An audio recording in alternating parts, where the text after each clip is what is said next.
Everyone, Did you get the memo?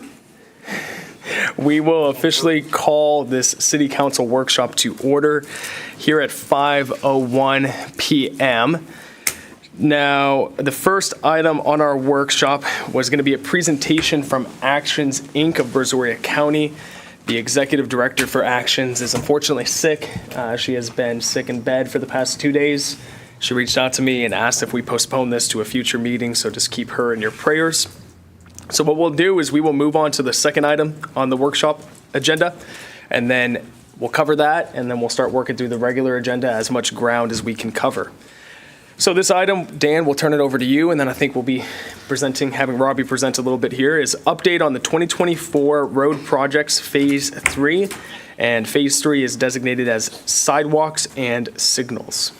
Thank you, Mayor. So just a little refresher on this project. So this is whenever the city went out for a certificate of obligation for the water reclamation facility last summer, or excuse me, this past spring, there we go. It was $40 million for the water reclamation facility, and then we added on $10 million for street projects. The first phase, we came to you in June and identified eight roads that were still gravel roads in the city. And so phase one was to convert those 8 roads from gravel to asphalt.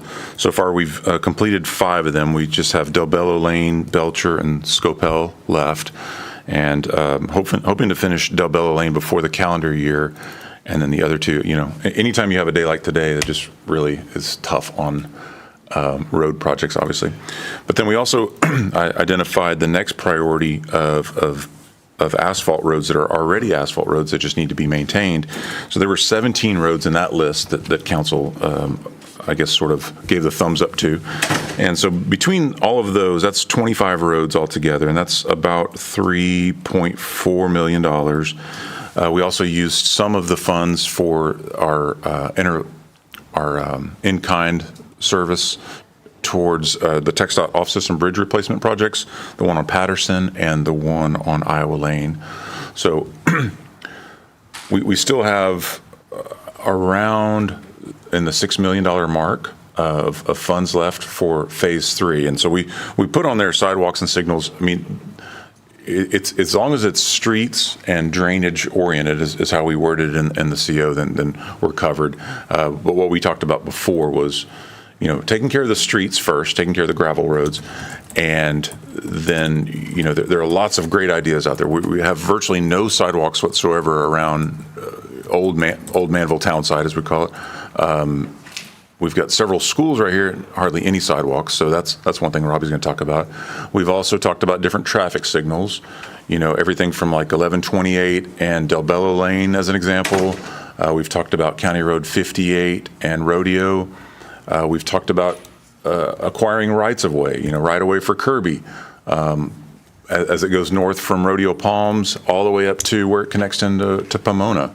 So there are lots of things. It'll be very easy to use up the remaining funds of $6 million. But for now, we have enough backlog of work. So, Robbie, correct me if I'm wrong, but the idea is that we finish priority 1 in January, by the end of January. Yes, sir. And then we start on priority 2 roads, and so that's probably another 6 to 8 months or so. So we're looking at next summer. So we've got time before we get to start on priority 3 stuff in earnest. But the idea was, just like we did with those first 2 priorities, is to get your input from y'all of the things that, hey, let's see if, I don't know if we can, if you've got 10 things and if all 7 of y'all have 10 ideas, we probably can't do all of those. But anyway, we wanted to get your involvement on this end as we start putting together what will be priority 3. Does that kind of bring us up to speed? So far, so good? Robbie, you want to kind of show them what some of the things that you're thinking about? Yeah, if you want to, unless you can point on that thing. Yeah, it's kind of small. But good evening, Mayor. Good evening, Council.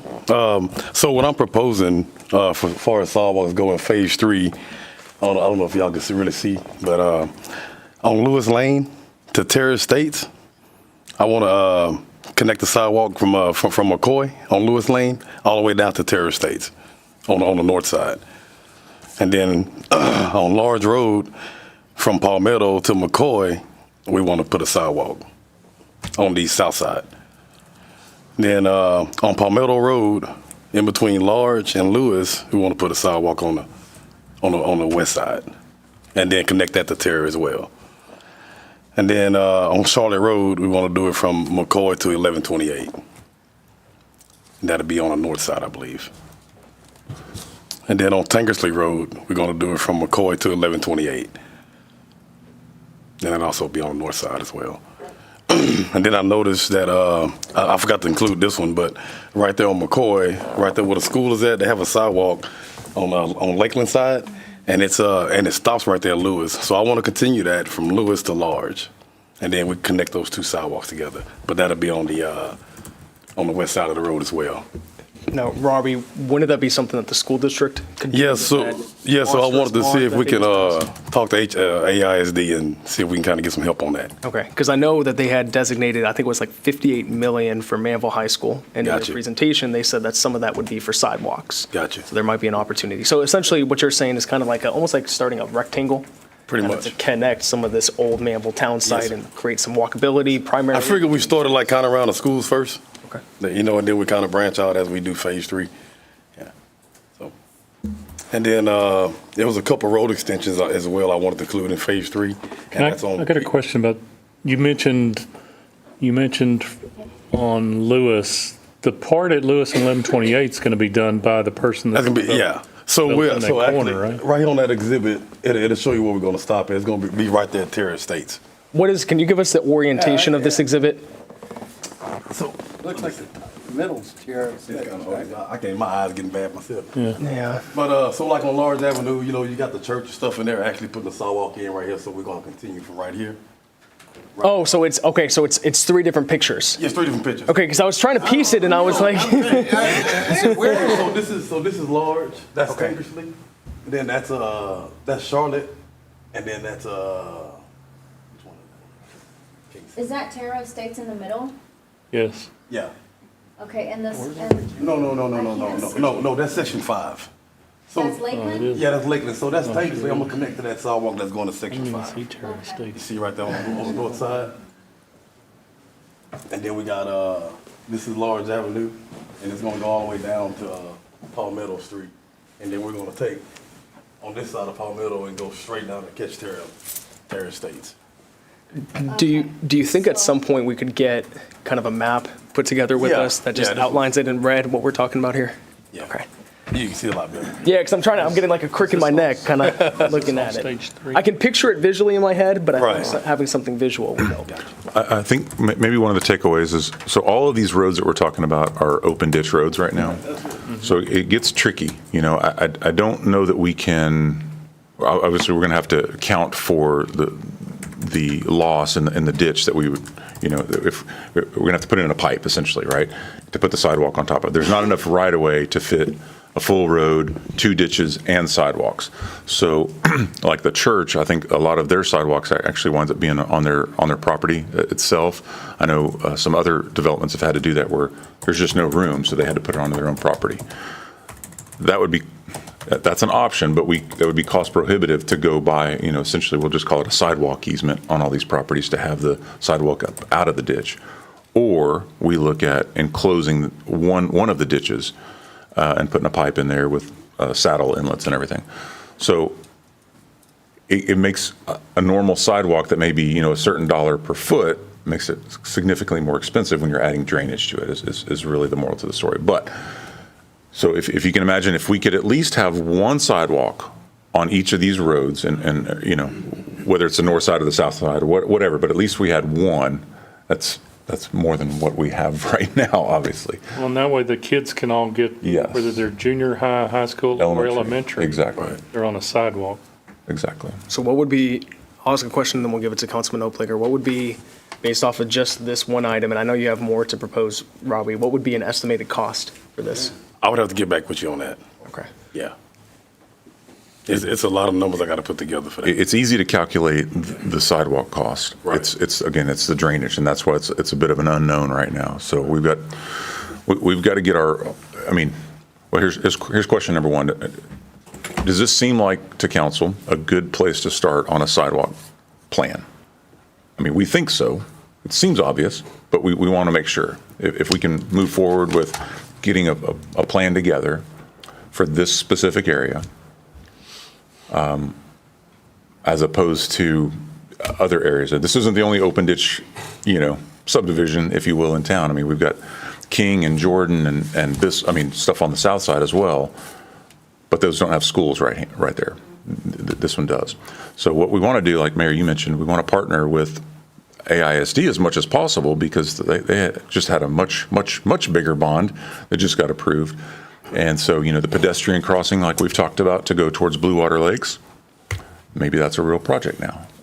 We had our bi-monthly meeting with TxDOT today, and they brought that up too, that they're still looking at that as, but what did he say? I think it's like a four years down the road. Mm-hmm. He said, but if we have partners in this, i.e. the City of Manvel and Alvin ISD, that they would be able to move that project up. So if we have 3 participants, then that's huge, obviously, because that's a very expensive proposition as well. Councilman Oaklager, did you have some comments, and then we'll go? So, yeah, wow, you're talking about something bigger than just sidewalks when you're talking about putting in culverts and for drainage, right? With the unknown of how many kids actually walk up and down that street, right? 'Cause I've stood out there in the morning, it's a racetrack with cars, right? Everybody gets dropped off. It's it's very, very busy, right? So the cost has got to be really high on that, right? So is there, That's where the kids are walking though. how many? In the mornings, it depends on the longer it goes in the year. I've sat out there and watched 5 or 6 every morning that are out there dodging cars, walking into the ditch. How many would walk if they could walk? That's the question. And this was one of the deals at the first of the year. The elementary school told people that they couldn't walk their children across the street They're there not. because there wasn't a sidewalk. So they're having to drive their kids to school. That's what I mean. There's a lot of traffic, a lot of cars. And then just the whole drainage, that's the bigger concern for me. When you start, I think the biggest deal is going to be partnering with ISD. Part of their bond, like you say, was safety. That was their big push. Well, here's a safety issue. Yeah. if they're going to kick in and contribute to that cause, because that's a lot of money. So, Councilman Oaklager, would you be open to at least seeing what the plans? I want to see what the potential costs- cost is, yeah. Councilman Lance? Yeah, it's on the drainage, I would hate to see us put in a 18-inch or 24-inch culvert pipe and then open ditch. I think we've talked about this briefly earlier before, that I know you can't do anything with the elevation depth of it. You have to maintain that. But and it's a lot more money to do the box style, a wider box style, because you close that open ditch into a 20, 24-inch pipe, and you are going to have restricted flow, bad rainstorm. So that's something, and I know that is a big price item, but I'd like to see pricing on box culverts as well. Thank you, Councilman. Any other comments or questions about this item? Mayor Pro Tem Sarmiento, and then we'll go to Councilman Perry. What was the timeline that you said, if we could get all parties? First question is, have you had a chance to even chat with anybody at Alvin ISD about this? No, No. their bond just got approved, obviously with the election a couple weeks ago. So no, we're due for we meet monthly, so that'll be the next big topic. Okay, now have y'all started sorting through? Because do you remember how much their bond was? It was $380 $300, million. yeah. So, 380 million? yeah. Okay. No, not all for Manvel. 58 No. dedicated to Manvel High School, roughly. 58 was dedicated to Manvel High School. Okay. So the big issue is not to throw anybody under the bus, but we all know that those sidewalks should have been there when they built the schools, period. So I think having that and part of the conversation for them to partner with us and make sure that that happens. And then we need to look at the sidewalks, and I like the idea of mitigating the cost by putting it on one side versus the other, because it is irresponsible to not have sidewalks and approve the city to build 2 schools in the middle of literally our city and not provide safe transportation to the kids. I know that because Abby's been in the school for 6 years. She's not at Manvel anymore, but she couldn't walk to school because it's prohibited. You can't. So you have to drive your child to school. And I can only imagine how many of us walk to school, rode bikes to school. When it's that close, there should be no reason why you should have to drive there. You should have safe transportation there. So, but obviously, like my fellow council members here, I do want to see a plan. What do the numbers look like? And what's the most we can get for the budget, for what we have? And the priority, I think, should be creating or coming alongside wherever Alvin ISD decides to put in. It wouldn't make sense to have, parts here and there, but it not actually connect anywhere. If it's going to be done, it should be done right, and it should be done complete, not, well, we got half a mile here, wait another 6 years for the rest. That's not a plan.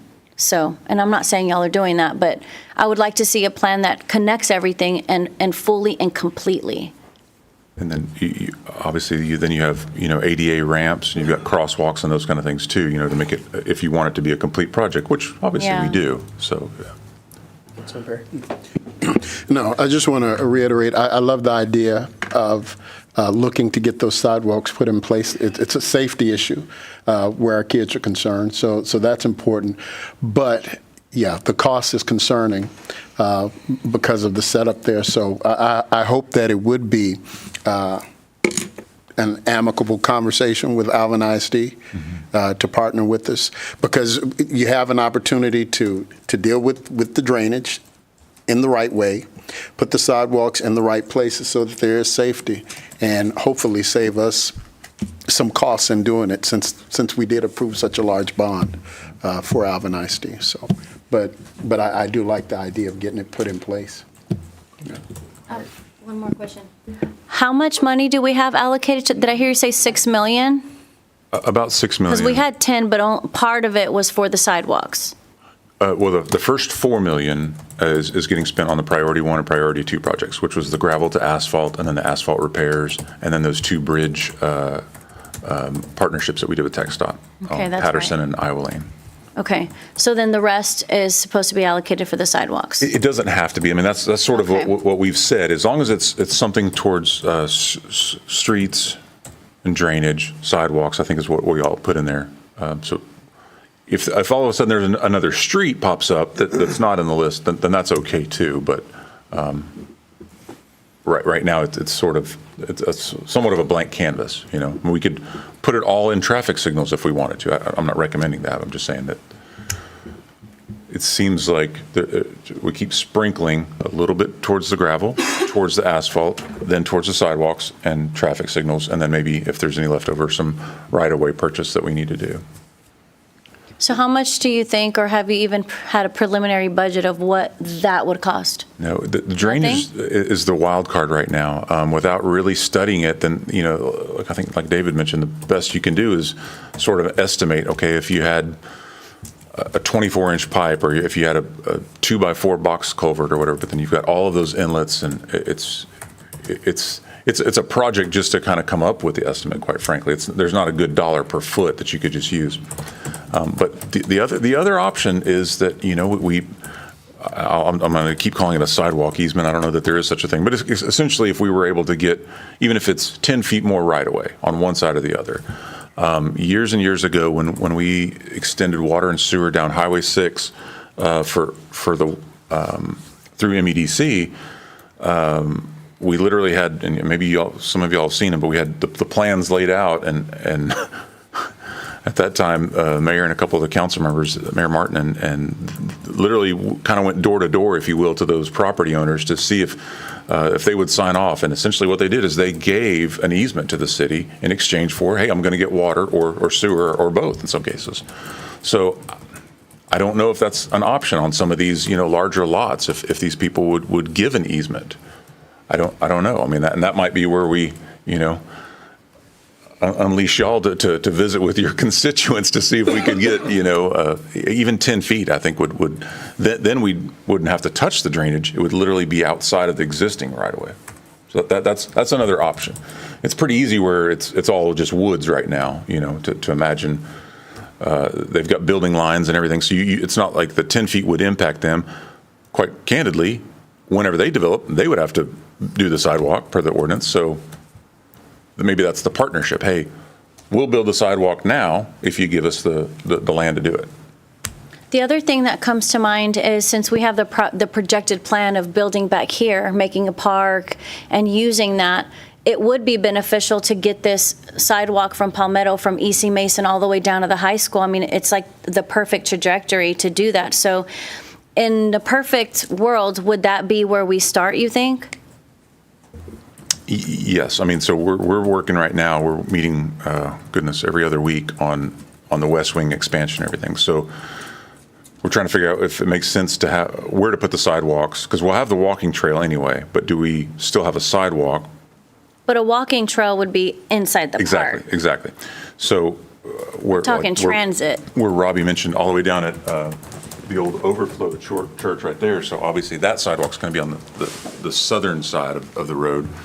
So that would be on the city hall side. So it would be connected from the side of the church all the way down on this side, but technically, so really from the 1128. From the store Stripes. here, all the way back here. Right. And then to get access to the park, they would just cross the street. Exactly. Okay. Exactly.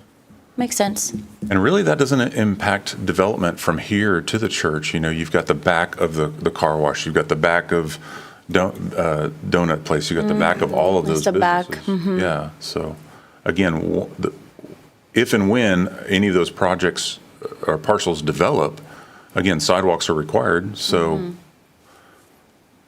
maybe there's an opportunity for a partnership there. And if we're only talking about the dollars per linear feet of sidewalk and not drainage, then this is huge sigh of relief. I mean, that would be a coup, if you will, you know, our dollars would go so much further, I guess. Councilman Lance? And this would be our crew doing the work, doing the sidewalks? We're not going to third party it out? Pardon? It would be a contractor doing the sidewalks. Contractor? Yes, sir. For something this big, most likely, only because they all have a full-time job as it is. You know, Yeah. you know well how small our overall public works crew is. So anything that we can do in-house, like we're demolishing the old house across the street and the pavement or the old foundation. On rainy days, I mean, that's great, but the rest of the time, they all have full jobs. So something this big, I think this would be we'd have to contract this out. Okay. So Dan, Robbie, it seems like there's an interest in exploring this further, but understanding the costs, the schematics, the opportunity to partner with the school district is key. We have time until the decision has to be made, but if you guys can work on that and come back to us when it's ready, that would be great. When? Yeah, certainly, because we'd like to keep the momentum going. Like I said, in January, we should finish phase one, priority one. Yes, sir. Then we'll start immediately, or probably overlap, starting on priority two, which is all the asphalt roads. So, you know, what do you think? January, February, we should be able to have a good plan? Yes, sir. Come back to So council? a good plan presented to us by January, February, the latest, and then we can decide on what those numbers look like. Right. And then what does that look like? Yeah. And then that way we can, you know, especially if we're using a contractor, then that doesn't impact our resources. So then if we've got the overall plan, we need to figure out if we're going to have an engineer, a separate engineering firm, or if this is something, you know, our engineers in-house can tackle now that we have engineering in-house. Is it possible? If drainage isn't involved, I think it's straightforward on our inside. If we do go the drainage route, we'd want to use a third-party engineer. So it would take a little bit, you know, a few months to design and everything, but ideally, I mean, if we could start working on these sidewalks in the summer of next year, you know, while the kids are out of school, that'd be perfect. How long would a project like that take? It just depends on what the scope is, you know. I mean, sidewalks themselves don't take that long. I mean, if you watch Meridian and Valencia, I mean, they're putting hundreds of feet, you know, sidewalks in just every week. So in a perfect world, we all decide on this, the numbers make sense, and we get it approved by February, March. Realistically, it could be done by back to school, 2025. I think that's what we shoot for sure. I mean, I think that should be the goal. And then when we sit down with the engineers or contractors, then they tell us if we're crazy or not. But hopefully, you know, that would be the goal, though. Okay, thank you. What else you got for us, Robbie? Oh, and I was going to actually add a couple of road extensions to this Phase 3 project, and it was going to be at that's off of Lewis. We're going to connect it all the way down to Large. I had it on the slide. Is Brooke doing the slides? There it is. So those are the two road extensions. The top one is going to be Peachtree Lane, and then the bottom one is going to be Large Avenue to go ahead and extend it all the way to Cemetery. Take it all the way to Cemetery. How many feet of road is that? The road for Large would be 1,265 feet. And then for Peachtree, it'll be 820 feet of road. The only tricky part on Large. It's going to cross. I think it is putting the bridge in.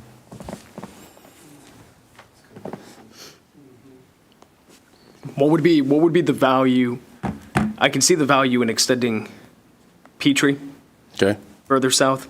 What would be the value in extending Large to the east? The main thing is that it continues the backage road, whenever there's an accident on Highway 6, to get vehicles another way, a detour, if you will. I mean, just a couple of years ago when we did Large and Rogers at the same time, up until that point, if there was an accident on Highway 6, there was literally no way to get around. You had to go all the way up 1128 to Del Bello and go out that way. So, This would take it to the cemetery? yes, sir. Yes.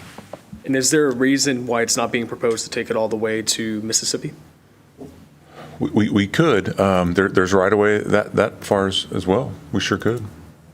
What would we be looking at tentative cost? I mean, the bridge would be the complicated piece, but Right. let's say keeping the bridge out of it, what are you looking cost-wise estimate? Don't know yet. Same I thing. don't even want to guess. Just, so again, right now, it's just conceptual ideas. Let's come up with the more the better right now. And if we come up with $20 million worth of cool projects, well, all right, we got to pare it down and prioritize. Makes sense. I mean, I'd be, like with the other ones, understanding what the cost is. And I Gotcha. think exactly what you said, Manager Dan, is saying, okay, here's the list of projects, here's the cost for each one, and let's play with the puzzle Gotcha. pieces and see what works. I know a few that we've talked about previously is a traffic light at the Rodeo Palms entrance, a turning lane into Newport would be one that we've talked about in the past. Those are two items that understanding what the cost would be and whether or not that is doable for us. I know the traffic light is, we've had a third party that has confirmed that we can do that, but for the turning lane for Newport, I know that's a need because there's a lot of safety concerns right now because they don't have the lane to exit off into to take a left. They have to sit, Councilman Perry can speak to that. Those are two items that I'd like to see on the list to consider. Councilman Bonner, is there anything specific that you'd like to see scoped out? No, I agree with the traffic lights, maybe over the Large Avenue extension, definitely. I'm really not seeing the advantage of Peachtree either. What's the thought process there? Well, what I know for that, what I've seen is especially during school hours, a lot of people are cutting up Wilson to get over, and it gives you another north-south lane. Seems like another place that the chief's gonna have to park a car for the speeders. Chief is pleading the fifth on that one. No, that's- nothing in there but open land, right? I mean, the dead end is that new house that's under construction or right about finished right now. Was there a specific reasoning, Robbie, for identifying Peachtree? It was just, I was identifying roads. That wasn't continued. Yeah, that I was mean, I the understand main at reason some behind it. point, but it just doesn't make my priority list over the two lights that we're talking about. I think those are way more important than extending that street. Just my thought. Absolutely. Councilman Lance, what about for you? Anything you'd good. like to see? You good? Yeah. Councilman Opliger? I'd like to see, anyway, the streetlights, right? That's just as much a safety issue. Street lights or you mean like traffic signals? Yeah, or do you traffic mean- signals, Okay, yeah, gotcha, yeah. gotcha. And the one on 1128 and Del Bello Lane that's not, Del Bello, that's not there yet. Again, we visited with them, with TxDOT today, and they are investigating that intersection to see if it warrants a traffic signal. I'm not sure what else you can do there to help other than a signal, because especially if you're coming down Del Bello and traffic is coming from the north, from Pearland or whatever, I mean, It's on a you don't curve. have time to hesitate. You do what you're going to do quickly. Yeah, That's on a curve, that's a bad spot. it is. So Right. I don't So think. what about, and then the feeder road 288 and 58? Is Yes, that sir. still contingent on the state approving work? Well, so that one, hoping that we don't have any monetary involvement in that one, because the county and the development to the east of that area, they're working on it right now. So all the traffic studies that they did for all the different developments, even Sedona Lakes and everything, it showed that it was warranted right now, that it needs a signal there now. So the bridge construction might cover that? No, No? sadly, it's not the bridge construction, but just the projects that are ongoing out there. Again, obviously for me, the turning lane into Newport, because that really is a dangerous spot, and the traffic light as well. And even if we don't have a monetary stake in it, even there at 288 Sure. and 58, because, I mean, it's a nightmare. Yeah. Dangerous nightmare. Yes, sir. I'm wondering what Chief, who's sitting over there quietly, thinks about all these intersections and which ones have the most accidents. Those obviously should take priority, but I agree. 1128 and Dobello, I'm surprised it hasn't become deadly yet, thank God, but it's pretty bad. And so is coming out of McCoy onto 1128. It's not McCoy, Charlotte, sorry. Charlotte is pretty bad. I mean, it's starting to get backed up, you know? I mean, I don't propose a light there, but if there was lights somewhere else, it would mitigate the constant traffic and then the offload that's coming on Del Bello. So where are we having most accidents? Right now, I couldn't tell you. I'd have to go back and do some research to figure out exactly where the accidents occur. The reason why I say this is I'm not notified of every accident that happens down 1128. Okay. We'd have to just go back and pull up each intersection and run the data on it. But as far as the traffic on 1128, we saw the influx of traffic pick up due to the construction on Highway 288. So I would anticipate once that is finished in the next few years, that the traffic along 1128 will start subsiding a little bit. They're using that as their way to get through to avoid that out there. So Del Bello and 1128 is a bad intersection. There needs to be some type of traffic control there. But again, TxDOT is working on the warrant study for that to determine what needs to be done. As far as the other ones, you know, if we start putting street lights at every intersection, that's going to raise some concerns too. I think there's specific distances that you have to have street lights on. And in order to put them up, you have to have the warrant studies to justify the traffic control. So Maybe one of those shining yield signs or something to at least draw attention, because there's no street lights out there at night either, which that can get really, really bad. I mean, it's just a bad area. I mean, there's got to be some type of solution for it. this is something that we'd have to get with TxDOT Yeah. to get them to look at it. And again, that's their street. So we just have to get with them and see what their direction would be on that. Of course, but you can provide the data Yes. on the accidents. Okay, thank you. Councilman Bonner, do you have something? Do we have any idea from TxDOT about the expansion on 1128 timeline-wise? I know they're supposed to start on the far end pretty soon. Contracts were supposed to be let. They didn't mention anything at all about that today. I just wonder if that's 2 years, 4 years. Maybe we can ask at the next time we meet with them, just to give us an idea. Councilman Hudson, any comments from you? Nothing right now. Nothing. I Okay, think once we get all the data in, we could, do what we have to do. take a look at it. Mayor, could I ask about the Kirby right-of-way? Is that something that y'all would be interested in? And specifically what I mean is, right now, Kirby stops as it goes into Newport Lake Estate. So if you're heading from south to north, there's a little bit of it built in Rodeo Palms, and then you can go into Newport Lake Estates, and then that's it. So there's a portion that needs to be extended up to 58, but then there's also the portion from 58 going up to Pomona. There's a roundabout up in Pomona that's ready for it. It's primed for it. So it'll all be on the west side of that canal.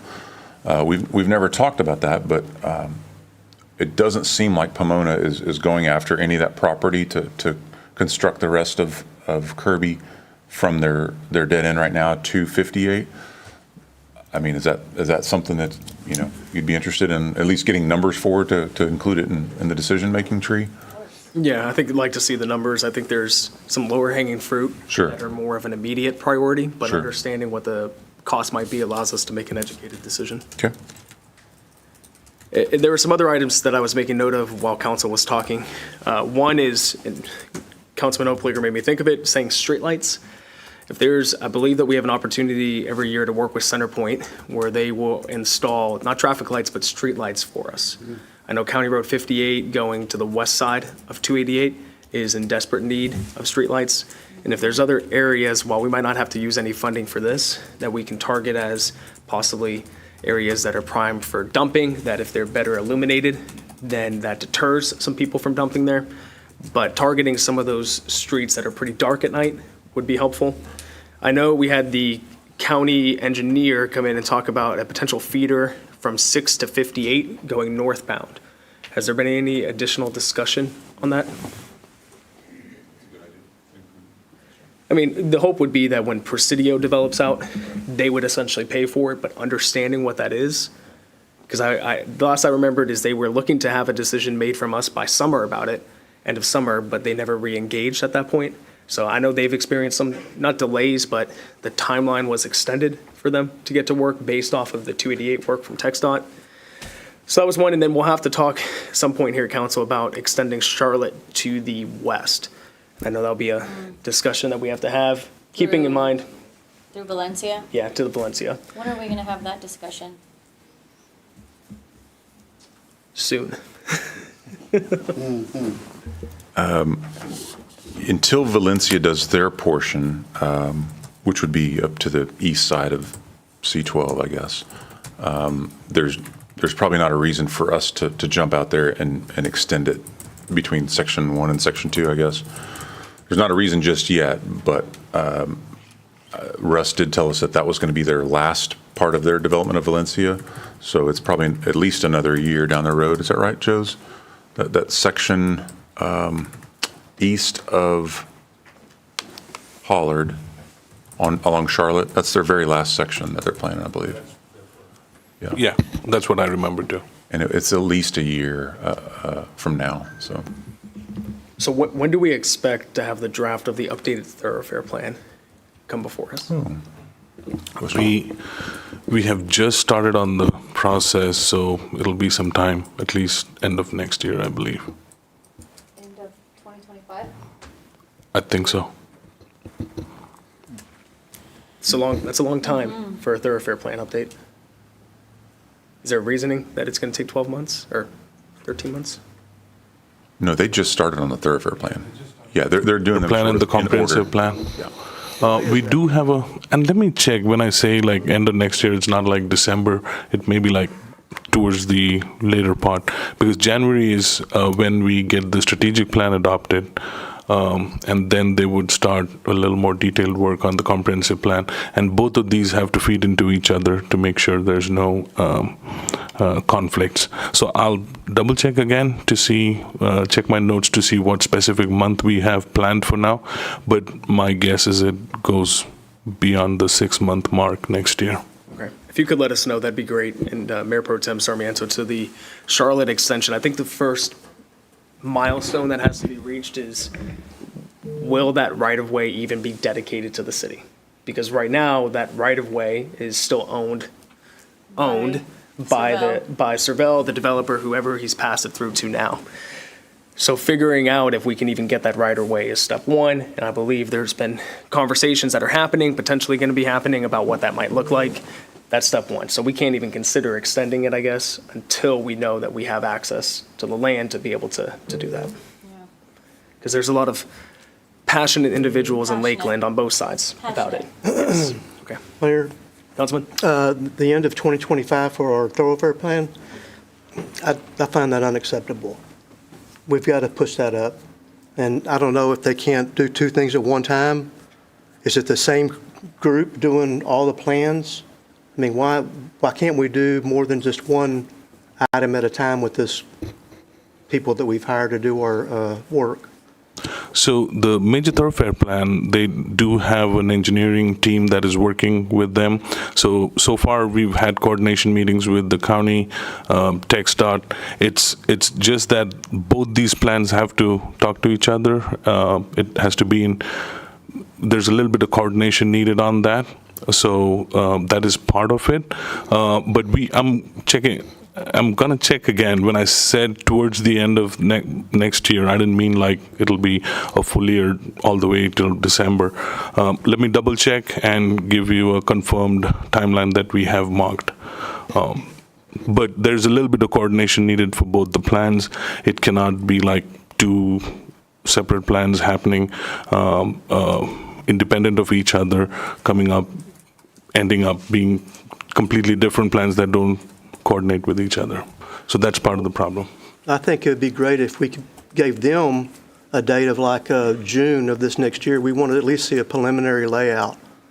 Tell them what we expect from our end that would show us something. And the last presentation we had from them, I'm sorry, but I found that a little redundant. I mean, we talked a lot about the same stuff that we've already talked about. You know, how many people are here, what they're wanting, and we've talked about that endlessly. So I think we need to move on and get on down the road, especially on the thoroughfare plan. So I'd like to see something, roughly, at least, by next summer. I agree. I agree with you. So Dan, Joseph, you guys take that as an action item and get us an update on that, that'd be great. Sure. Thank you.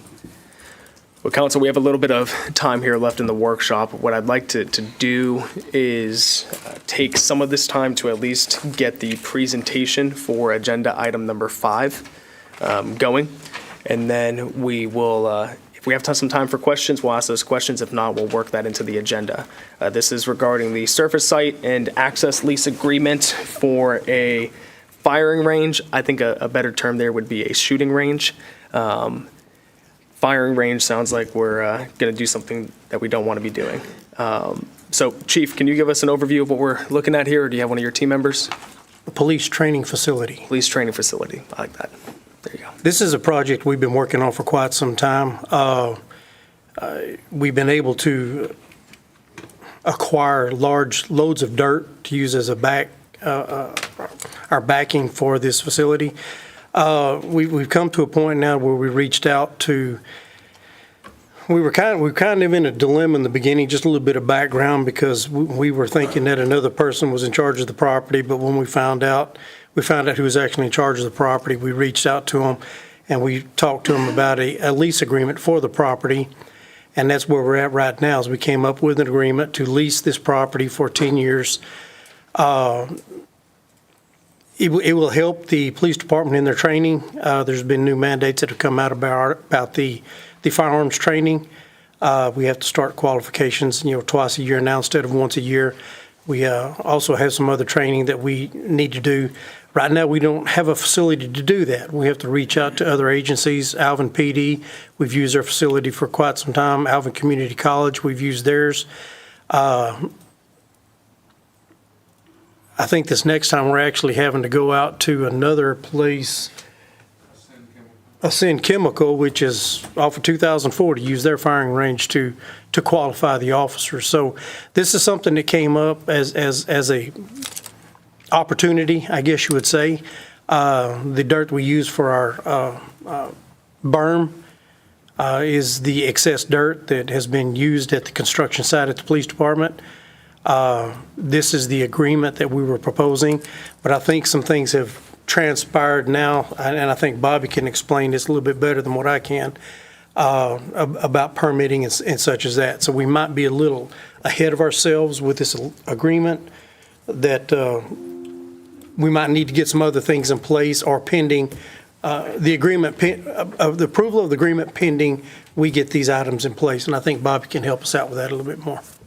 Actually, it's just a land use concern, and you're going to need a specific use permit to have an outdoor shooting range.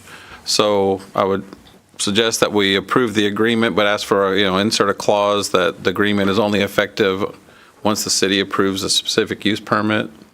so that we don't have to start paying rent or trigger the rent obligations if we're not able to use it for some reason, but we're going to have to approve our own permit, so to speak. The current use, I guess, is, was it single-family residential, Joe's? Is it OSFR is currently what it's zoned for?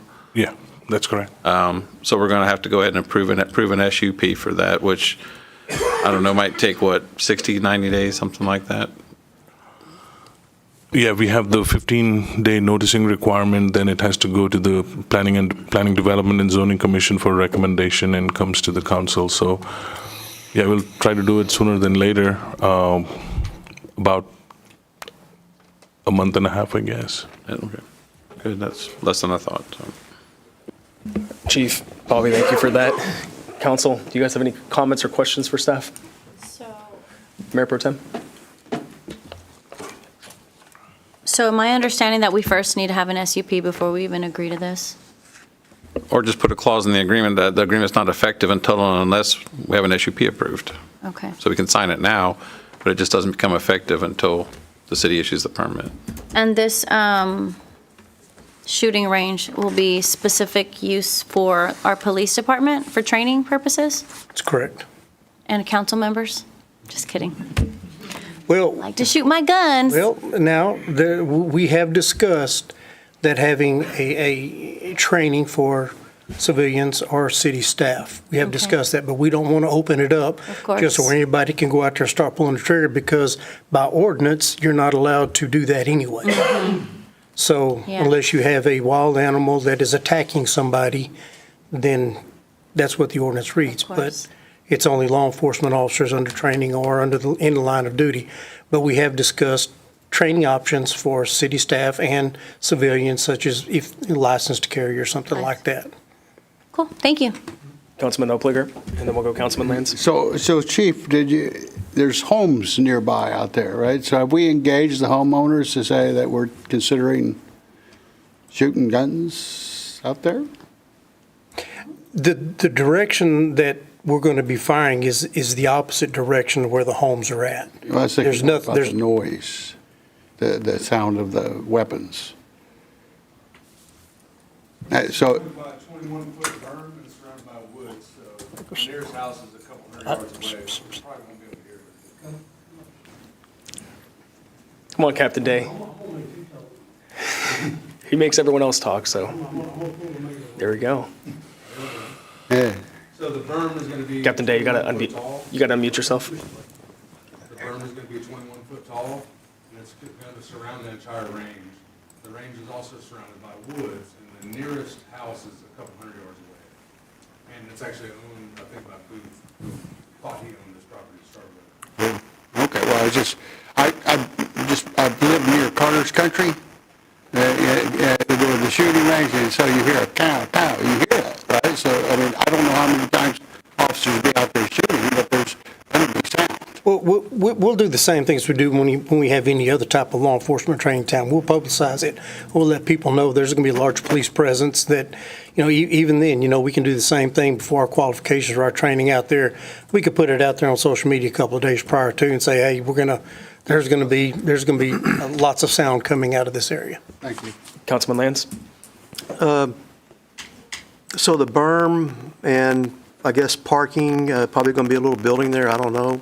That's all going to fit in that 400 by 200 foot area? So the 400 by 200 foot area is the shooting range. So the berm will be 400 by 200 foot square. The parking is already there. Okay. The other outbound area, it's already Okay. concrete. So it's going to be bigger than the 400 by 200 when it's all said and done? No, it's only going to hold. The parking is going to be in the 400 by 200? 15 cars or so. Okay, We don't have that many people that go out and train at the same time. right. That just seems awful small. So,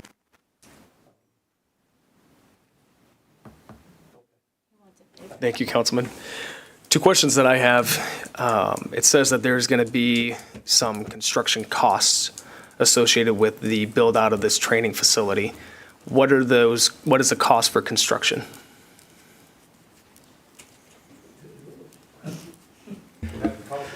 Everything we've done right now hadn't cost us a thing. We've got the dirt that's, we probably hauled in over 100 loads of dirt, maybe. We've got the building, the Connex that we're going to use for our storage of the materials we need out there. That's been donated. The shed we're going to use with the picnic tables for the training area or the staging area, that's been donated. We're going to utilize, once the Public Works gets their facility up and running, then we're going to utilize their new building out there as a training area so we can get people out of the weather to do like classroom stuff.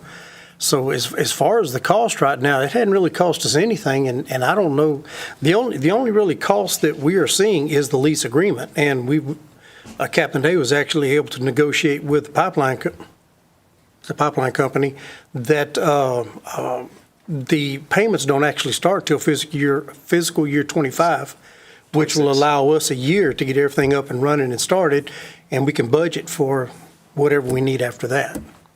Okay, sounds good. I just wanted to confirm because it just said the building of the facility, so I wanted to confirm that there were no additional costs on top of what's being proposed here. There's none that we know of. Councilman Oplager asked my question about the noise. I think going through the SUP process, doing a public notice for it, helps us get that feedback that we need. And then just to confirm, the utilization of this training facility will be occurring while officers are performing their official duties. Is that correct? Correct. Okay, perfect. Because once we start talking about opening it up to training, whether it be staff or civilians, that's where we would have to possibly, I guess, build that into the SUP because our city code says that you cannot discharge a firearm.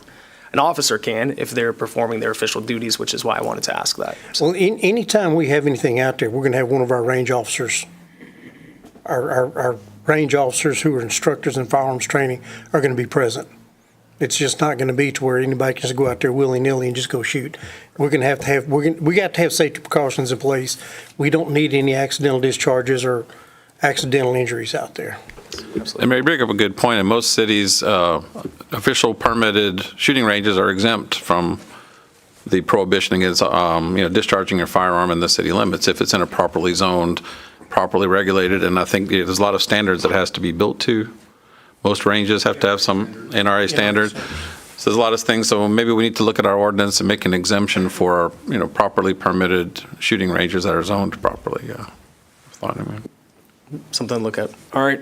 Any other comments or questions from council? Captain Day did a fantastic job presenting. Thank you, Chief. Appreciate it. So what we'll do, council, we'll give ourselves 5 minutes here and wrap up the workshop unless, Dan, you and the team have anything else? Okay. We'll take 5 minutes. Let's kick it off here at 6. Robbie, Dan, thank you for presenting the road funding items. Look forward to seeing what you guys follow up with us there. So thank you.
This workshop to order with 7 of 7 members present. We are at full strength tonight.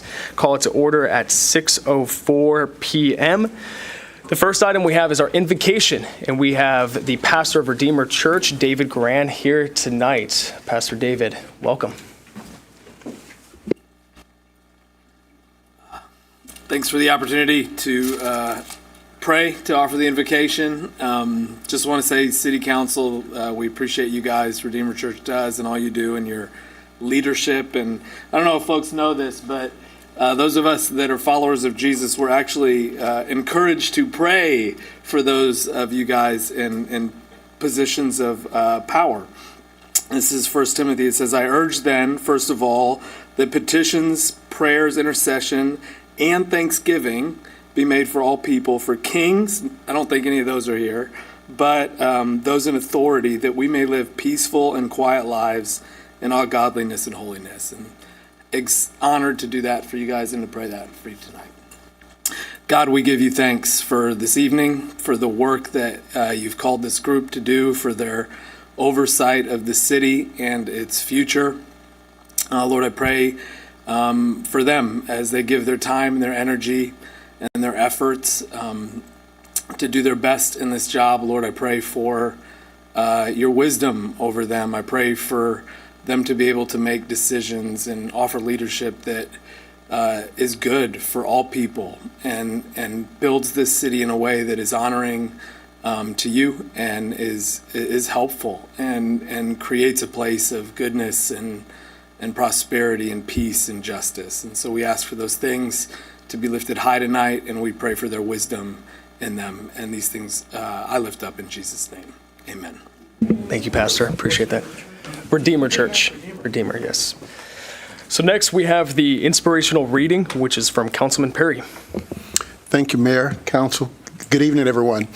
So on tonight, I just wanted to offer some words of encouragement. We know that in this life, we can face many difficulties. Some unexpected, some anticipated, but difficulties nonetheless.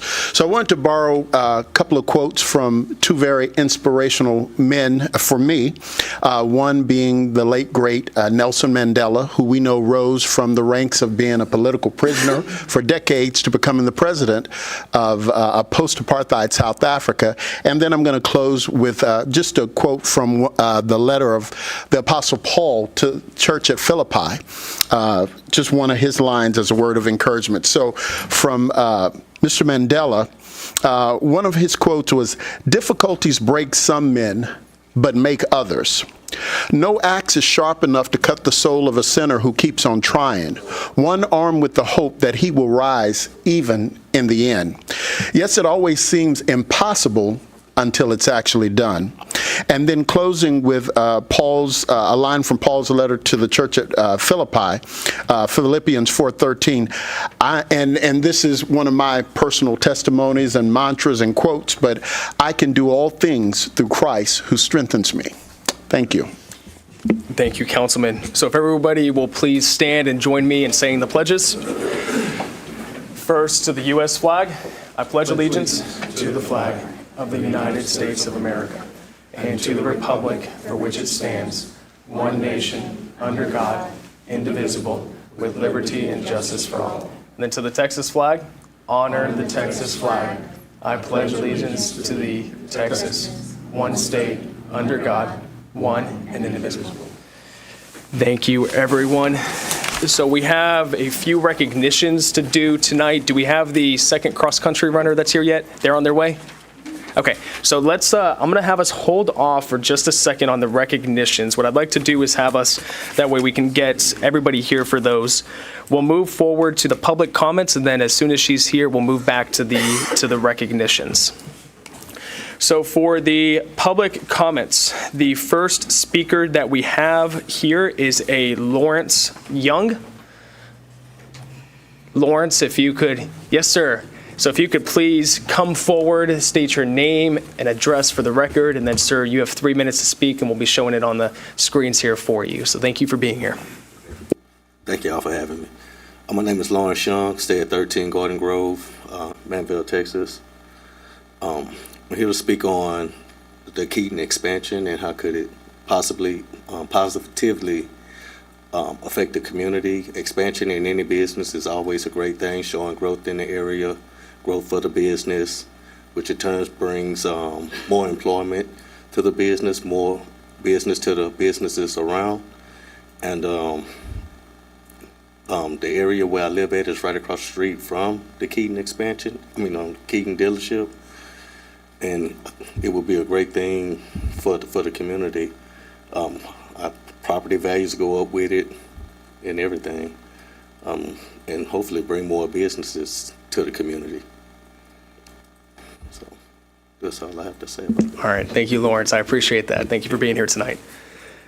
Next, we have Jimmy Moore. Jimmy, thank you for being here, sir. If you could just state your name and address for the record, and then we've got you for 3 minutes.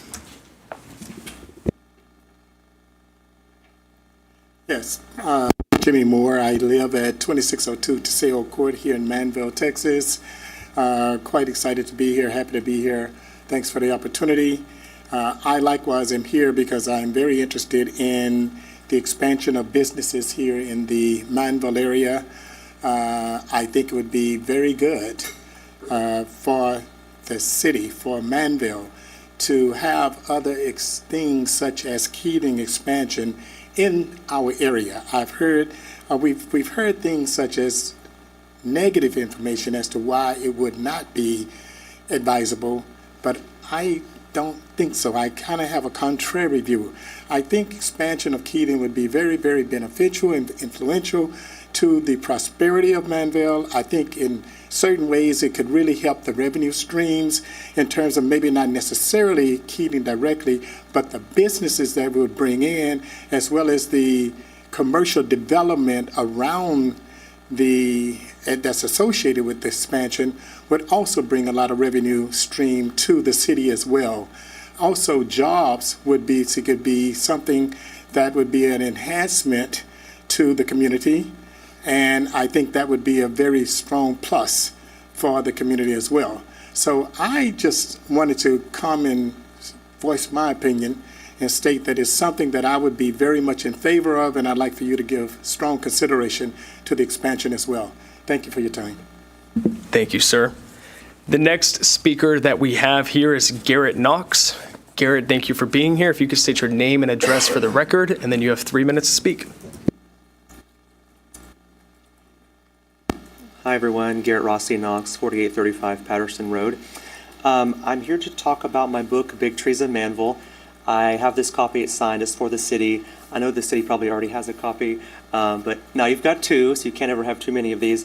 It's a really fun book, Big Trees of Manvel. I wrote this. I traveled across town, up and down every which way, met hundreds of wonderful people that live here in this community, and wrote stories about their trees. And so, it's a fun book. If you don't have one, contact me. I'm on Facebook, or you can go down to the Manvel Library or the Alvin Library and get yourself a copy. It's just a really fun read. The process of writing this book and giving back to the community and their service, it's inspired me to run for council next year. And I love living in this community. I love hearing about the stories that people have here, and I hope that you will all get a chance to read my book and read about these trees that make this community so special. Thank you. Thank you, Garrett, and congratulations on the book. Next, we have Mary Ann Atkinson. Mary Ann, I think you know the deal by now. You've been at plenty of these meetings, so the floor is yours. Good evening, Council. My name is Mary Ann Atkinson. I live at 7425 Jordan Road, Manvel, and I'm here to talk about when are we getting our city Welcome to Manvel signs. I was just looking at that horrible sign that's in someone's field and managed to come up and say, we talked about it, but have we come up with anything? So I'd like to hear about that in the future. Also, I talked to the chief and found out that the other complaint that I had was the light at Lewis and 1128. I thought that was a city light since it's at Lewis and 1128, but it's TxDOT, which I've already talked to TxDOT today, evidently. The school zone it's backing traffic up sometimes past the railroad tracks on 1128, and the light just does not give enough time for cars to go through because they are going slow in the school zone. So I was hoping maybe somebody could poke TxDOT and maybe do something about that. Thank you for your time. Thank you so much, Marianne. And maybe we can have our city manager give an update on monument signs during his city manager update. We have another experienced attendee and speaker at these meetings, Ms. Robina Spurrell. Ms. Robina, if you want to come forward, and you know this deal here too. Thank you for being here tonight. An opportunity to speak. Good evening, everyone. I'm here to talk briefly about the Keating Toyota. Just going to read this a little bit. A new dealership could also be a great partner for our local events. I'm currently on EDC, and having them here, we're always talking about tax dollars, and it would bring more businesses to our company, and it would kind of satisfy EDC, knowing that we'd have someone else here generating more funds for our city. They might sponsor sports teams, which I've seen Keating do. I've been a part of it. I live I'm so sorry, I didn't say where I lived. You're okay. Okay, I'm sorry. I'll just do this real quick. 27 Rodeo Bend Drive, Manvel, Texas. Sorry, I got ahead of myself. They also might sponsor sports teams, charity events, or even other discounts to residents like Keating has done currently, in the past, and now. They could really get involved in making our community a better place. I know this has been back and forth a lot. It's been aggravating on both sides. I'm a resident of Manvel, and I do believe, moving forward, we're always talking about a city on the rise. How are we going to rise if we don't expand and do other things that this city needs, something like that? So I'm hoping that this will be a turnaround. And I know the other folks spoke about it. There may be folks that disagree, but I really hope that this is going to be a good turnout. So thank you very much. Thank you, Ms. Robina. And I believe that is it tonight, Tammy, for our public comments. Okay, so what we will do now, and I think they made it just in the nick of time, we will move to the presentations. And so, council, if you guys want to join me around here to the front, we have 3 recognitions to give out tonight.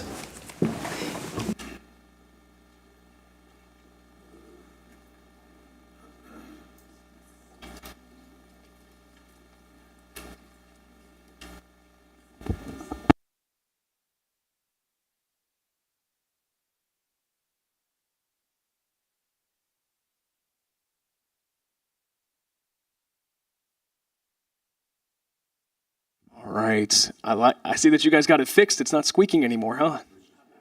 It was locked. Oh, man, for years that's been squeaking. So the first recognition that we have tonight, I'm going to read this out, and then we'll have this young man join us up front here. And if he'd like to say a few words, he can. And if not, then we'll take a photo with you. Brooke here will take it. So this is a certificate of recognition that we are proudly presenting to Mr. Jackson here. We want to thank Jackson for his exceptional compassion and courage in helping an injured dog in need. Your empathy and quick thinking in a difficult situation reflect the highest ideals of kindness and community spirit. Thank you to you. This dog is now named Jackson in your honor, and he now has a second chance at life. Your actions have touched many hearts and serve as an inspiration to us all. So thank you, Jackson, for reminding us of the power of compassion. You are a true hero. So Jackson, if you want to join us up here.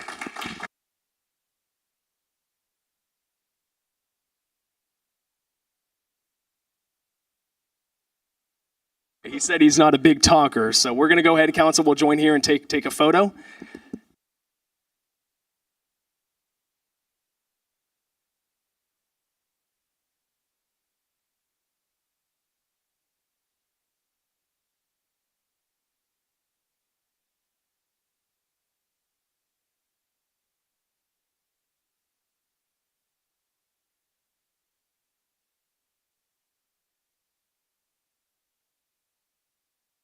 We have 2 more recognitions to give out tonight.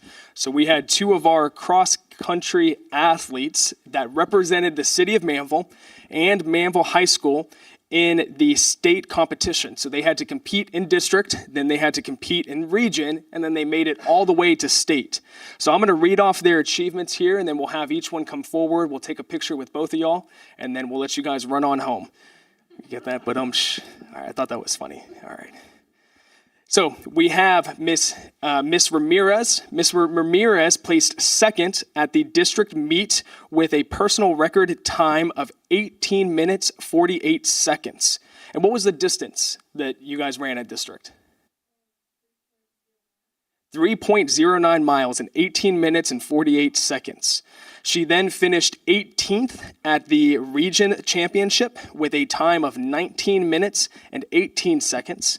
And she finished 93rd at the state championship with a time of 19 minutes and 49 seconds. So if you'd like to join us up here at the front.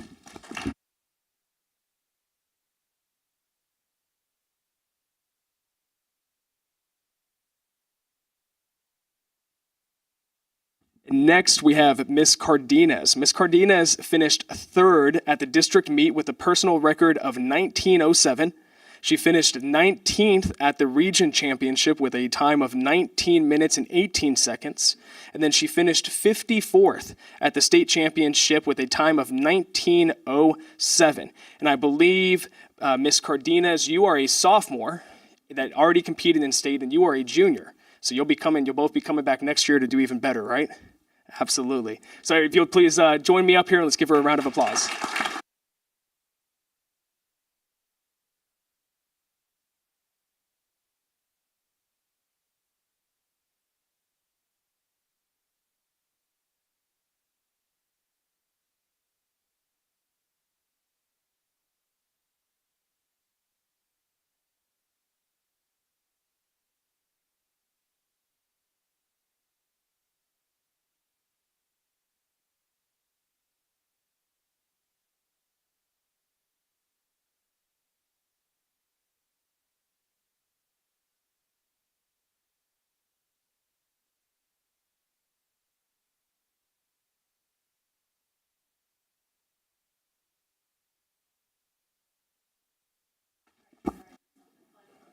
And I'm going to ask the two cross-country runners, please do not run in the Turtle 5K race in February because we cannot compete against you and win.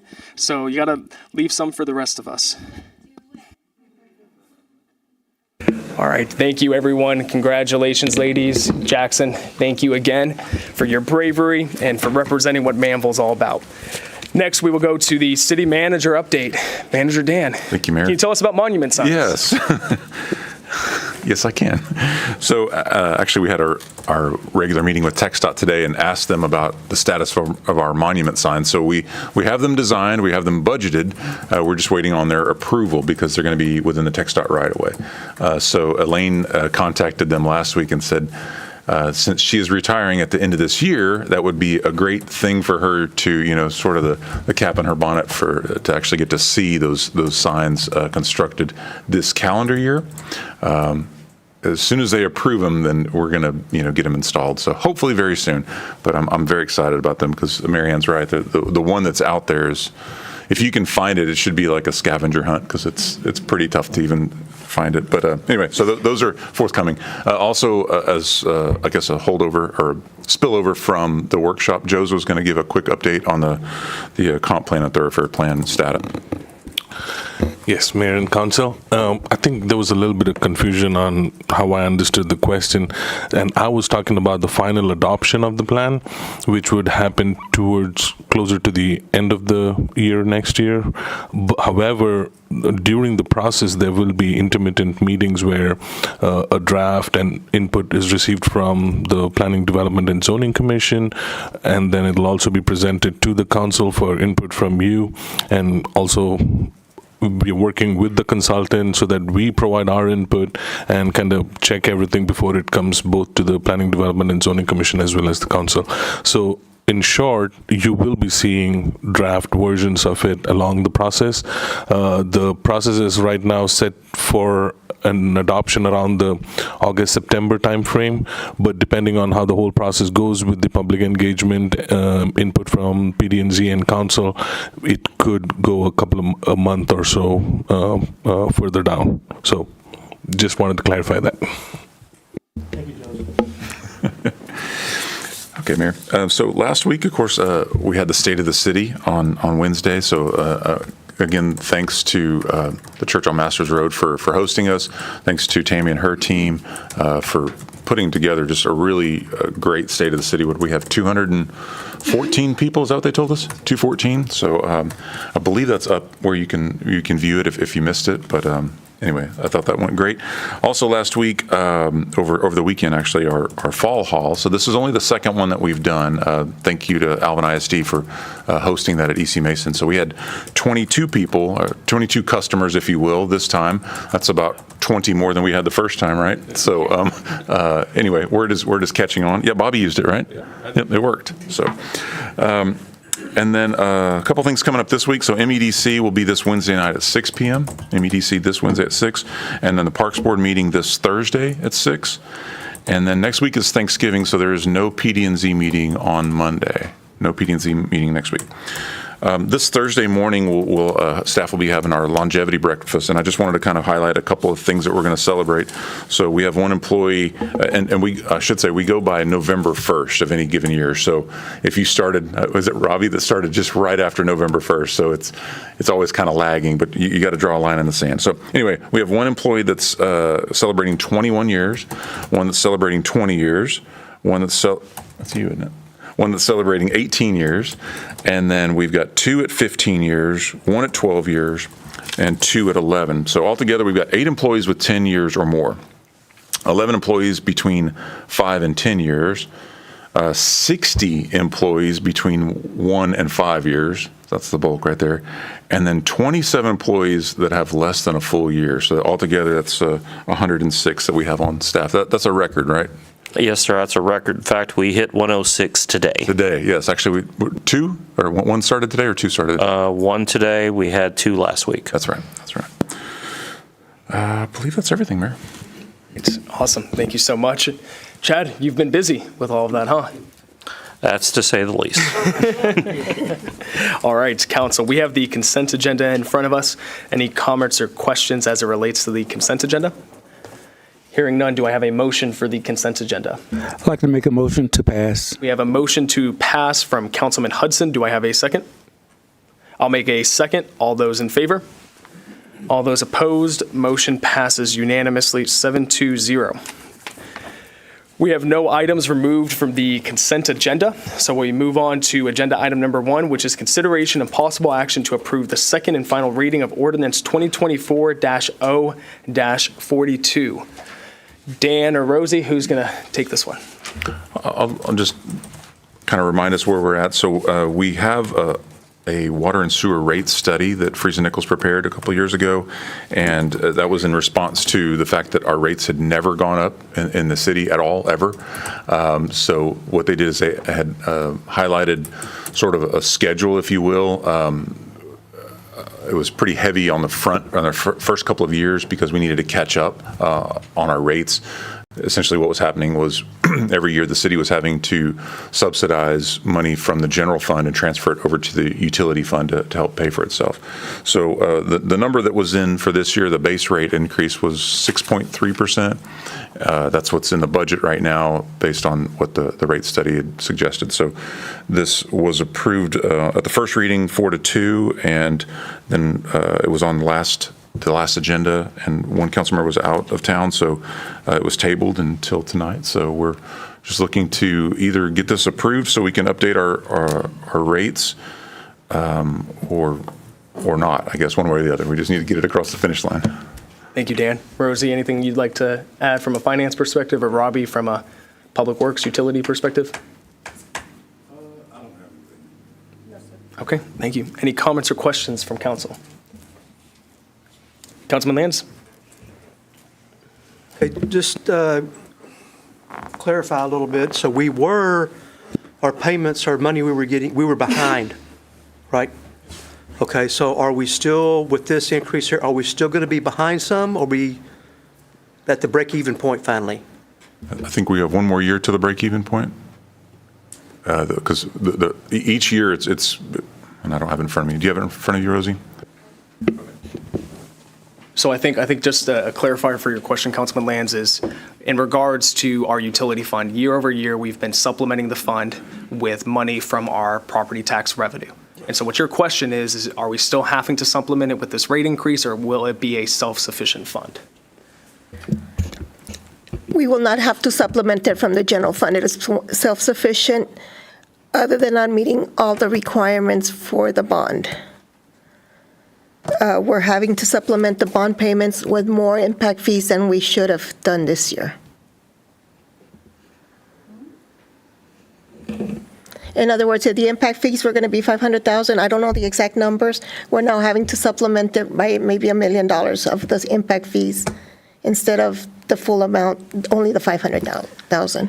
So what you're saying, Rosie, is that our utility fund, if I understand the numbers correctly, said that from the utility fund, in order to pay off the funding for the water reclamation facility, Yes, sir. would have to be like $300,000, correct? Yes, By increasing the rate by 6.3%, that's only going to allow us to pay $56,000. that is correct. So in order to cover that deficit in payments for that money, we're pulling more money from our impact fees. That is correct. So what you're saying is this rate is not a high enough rate in order to cover all of our obligations from our utility fund. That is correct.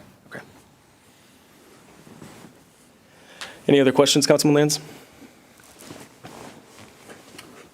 Well, I am confused about the extra monies to cover the cost of the wastewater plant. I mean, that's what we're saying, right? We got to pull more monies to cover that annual payment?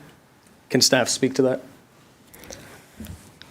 Yes, sir. That's what we are saying. Basically, instead of just funding, you know how when we set up that bond, certain amounts was supposed to come from the impact fees, another amount from MEDC, another amount from the utility fund. Every year, the utility fund should be paying $300,000 towards this note. This year, they would be short $269,000. So instead of paying it from the utility fund, we're actually getting it from the impact fee fund and paying additional impact fees to cover the bond payment. Sounds like we need another workshop. Any more questions, Councilman? Any more questions? Okay. Mayor Pro Tem?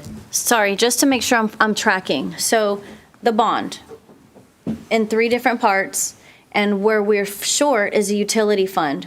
That is correct. By $269,000, and we had allocated $300,000 from there? Yes. That's a huge deficit. Why? Yes. Where's that money going, or where is it not coming from? Part of it is the utility fee. We're not there yet with all the meters that we should have been because residential slowed down for a while there, and now it's starting up again. So once all the connections are there, we should be able to flow completely 100%, but not until we're there. That's part of it. The impact fees were cut into 50%, so that's another part that's hurting the utility fund, because now the utility fund is having to pay for more stuff instead of just the impact fees. Okay, and so where's the third one that we're supposed to be paying for it from? Oh, The impact fees, the utility fund? MEDC is paying part of it, MEDC. yes. Okay, and so if we raise the rate 6.3%, we're saying that we're still short and we still have to pull? Yes. Did I understand that correctly? Yes. So we're asking to raise it by 6% overall. What are some of the alternatives that we've gone to look at besides just these 3 areas? I mean, grants, other funding sources. Have we done that? To pay the WRF, it was originally just those funds that were in a small portion from the property tax, really just what's been released on a yearly basis because we didn't want to increase the property tax. And this is to repay the bond already, so it's not like we can go look for grants or anything like that because you can't use grant money to pay bonds. Okay, so that makes sense. So at this point, if we don't pass this, what's the plan? Because that has to be an option that you guys have discussed, right? It would be to take more money from the impact fees to cover the delta. Okay, and so if we keep taking the money from there, what's paying the price for that, or what are we not funding? Other water projects that might be needed in the future. So future projects, but Yeah, not exactly. that we have today? No. Okay, so do we want to put our eggs in the basket for the future or cover what we have today? Well, let me put it this way. If we wanted a rate that's going to cover those 269,000, you'd have to increase it by 19%, Okay. which is technically like an additional almost a little over $19 per on an average bill on a monthly Per month, basis. On a Yes. monthly basis? Yes. So let's round it up, $20 per household. Times 12 per months, month. Okay. every year. 240. I'm still stuck on why we had allocated 300,000 and we don't have, and we're only getting, no, we're lacking 269,000. Yeah, so, I mean, if you think about it this way, we've got taxpayers, that's this pool, and then the smaller pool is the actual ratepayers. So obviously, not everybody in the city, not everybody on council has, water and city water and sewer. So the balance there is who pays? Do you pay for it across all taxpayers? Do just the people that are causing the impact, i.e. impact fees, do those pay the lion's share, or do the ratepayers? So that's where it's a delicate balance. I mean, we could make up the difference to the 1,500 connections that we have, but is that really the right way to do it? So that's why it's 6% instead of 20%. I think to answer your question about other sources, other revenue sources, we did budget for an update to the impact fee, and so we'll be doing that next year if council wants to. It was a calculated decision that a previous council made to go with 50% of the impact fee. So at that time, they said out loud, that means all the taxpayers are going to subsidize the other half, essentially. So All of the taxpayers, not just the people that are on city water and city Exactly. sewer. Exactly. So that'll be a We're decision asking- point. Sorry, go ahead. Well, so that'll be a decision point the council will have to make, whenever we go through the numbers of the new impact fee study.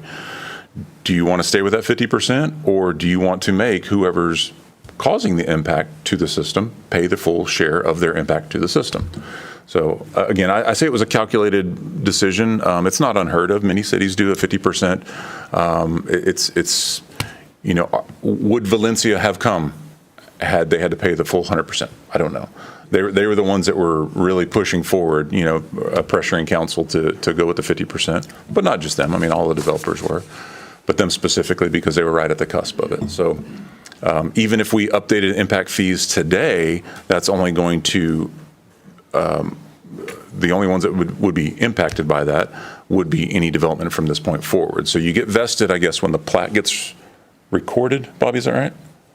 Vested for? The actual dollar amount for your impact fee?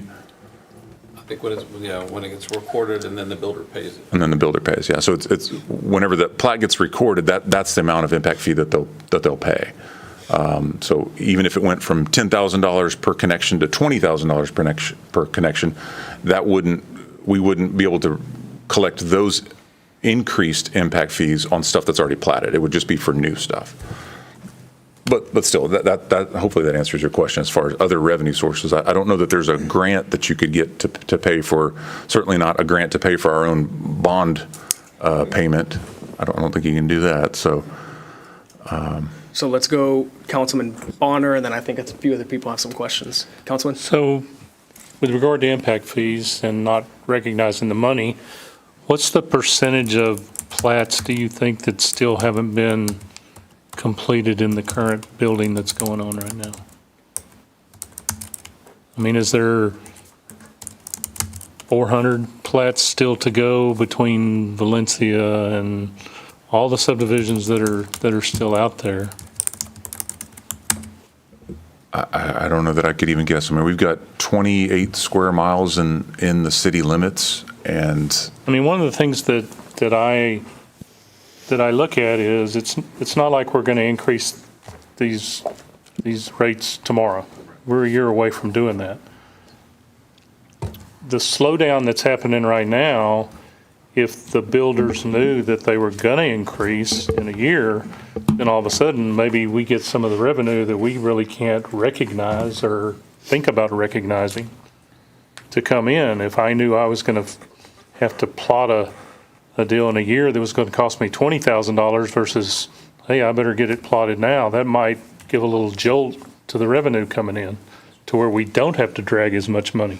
I'm not really in favor of going above this 6.25% right now because it's impacting the wrong people, I think. I'd be real interested to see, if we get that going on doing the new impact study, where we fall out there, because I'm not fond of this 50% right now. And I think that could jolt some more housing starts, if you really want to know the truth, just to get away from that upper fee coming. Thank you, Councilman. We'll go Councilman Perry next, and then Councilman Opliger. Okay, so I also want to get clarity. So I understand that even with the 6.2% increase, we're going to be short as far as the bond is concerned. Is that 6.2% what's causing us to now break even?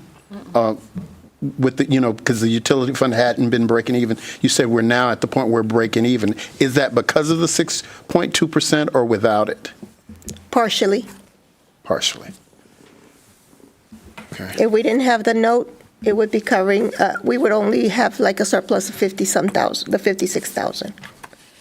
And as a reminder, utility had asked for X amount of staff, and we were only able to give them one. All right. Okay. Okay. Thank you, Councilman. Councilman Opliger? So the water system in general, right? So a lot of it's been funded from the taxpayers, right? And that the ultimate goal is to get the rest of us that don't have that off of paying for that system, right? So the next thing, so we have a superior water system now.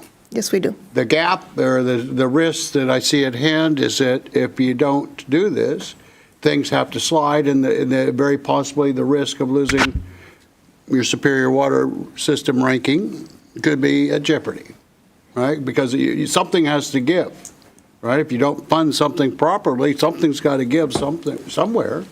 And that very possibly could be one of the risks, is that the city spent a lot of time, a lot of hard money to achieve this goal, only to let it go away if a water system is not funded correctly, right? And then just a thought is a community far away, where they let their water system go and go and go, right? And now they're set behind the eight ball so poorly, right? Their base fee is $200 a month because they're so far behind the eight ball, because they made that decision not to put the money into do the right thing.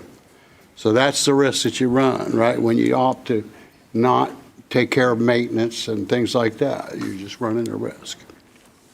Thank you, Councilman. Dan, a few questions here. The superior water rating recognition, we received that, my understanding is because we had certain employees that received certain certifications, which is why. So it wasn't necessarily based off of the infrastructure we have in the ground, or was it? It is partially how much ground storage we have. If we have a master water plan, master water and wastewater plan on the books, the certifications that our staff has, TCEQ violations or lack thereof, I should say. So there are several different functions. Okay, yes, sir. thank you.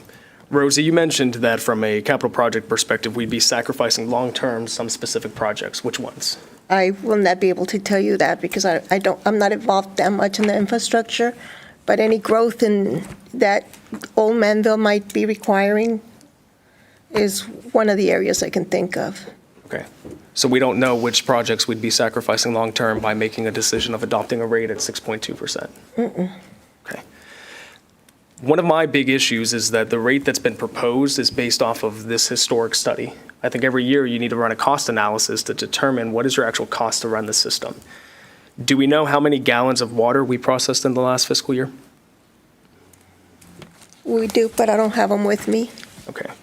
Do we know what our cost per gallon is to process?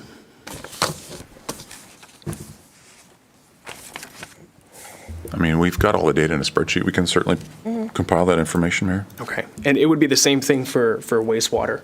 Okay. Because if we're being asked to go and advocate for a certain rate to the community, we need to be able to explain to them why this rate's being proposed.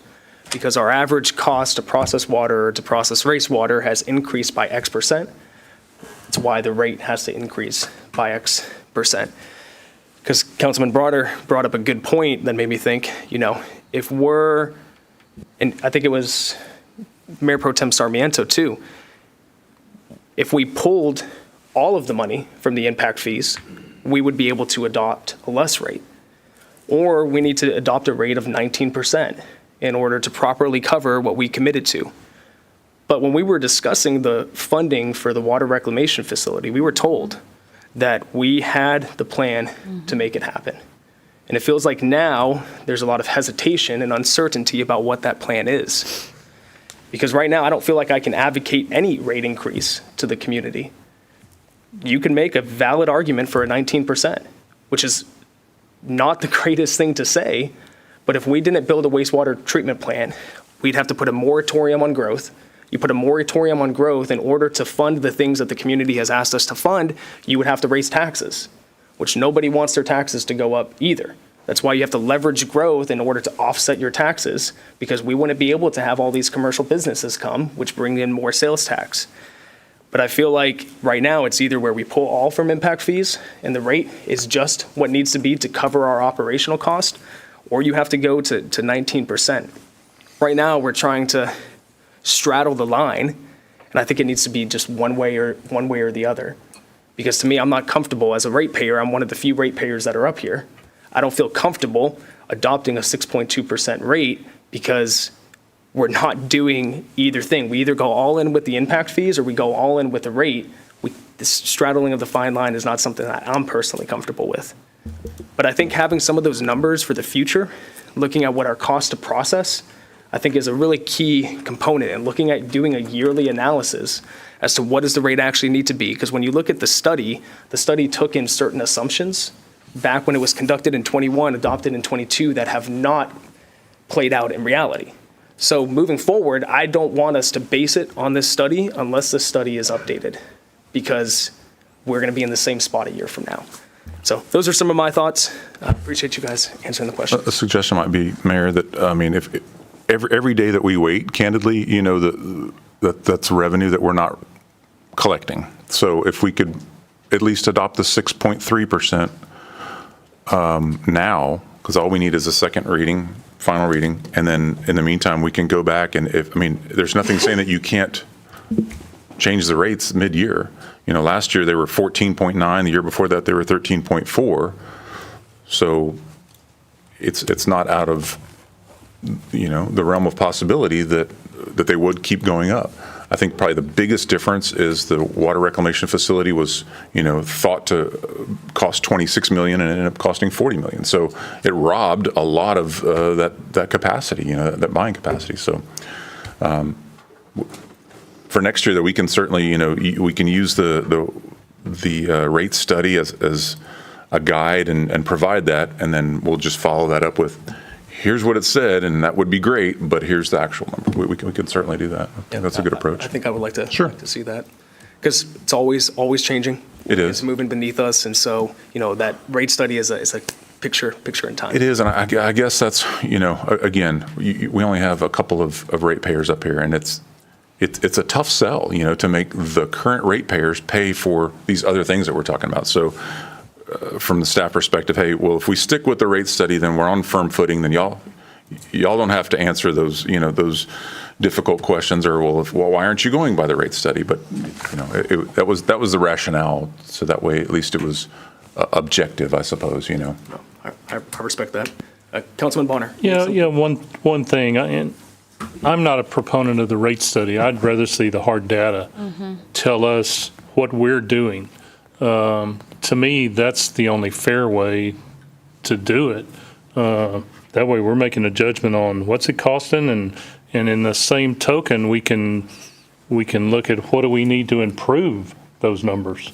Right now, there's no metric to hold anybody to improving whether it's something's costing us more or are we doing a great job and it's costing us less. The one thing I want to say, you mentioned something about this kind of drug on. This makes the third time now that we've asked for some of this data. And every time we don't have it with me. So, I mean, I'd like to see a couple of these questions answered, the next time that we talk about this. Which questions are those? Well, some of the ones that the mayor asked for the first meeting we had was some of these similar questions we're asking about what was this figure, and I don't remember, I'd have to go back and look at the notes, but I know there's been a couple of questions about, can we get some better data to make this decision about? So I just want to make sure we have the numbers to answer some of the questions that we need to understand. I have another question. Thank you, Councilman. We'll go to the Mayor Pro Tem next. Okay, so I'm looking at You're muted. sorry, the data sheet that is provided here, and I just have questions on that because it says currently the residential water base rate right now, as it stands, is $32.59, and the proposed rate increase is $34.65, which is about $2 in a base rate. Am I right? Yes. Okay, yes. And then the additional volume, so then that would be the base, and then each additional volume is $3.30. Explain what that is. Is that per gallon? That's per 1,000 gallons. Per 1,000 gallons? Yes. Over the first After- 2,000. yeah. After the first 2,000 gallons. After the first 2,000 gallons, then it's $3. It's going up from $3.34 to $3.79. Yes. Okay. So it's based on consumption. Yes. Okay. And then it says, there's another figure underneath it. And it says residential wastewater. So would those two be on the same bill? Yes. And we're proposing an increase on both of them? Yes, one's your water and the other one's your sewer. Okay. And the sewer, when does the $3.34 kick in? The same way, after the first 2,000 Gallons? Gallons in, gallons out? Okay. And then the commercial water base. Where did we come up with these figures? So right now, the commercial water base rate is only $39.11. That's $5 more than a residence. Why? Where was the logic of coming up with these rates? Do we know? Or were they already like that? The logic in, The logic in these rates, okay, coming up with these exact figures. So the residential water base rate, $32.59. Commercial will make it $39.11. Where did that decision come from? in the rate study. Yeah, In the rate study. Yes, table 5.2, it's got all of the rates in there. And so they did all of the calculations. I mean, it's a 47-page document as far as, like to Keith's point of how did they calculate that? Well, this is how much it takes to operate what you're doing. This is how many customers you have. This is how much, they probably, they did compare it to other cities. Here's how much you can realistically collect and not everybody just move out of the city because that's $200 or whoever said that a while ago. So there are calculations that go into each one of these, and the first is a base rate percentage, a volumetric percent. It's different for residential versus commercial, in city versus out of city, which we don't have any out of city customers, but if we did, then we could theoretically charge them more. Hey, Dan, a question for you. This is educational for me. Why? Because the cost to process water, to me, in my mind, doesn't change based off of its commercial or residential. It's all going into the same pot. Why do you charge a higher commercial base than you do for residential? Is there a different cost for servicing our commercial customers compared to our residential customers? There can be. I mean, usually the commercial is going to have bigger meters, bigger pipes and everything going into it. Mm-hmm. That makes sense. The volume. Okay. And depending on the type of business, how much water moves in and out, right? I mean, Well, that would be the volumetric. Yeah, the volumetric. So, It's the sizing of the infrastructure more than Yeah, anything the else. big backflow preventers that, an ordinary house isn't going to have, the thing that you always see that breaks whenever it freezes, that comes up out of the ground. no, the backflow preventer would be the Commercial business owner is the one that's paying for that, correct? I think they pay for the first one. And I know, what was it, the donut place where people kept backing into that one, knocking that off. I know we've paid for a few of them as well, but ordinarily, yes, anything from the meter to the building is the property owners. Yeah. Okay. And then a commercial business owner pays for the meter as well? Right. Out of pocket? Yes, sir. Okay. Thank you. Appreciate that. So do we have any other comments or questions, or are we ready to call the question and take a vote? One more quick question. In earlier discussions, there was, or maybe I just misunderstood, the 6.25, wasn't that more heavily weighted towards the baseline? Yes. Because the unknown is how much over 2,000.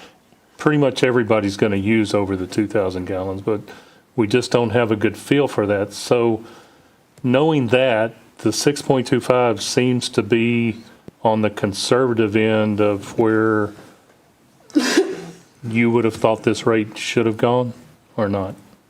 The 6.3%, we based it on the study, honestly. That's where we went. And usually, yes, they try to stay conservative on the base, and then they try to go a little higher Rosie, on the can you unmute? Sorry about that.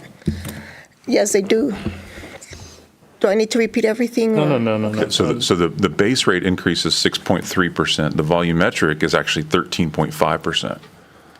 So the more water you use, the more it escalates. And that was something that we didn't have before. It was the same rate throughout. And so that was something that the engineer identified, hey, the base rate is one thing, but where you're really missing out on revenue is those heavy users. So as an example, the first year that we did the rate increase, it was 13.4% base, 30% increase on the volume.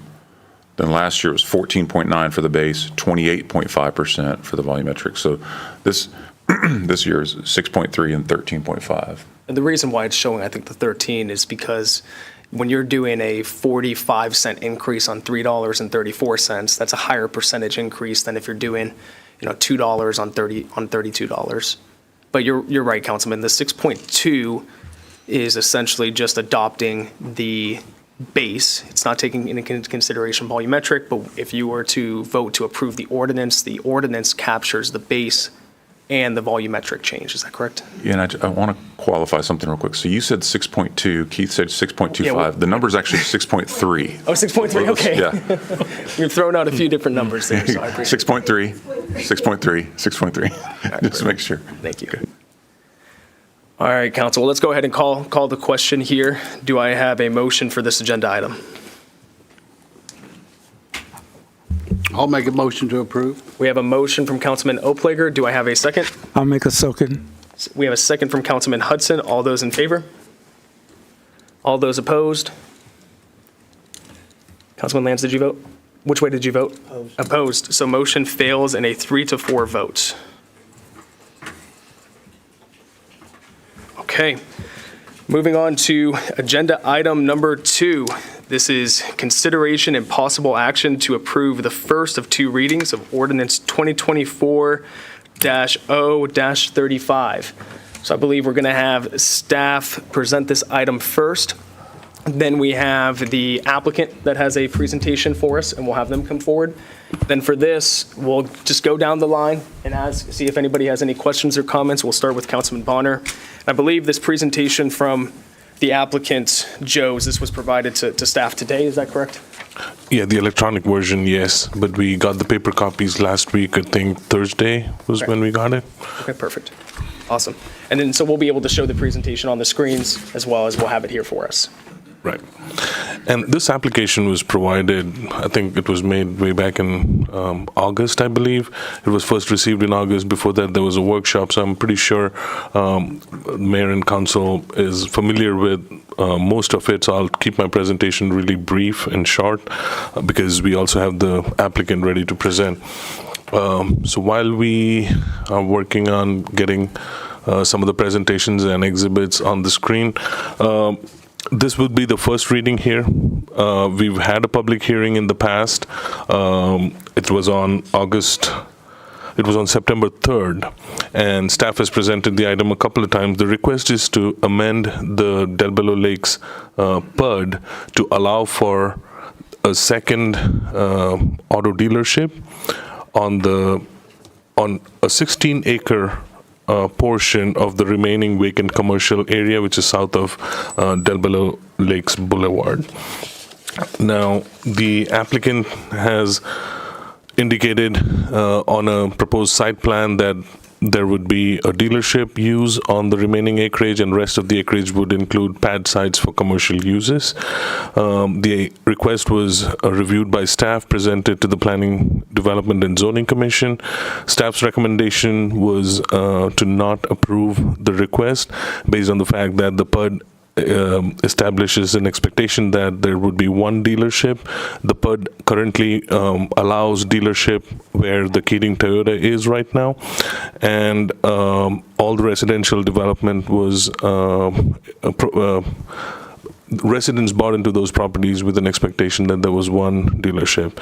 The additional reasoning behind staff's recommendation was the fact that out of the limited commercial acreage that the PUD establishes, if another dealership is included, it would take a significant amount of the commercial acreage, which would again reduce the variety of commercial uses that can be established for the development as well as the community at large. Planning, Development, and Zoning Commission heard the case, and they were not able to recommend approval. So we have a negative recommendation from staff and a negative recommendation from Planning, Development, and Zoning Commission. At the public hearings, we had several residents who spoke and expressed their concerns, and the agenda data sheet that we've included kind of touches upon, highlights some of the key concerns that were brought up. Some of the concerns were lighting, traffic, drainage-related issues, noise, impact on property value.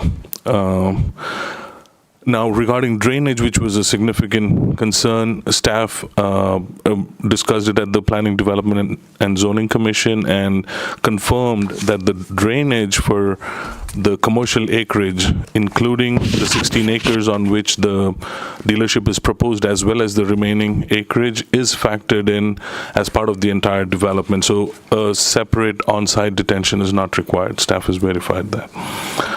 With that, if you all have any questions of staff, I'll be more than happy to answer those questions. And we have the applicant's presentation on the screen, and they're here to make a presentation as well. All right, let's hear the presentation. Who's going to be sharing it for us tonight?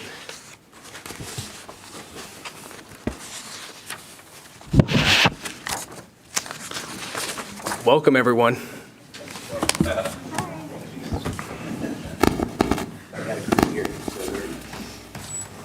And this is what you're handing out as a presentation on the screen. Okay. Yes, sir. Mr. Mintzberg, if you can introduce who you have standing up here with you for us. So I'm David Mintzberg, and I represent the group that owns this tract, going from left to right. And the reason I have so many is because there have been many questions that have come up. And many times people have asked questions of me, and I have said I do not have the expertise in certain areas. And there's also been some questioning of some of the things that have been said. And I thought it would be imperative to have people that are expert to be able to be here and address those questions and respond timely to everything so that all the facts would be out and out correctly. So, moving from left to right, I have Robbie Booth, who is with LJA Engineer, who can answer all the infrastructure questions. Anson Jones with Keating, Chris Wall with Keating, Jack Wendis with Keating, Charles Scoville, who is the Chief Operating Officer of Reed King, a shopping center development, Kirk LaGuardia and Dwayne Heckman, who are real estate brokers, who actually represented the partnership in its listing and are familiar with this kind of transaction. So, if we could go to the first slide. Even better. So, I thought it might be a little helpful. None of the mayor, not you, and none of the members of council were here when this tract was originally put together. This tract was made up of, gosh, I think it was 17 or 18 different parcels. And it was in 2001, or might have been in 2002, when this entire tract was under contract to a group known as Kimco and then ultimately known as Kimco Rockefeller. Kimco Rockefeller wanted to do a major shopping mall development at this tract. They worked on it I was not involved. I only learned about all this some number of years later. Kimco Rockefeller met with the city on multiple occasions, and their words to me was that the city was not encouraging to them at all. and they were not able to proceed, and they abandoned that after about 3 years of effort and quite a bit of money spent on their behalf. I became involved almost a decade after that. And so that was in 2014 when I became the representative of this partnership, and worked thereafter with a fellow that some of you do know, Michael Kim, and with Chris from Keating to develop approximately 200 acres for single family and to develop the track with Keating Toyota. That involved, and Mary, you made reference at the last meeting, but this has taken a while. That process took 4 years. I probably appeared before y'all's predecessors 15 times, making presentations about what would come here. We were sent packing on more than one occasion, and we came back and we came back, and we finally got it to where the city was happy with what we presented. As part of that, our group put in over $2 million of infrastructure. So that included Del Bello Boulevard that's now there. That was paid for by my group, as well as the infrastructure and the connections, and spent a little over $2 million to get all of that put in. So now we come to the 30 acres. So we have worked carefully and marketed and listed this property for some period of time, and had two groups that were interested in moving forward. Both groups were auto dealerships. And I'm going to ask either Kirk or Dwayne to speak to that, our marketing effort and what they saw in doing so. Whichever one of you guys want to. Okay. Thank you all. Appreciate y'all hearing us out. My name's Kirk LaGuardia, and Dwayne and I run the Houston office for Land Advisors organization. We're land brokers.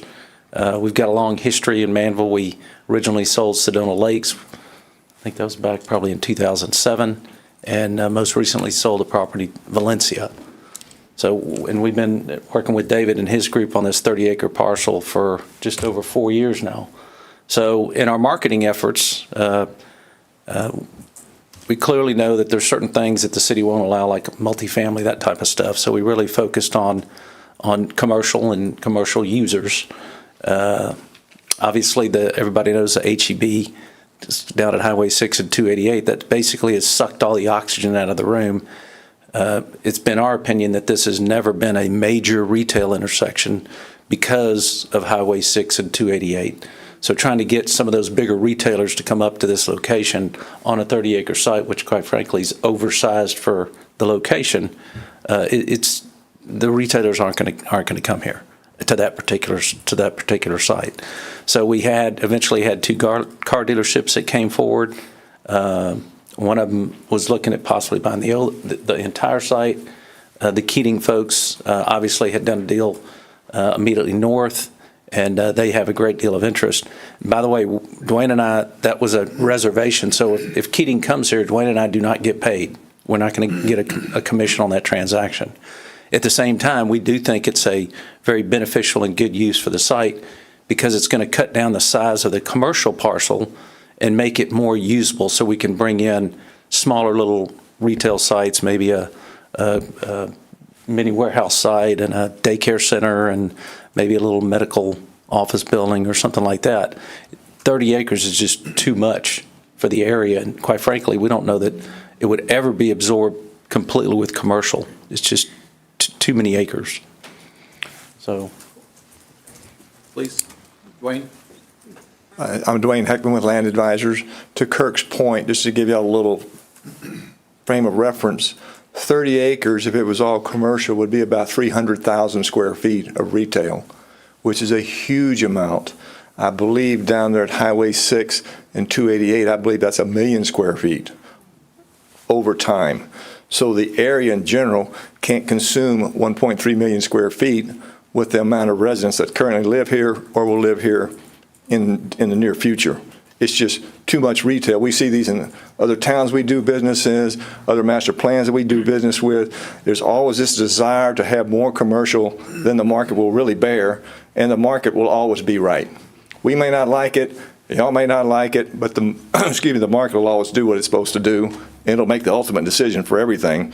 So we're working on some deals in some other towns right now where they have way too much commercial planned, and it just sits and sits and sits because there's not enough people to absorb it, because there's not enough demand for the retail users there. Thank y'all. So, again, my group looked at all the potential users, and following up on what Kirk and Dwayne said, I reached out to Reed King, which is a major shopping center developer, strip center developer, and Mr. Scoville is here to talk about that area of the market. They've spoken to raw land sales of who the buyers are. Mr. Scoville is familiar with the development side of that. So Charles is the Chief Operating Officer of Reed King, and maybe you would say a little more about your background. Charles Scoville, again, thank you very much for letting me be here tonight. Just want to point out I don't have an interest in this deal either, although David did buy me a chicken sandwich before I came, so that's my investment in this. I have been in the shopping center business for about 40 plus years, and it doesn't make me particularly an expert, but I hopefully know more than I did when I started. And David, just in a friendly conversation, presented this site to me about 3 years ago, and my initial reaction was, ooh, that's going to be tough. A, it's very green for major retail development, but more importantly, it's a T-bone intersection on a one-way frontage road, and that's kind of a non-starter. There are certainly examples around the city that you can identify that sites like that may have been developed, but they tend to be more for entertainment uses or multifamily or hospitals, none of which are really candidates for this site in the foreseeable future. And by the way, our activity as a development company is we do everything from 1 acre sites for people like Chipotle, a 2,400 square foot freestanding building, to 110,000 square foot HEBs. So we have 4 HEBs under development now in the city of Houston, in and around outlying suburban areas. And we tend to, our role for HEB, they don't need us to build buildings, they need us to take down larger sites that are only available 30 to 130 acres, and then figure out what to do with the balance of that property while they go do their grocery store. So we live in this world of trying to figure out what the uses are alternatively to retail.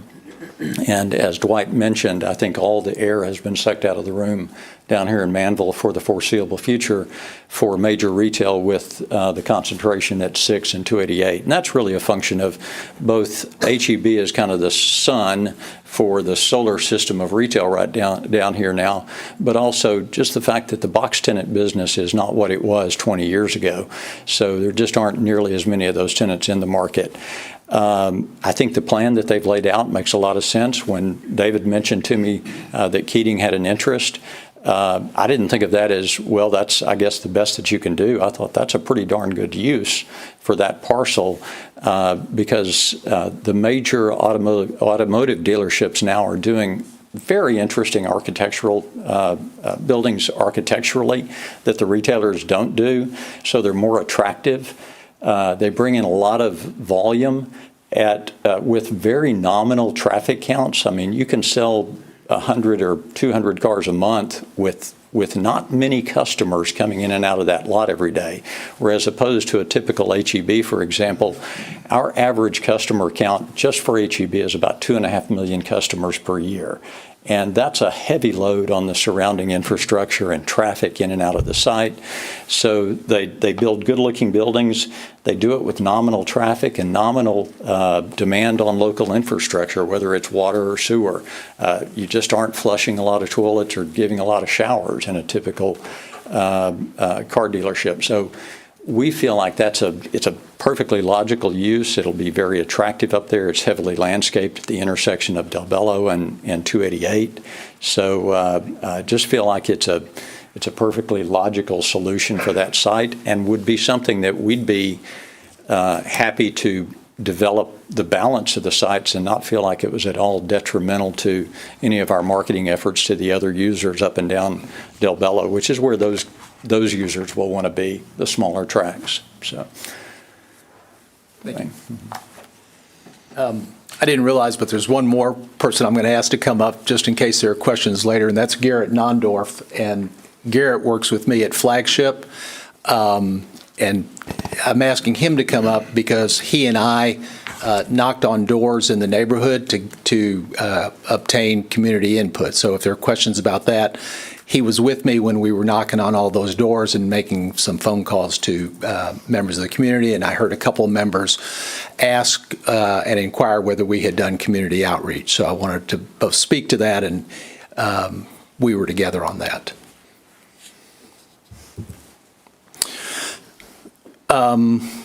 This is part of the growth plan. I heard y'all talking earlier about the need for revenue and the need for commerce. This will drive both of those. This will drive revenue and this will drive commerce. This will drive jobs. This will increase sales tax and sales revenue very immediately. The Keating folks have a good reputation. This will allow us to move forward, and it will enable us to be in a position to move forward then on retail along Del Bello Boulevard. So we have a couple of renderings, and our goal is to move forward as rapidly as possible with smaller retail development along Del Bello Boulevard. I'm happy to go over any particulars there. I have spoken to a number of potential users. We would turn that over to Kirk and Dwayne. They're the experts in that. But I've personally reached out to a number of folks that are potential users and have gotten nothing but positive feedback. Now, I want to tell you that positive feedback is predicated on there being activity. It is also predicated on there being more homes.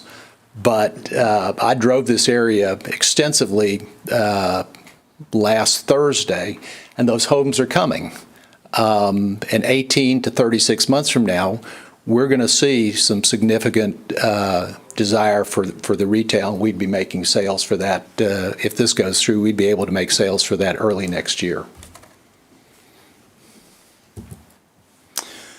View from across the street from the Keating vantage point, as you're looking in, you see that we've presented that there be, multiple smaller retail users, again, up and down Del Bello Boulevard. We anticipate those would be anywhere from half-acre parcels to 1 to 2 acre parcels up and down Del Bello.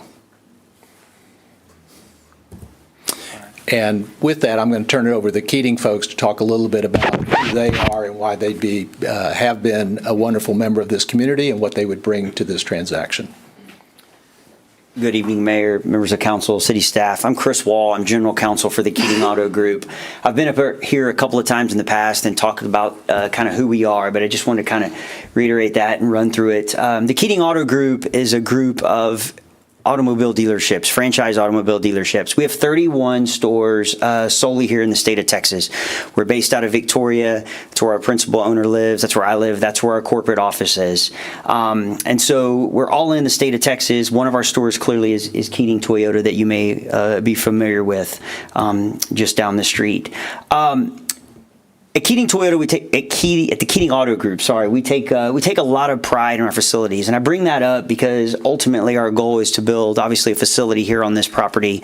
If you approve this use, I wanted to show you a couple examples of dealerships that we've just recently completed. Now, I want to be very careful and represent to you that I'm not suggesting this is what we would build here. I just want to give you an example of the dealerships that we have recently completed and the investment that we put in those facilities. We take a lot of pride in our facilities, in the appearance and what they represent to the community and to the Keating Auto Group. And so this was a Hyundai store we just completed in the last few months. This is Northwest Hyundai in Houston, there on 290.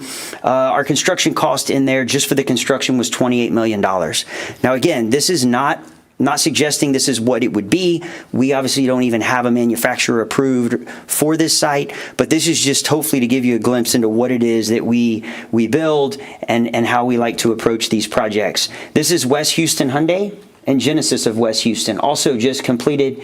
This was a price of $40 million. So I hope from these illustrations you can see that we take a lot of pride in our facilities, and we would do the same here.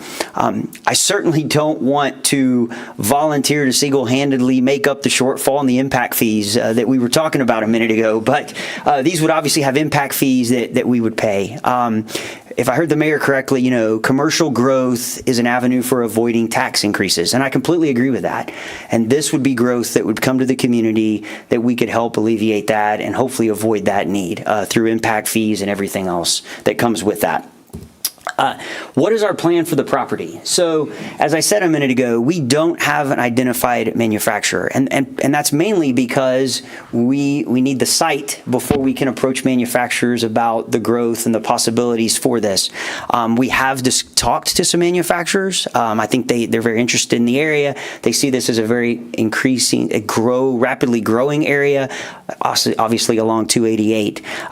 But we don't have anything picked out. I have heard concerns about, well, what if we approve this and they come back later and they want to possibly request an additional site or permission? I want to make it very clear, we are only interested in the 16-acre site. That's all we've ever spoken to David about. I think he's said to you that there is someone that's interested in the entire site. That is not us. We're only interested in the 16-acre site to develop for that use, with the hope that other things can come, as was mentioned a minute ago. We have Keating Toyota right there. It would benefit that location greatly if we had restaurants, some retail, those different things that I think y'all want to see come to that area, and we agree with that. This would be an add point, not a relocation. So I've mentioned that before. If you'll recall, with Keating right down the road, and we worked with the manufacturer, they wanted representation here closer to 288 in this market. And so we relocated that store here. And the importance of that is that we took those jobs that were there and we just shifted them over to here. And people that may have lived there are just commuting here. This would not be that. This is an add point. This is creating new jobs that currently don't exist. It's creating tax increases that currently don't exist. Property tax, sales tax, through parts, service, vehicle sales, and again, new jobs. It would also be increased commerce, not only from the people who move here to work, to build a location, etc., but customers coming in to shop. People come in, they want to shop on a Saturday, they need a place to eat, they need a place to go shop, all of those things while they're getting their vehicle serviced. This is an opportunity to bring the commerce that we feel is needed to help spark the growth around the area. And all of that then goes back, obviously, to increase taxes. And this is a new location for service, just a service facility along 288. A lot of people want to use a franchise automobile dealership to perform their service. Our dealership service all makes and models. If it's a Toyota store, Anson will gladly service your Honda, your Nissan. And so it's another opportunity to increase service availability for your citizens. And we're excited about that opportunity. This is a conceptual site plan, and you may have seen this before, but again, this is just conceptual. We have tried to take comments from our time here and with PD&Z and tried to incorporate what the feedback that we've heard. And so obviously we understand that if this was approved, this is just the first step among many. We'd have to go through the permitting process to get approval for the specific facility.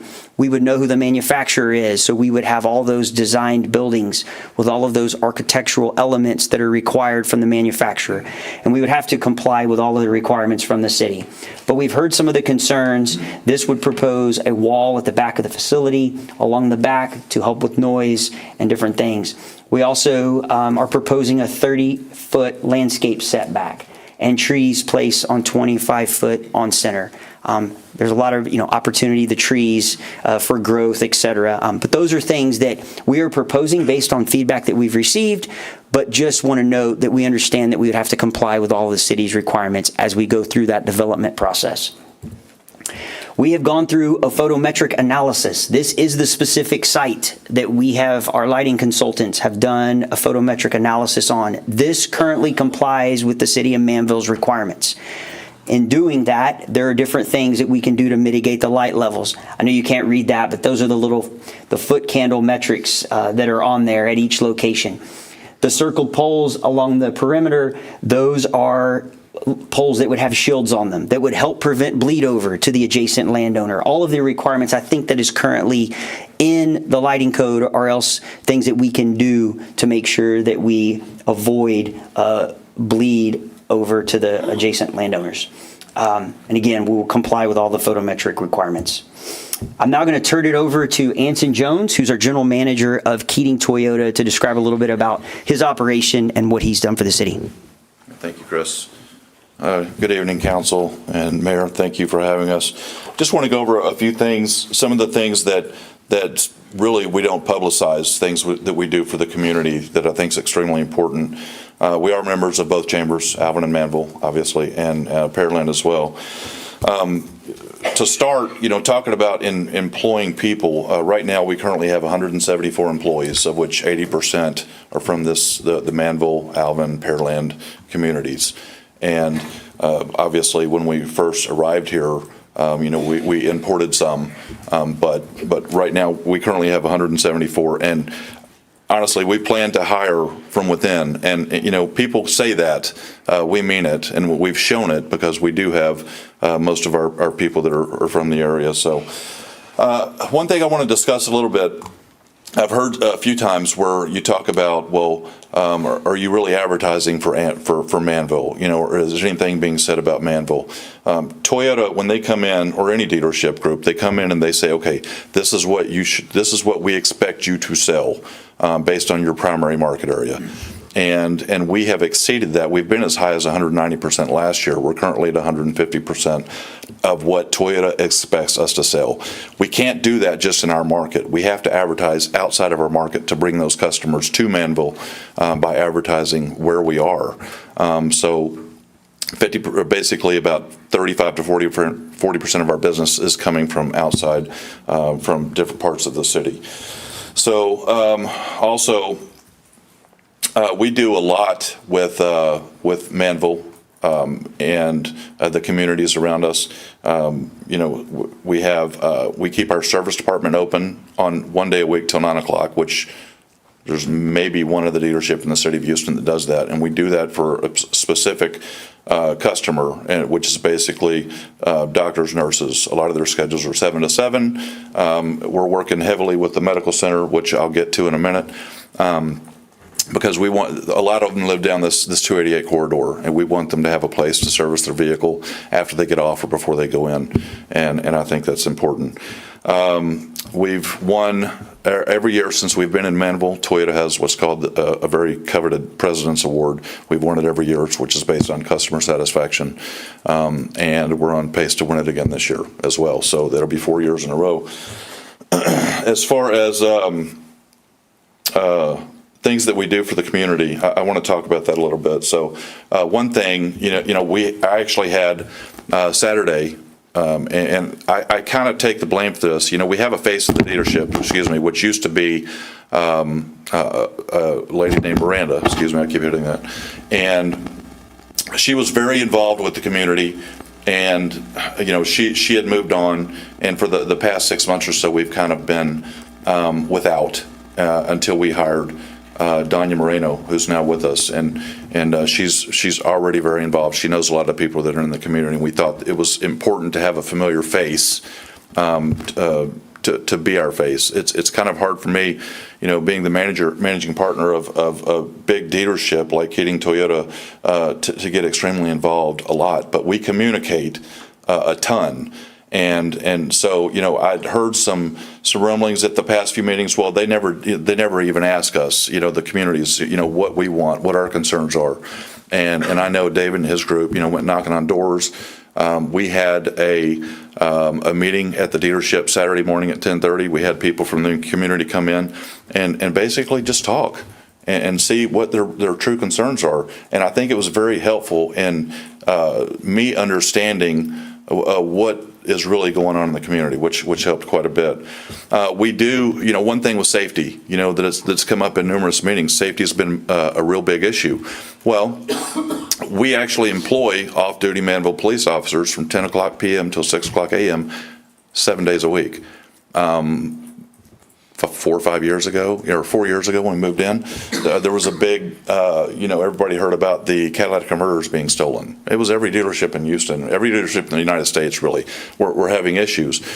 So we had about a week of that, and I said, okay, I talked to, at the time, Sergeant Day, and I said, look, what can you guys do for us?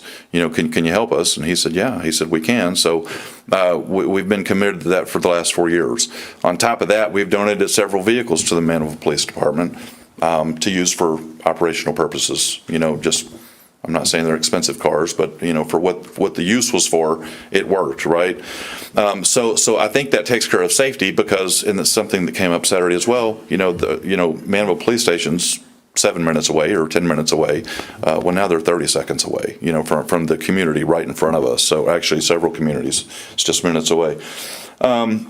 We sponsor a ton of community events, and some of them are pretty substantial sponsorships. I'm going to just name a few. There's many more. So obviously, Manvel Police Department, the Halloween candy. We do the Shop with the Cop every year. Which anything to do with kids, I'm in, and I'll get more to that in a second as well. We do the high school sponsorships. We do the rally towels. We've donated. We do, at the beginning of school years, we help with the backpacks for kids. Donate backpacks for kids, and the Brazoria County Alliance for Children. We've teamed up with them on several things, and also. One thing that's very important to me, again, when I talk about, children, I'm going to explain what we did with Texas Children's. And I wanted to do this when we first moved in. But when we first moved in, I wanted to get people from the medical center this way. And the only way to do that is take care of them. And that's, my service department's been open every Wednesday till 9 p.m. since inception, because that was my goal. And I wanted to devise a plan to get 4 or 5 hospitals and the medical center to come up with a plan to donate a car to the top nurse, whoever they teamed up to be. Well, then COVID hit, and they wouldn't even let you in a hospital. So we kind of nixed that and put it on the back burner until the beginning of this year. I reached out to a lady named Magda who heads up philanthropy at Texas Children's. I picked Texas Children's specifically because I have a son. They saved his life years ago. And another reason, my mom was a nurse for over 30 years, retired, so I have a lot of respect for nurses, right? I mean, I've had a couple surgeries in my life, and, the doctor comes in, checks a couple boxes, but the nurse is the one there really taking care of you. So that's why I did that. So when I got together with them, they were extremely excited about some of the plans that we have to do with them. And I'll go over a couple things. So in talking to them, they developed a brand new cancer center research and wanted to get auto dealers involved. We were the first ones to say yes. In fact, we kind of headed it up with Texas Children's about a week and a half ago. It was a September program. We donated $15,000 to Texas Children's. And they got a total of 8 dealerships in the Houston area to participate, and they raised over $100,000. I thought that was pretty nice. One thing that we're doing December 2nd, which has been in the works for really years, but now months, we are giving away a car to the top nurse that they deem as the best, right? So they have 5 picked out now, and it's a really big deal. To me, it's just a matter of, hey, I think it's important. We take care of a nurse, and it wasn't so much about advertising, but in talking to them, there are so many people at Texas Children's that are so excited about this. It's made me more excited. And that's just some of the things that we do for the community. And that will be, I would expect, highly publicized. Wasn't the goal of that, but I would expect it to be highly publicized. And obviously Keating Toyota's in Manvel. So that's just what Keating Toyota does. And that's who I am. It's who Ben Keating is. And we expect big things. So that's all I have for now. Thank you.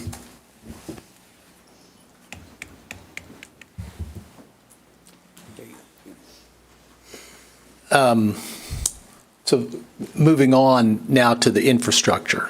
So this drawing is both easy and complicated simultaneously. So the green line is the sanitary sewer line projected, the red is the storm, and blue is the water line. Now, this is only a conceptual drawing. Again, I've been asked many times, everything from the storm drainage to the water, where are the connections. So we went ahead and did an outline of what could be done. Ultimately, what we're going to be doing, and we developed a cost structure, and this actually cost us a pretty fair amount of money, which we wouldn't ordinarily do at this point, but there were a lot of questions from members of council and from PD&Z as to what we were going to do. So we said, look, let's do a layout and show what it might be, and we went ahead and got preliminary cost estimates. The one thing I can tell you is this probably won't be what is ultimately there, because what is ultimately there will be what's drawn, and what is ultimately there will be what's approved here at City Hall by city staff. And that'll go to the drainage, that'll go to the water line, that'll go to the storm. But this gives you an idea of what's involved in bringing something like this in. This will also allow us to have the connections in place for the further development along Del Bello Boulevard. This one? Yes, sir. Yes, sir. So, our cost estimate for all of this is, well, there's supposed to be a total there somewhere, but it's $3.5 million. That's a significant number. And in the same way that across the street, we needed the sale to Keating in order to provide the funds necessary to do the infrastructure development that we did for all of the single family and to put in Del Bello Boulevard. This sale to Keating will enable us to put in all of this infrastructure, which will then ultimately fund not just Keating, but will fund the necessary infrastructure and development along Del Bello Boulevard.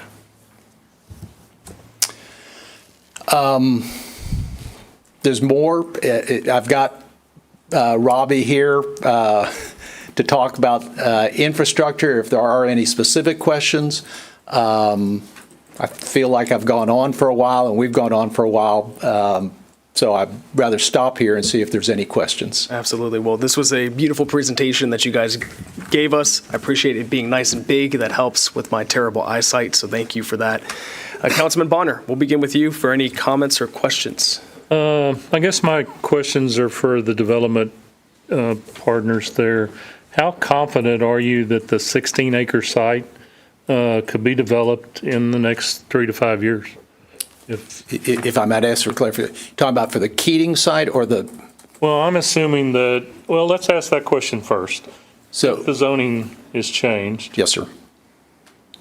And let's say everything goes well with the next, help me out here, Joe's and them, a year's time to get planning and everything done and approved. What's the time frame there then for Keating and the development? Okay, so I think maybe the best way to answer that might be from Keating directly on that part, and then we'll speak to the Del Bello. And I would say that the best answer there is what Keating did previously. So, Chris, you want to? Sure. So, as I said a minute ago, we don't have a manufacturer picked out. So, I think kind of in chronological order of what would happen if this was approved. Hey, Chris, could you scoot it a little closer? I'm sorry. Because for Thank people you. online, you need to speak right up. Thank you. Sorry about that. Thank you. Kind of in a chronological order of the way I would see this happening is that we would go proceed in purchasing the property, right? That would be the first step, and that's a process in and of itself. So there's some time there, but in the meantime, we would go to work and try to find manufacturers for the actual manufacturer for the dealership. That can be an approval process, and so I want to be careful to manage expectations. But I would tell you that we would, I can tell you that we would be very committed to moving forward quickly to put those things in place, to try to find a manufacturer, to then begin that process of getting that approval. That is a process. And then the development of the building, architectural, et cetera, et cetera. So I guess the best answer I can tell you is that we would get started on that, focusing on that very quickly. But how long that takes from that process, it's hard to say just because. Realistically, no sooner than probably 2 years before you could even break ground. With best case scenarios happening. I would say there's a lot of factors involved that are out beyond our control. Right. But typically, to design a building, to go through obviously the permitting process, and then of course, obviously the infrastructure is a whole nother discussion. I think David's going to hit on. I don't know what that timing would be, but yes, it would be some time, but we would be focused on moving through that as quickly as we could. Okay. Yes, so sir. then, given that everything went fine with that portion, is the development of the other 16 acres going to wait till the end of the Keating process, or is it starting simultaneously once that part's been okayed to sell? It would happen simultaneously. So again, as we did across the street, Del Bello Boulevard wasn't in when we made the sale.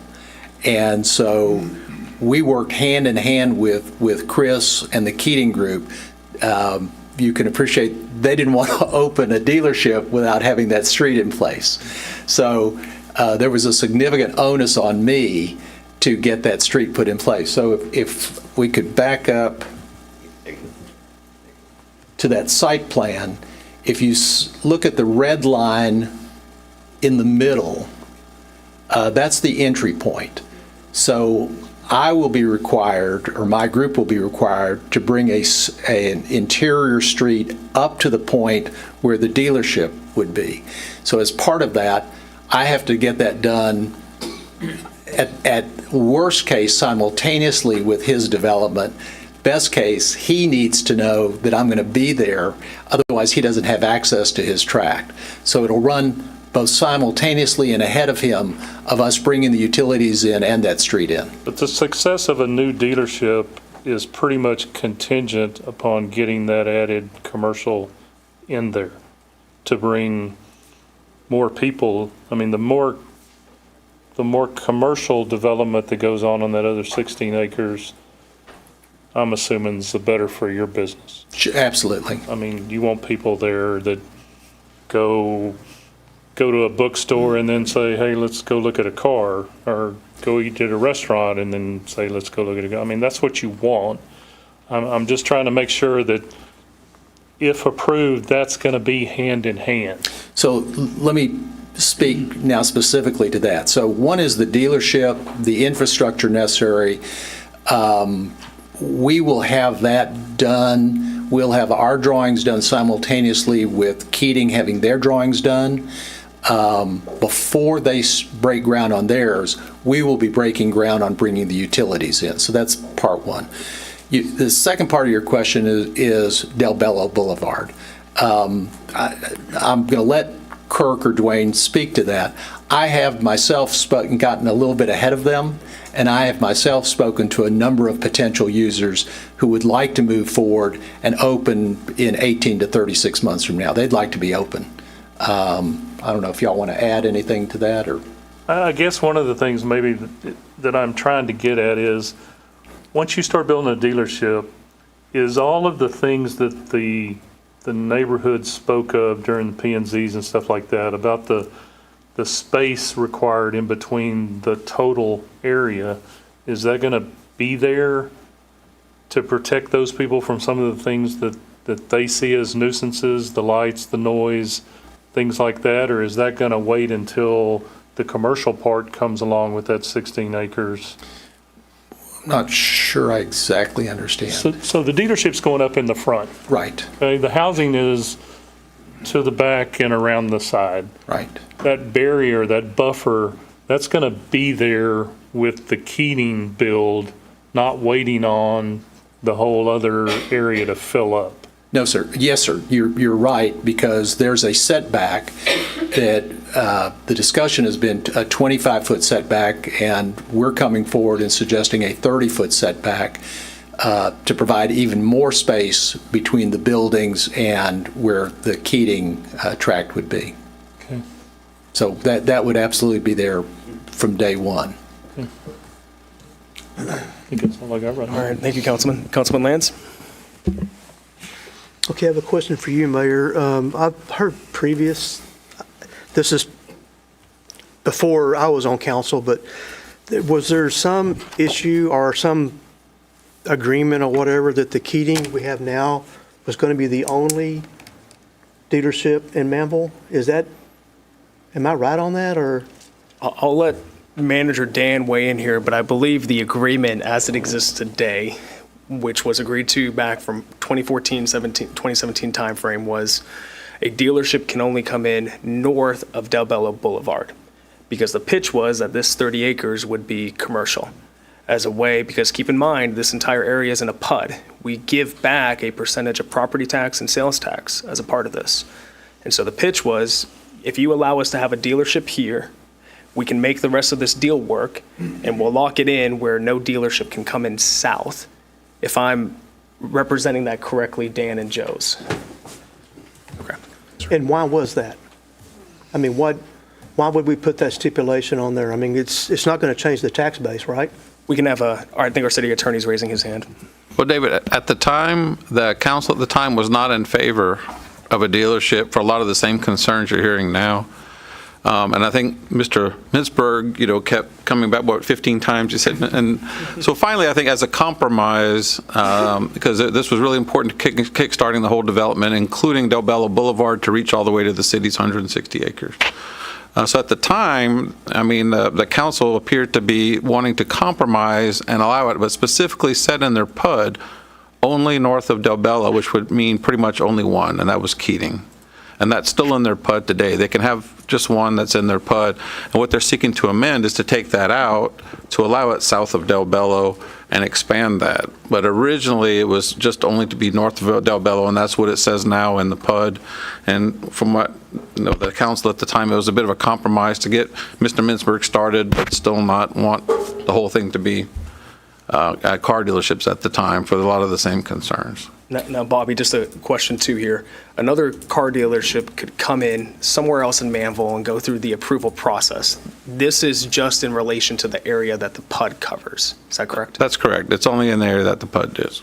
Okay. Well, still, I'm not really understanding what the argument was at the time about only allowing one.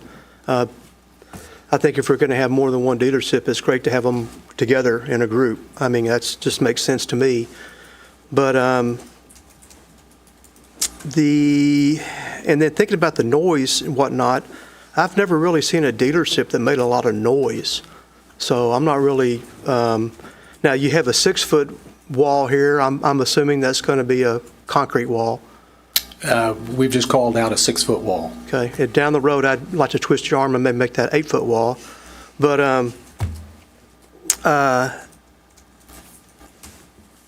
and we talked about there is a reduced, I call it a reduced tax base. I mean, they're in that tax agreement thing where they get a portion back or whatever. So that's okay. The door to door. Y'all walked door to door. What were the responses? So, Garrett and I walked 36 homes. Together, we walked most of them, but then he stayed on and walked a few more.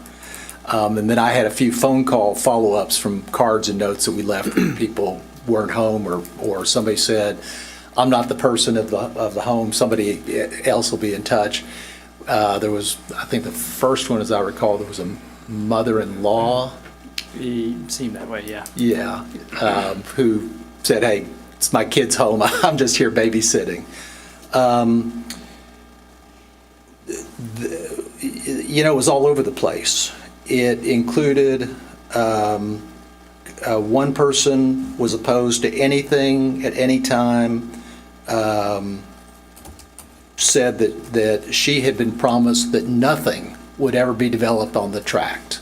And again, I wasn't there to argue. I was just there to seek input. She had a good real estate agent.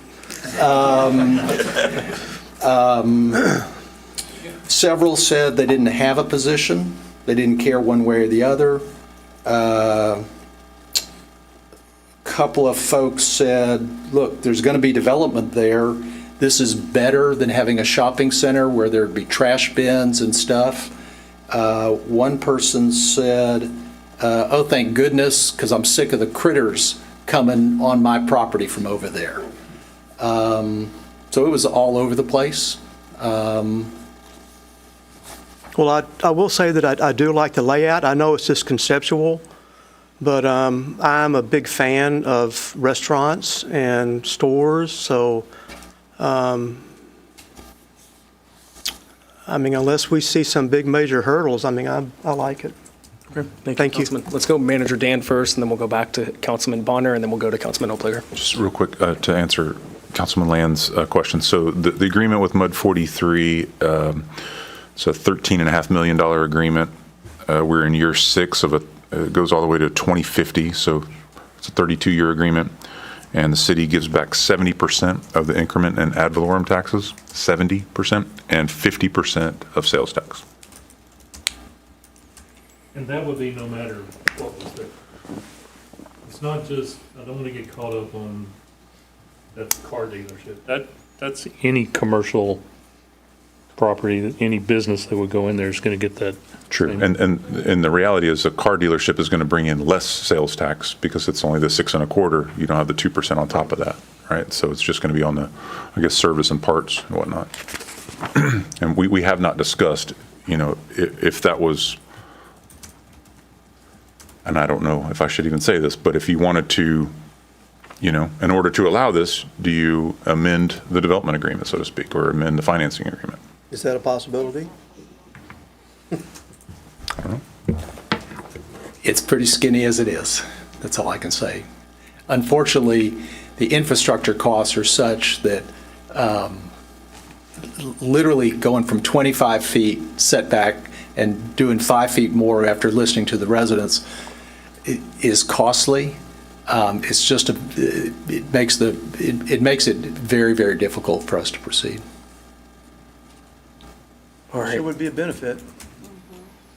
I like it. Councilman Oplager? Okay, thank you. So, look at the two buildings. Is that one dealership on that's? Yes, sir. But there's two buildings. So that is, again, just conceptual. At this point, we don't have even one dealership manufacturer picked out. We put this on there, if down the road we were able to bring more jobs in and increase the economic impact by adding a second store on that same footprint. But again, we don't, at this point, we don't have a manufacturer for one of those facilities. The ask is for one dealership. I'm sorry? And the ask for one dealership? Well, this is just approval to put dealerships on the 16 acres. A dealership. Or dealerships. Yeah, I mean, it's... Yeah. Well, dealerships? I mean, dealerships, yes, sir. Multiple dealerships. Yes, it would allow for that. That's correct. It will Yes. allow for that. Yes. Now, I'm correct. Okay, so then the next question is, and I think I heard this, based on the amount of homes being built, there might be the food establishments built. It's all going to be hinged on homes being built. Is that what I heard Yes. correctly? Yes, the ultimate development needs rooftops. And so right now, the ones that I've spoken to are a daycare facility, a self-storage facility, and a 10,000-foot, 10 to 15,000-foot retail center. Now, that retail center, I've spoken to folks that are interested in occupying it that are food establishments. You build out the whole thing. I was with a fellow who owns 60 McDonald's. I mean, he'd love to come there. So would others when there's, 2,000 homes and not just 500. Or so you can come back and say, geez, we've looked around and nobody wants to build. So then they expand the dealership. That could happen too, right? Look, that is not our request. Our request is just for this 16 acres. Council's been pretty clear. If I wanted to do that, I'd be here with somebody other than Keating talking about that, because I have another group that wants to do it all. Okay, so if approved, it would only be for the 16 acres? This is only for the 16 acres, yes, sir. And it wouldn't change? No, sir. And I believe, well, it could change in the future. We're being asked to change it now. And I believe the ordinance in front of us still specifies all 30. Is that correct? No, that is not correct. The agenda packet that I'm looking at. We have submitted over and over again and told staff that this is only for the 16 acres. And that is correct. The original ordinance may have been from the first application, but then it was clarified at multiple meetings that we've had as part of the public hearing process that the ask is only for the 16 acres. Okay. Councilmember, I want to be explicit on that because we're asked many times that we've submitted. This is exactly for the 16 acres, period. Yeah, so, I guess, one of the things I hear a lot is that, we approve something, it's going to change. That plan's changed because we've already granted the approval, but they could change the design or whatever they're going to bring in. So that's just, I want to throw caution at that a little bit.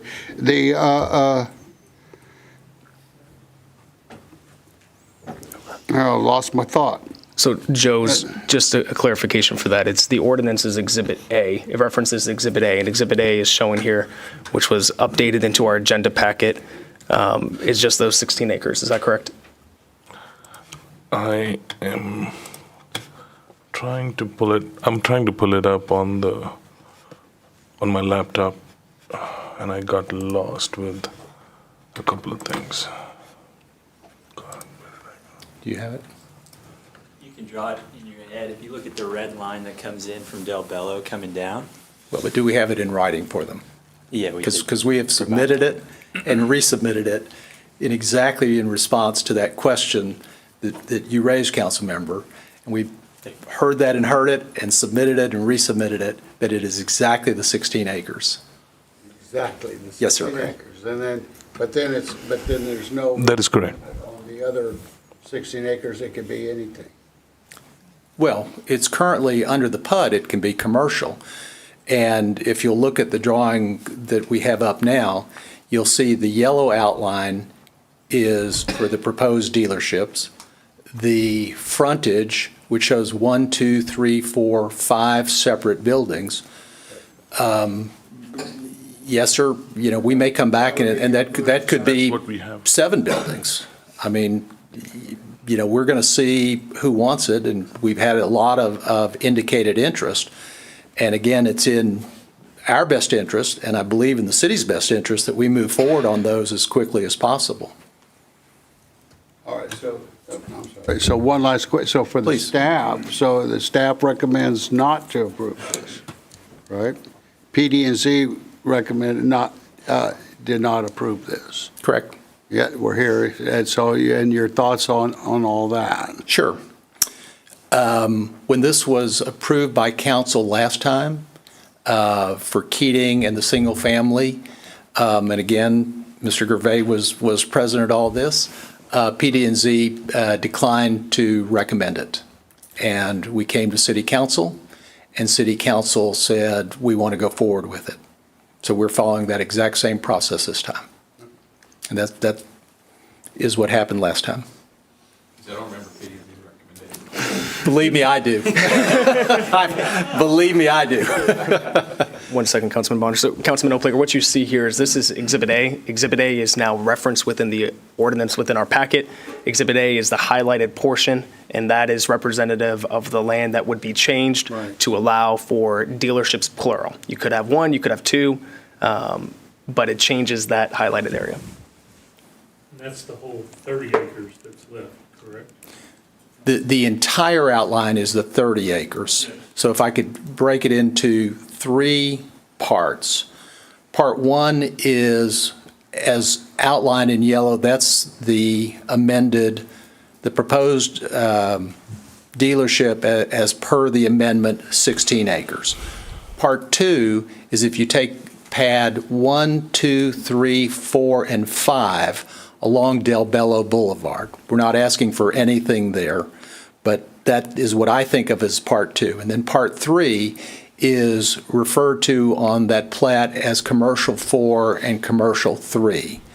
And that is approximately 8 to 10 acres that would be for future development and future commercial usage. So I think it's a total of 16 acres, Councilman Bonner? Is what the, About 16.3, is that what it adds up to be? And that's what I was just trying to say. When we're talking about amending, we're only amending the 16-acre portion that they want to build on. Correct. Yeah, we're not asking to touch any of the rest.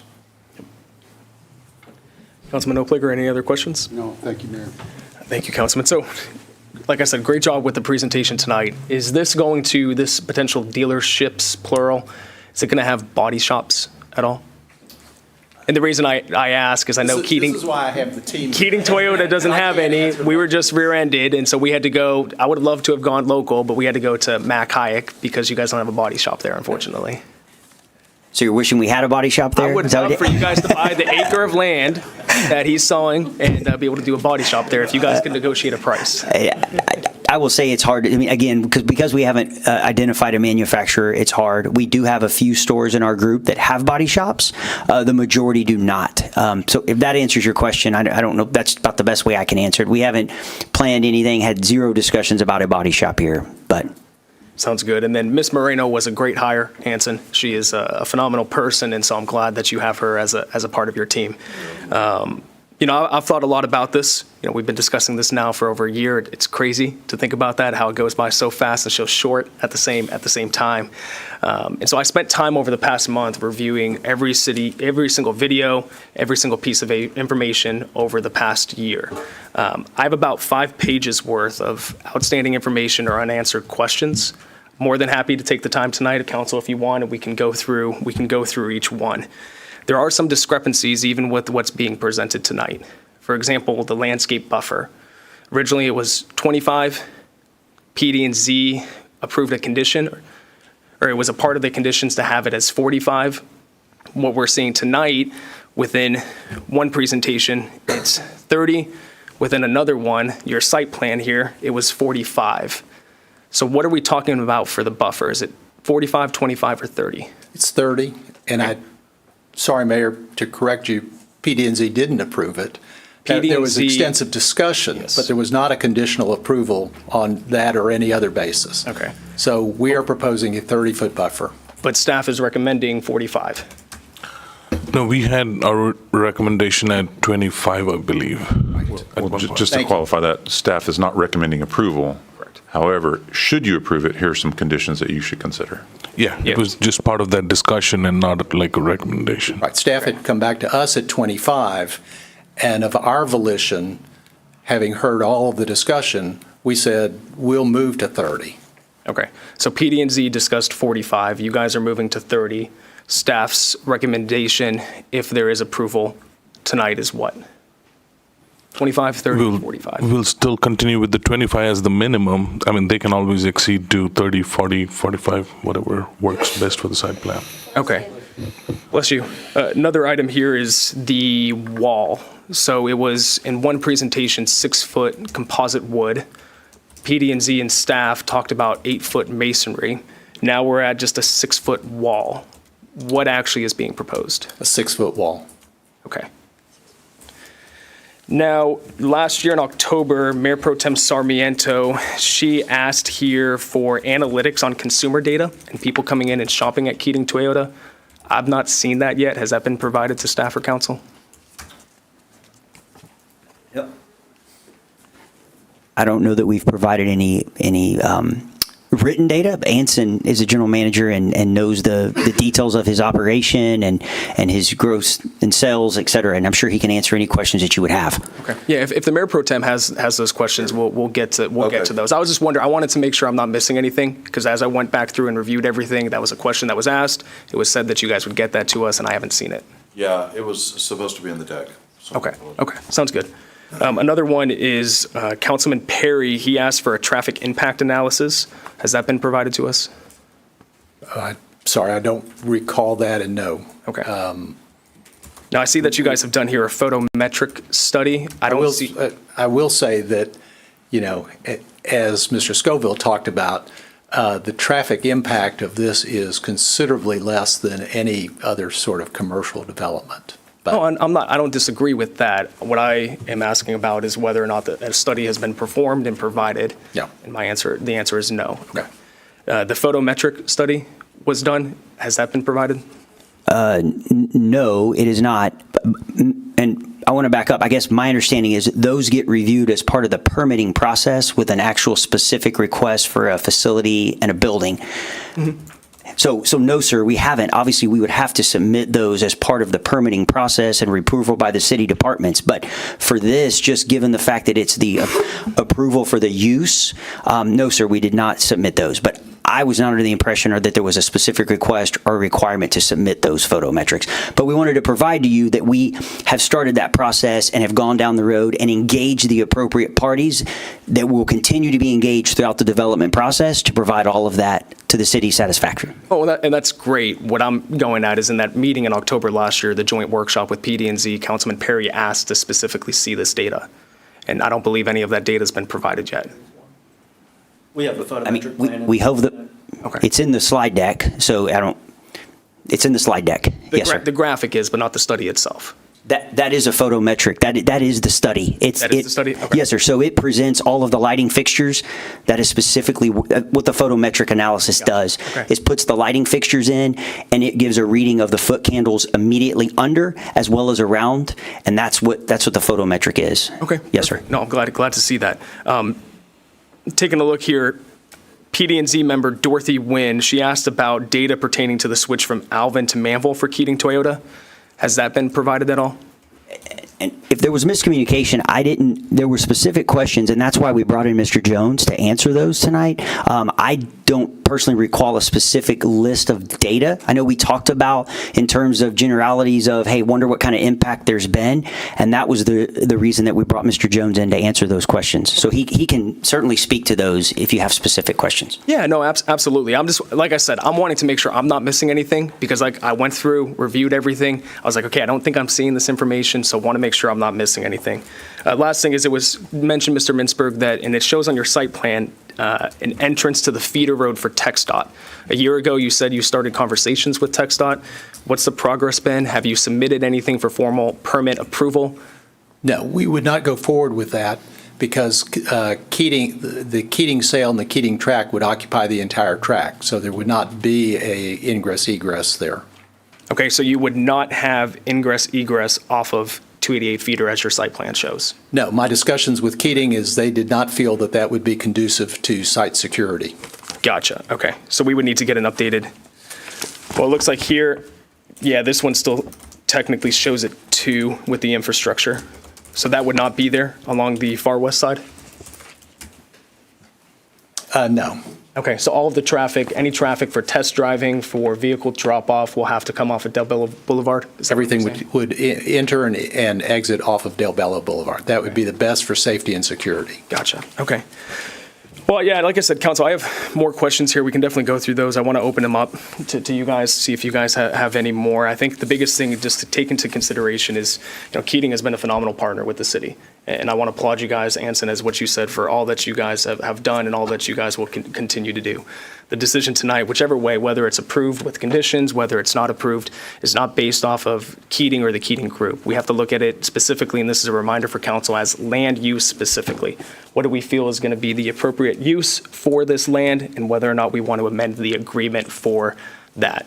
And so with that, Councilman Perry, I'll turn it over to you. Thank you, gentlemen. All right, thank you for the presentation. I guess more for me, because I've listened to what everyone else has asked and what the answers are. The question more for me is I want to get clarity, and maybe you gave it and I didn't understand it. So the sole reason for staff not recommending approval is because of the original PUD? No, Joe's gave reasons for staff and PD&Z recommendation that it was not based upon what the prior council did. I think that was a historical fact to show why it currently says only north of Del Bello. Right. And only, which pretty much was only for Keating, and why it was only there in the PUD that way. Right. So that's what I'm saying. So that's the reason for the denial, because it originally said only one dealership north of Del Belo. Well, the reason for denial that Joe's gave were, things like the people who bought next door were pretty much bought in reliance that there was not going to be a dealership there, because the PUD at the time they bought did not allow a dealership. So that was, if I'm speaking for Joe's, you may be able to. No, yeah, you did cover it well. So one of the purpose of zoning is to offer predictability. And so the city has its own zoning designations, which allows for certain specific types of uses. And then you have opportunities for development where you have large acreage, where you have to have flexibility, and you can kind of go outside the box, so to speak, from the city's existing zoning district. And that's how this PUD was put together. And when it was put together with the expectation, number one, that there will be commercial frontage, there'll be residential in the back.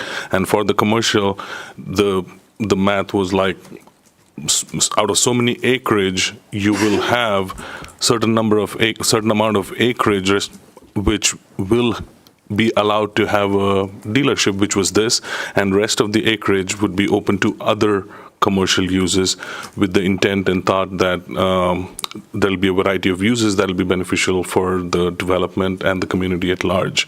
So staff is looking at that aspect of zoning to base the recommendation, because that's the standard approach we take to the review process. And we also had, to speak on behalf of the Planning, Development, and Zoning Commission, they take staff's recommendation, they look at the application, and they also have the public hearing process that happens, which kind of informs them to take whatever recommendation they arrive at. And so every application, it goes a certain way, so to speak. Like this team, their approach has been more of, hey, here's the application, whatever clarification information we'll present at the meeting. So ever since the very first presentation, or ever since the application, none of the changes or none of the things have been at a point where, hey, here's what we are changing, or here's what we are presenting, go ahead and review it, and we'll present it at the meeting. Like this presentation, I mean, we got it like Thursday, the paper copy, and the electronic copies here. And the last meeting, when it was postponed, it was based on an understanding that there'll be revisions made or changes made to the proposal. We did have a meeting with one of the representatives at one point, where some of the thoughts were discussed, like what was discussed at the PD&Z Commission meeting, public hearing comments, and we did discuss on what were some of the things that could help alleviate those concerns, and what are some of the things that staff may be able to highlight or inform the commission as well as the council at the next meeting about the changes that are being made. But even those are meetings, and then what happens is at the meeting they make the presentation like today, which was a great presentation. So to answer your question, it's primarily based on, the recommendation is primarily based on the application itself that we received, the fact that the PUD has to offer a certain amount of predictability, the fact that residents bought in with that expectation, or the PUD was established with that expectation that the dealership use will be limited to that corner.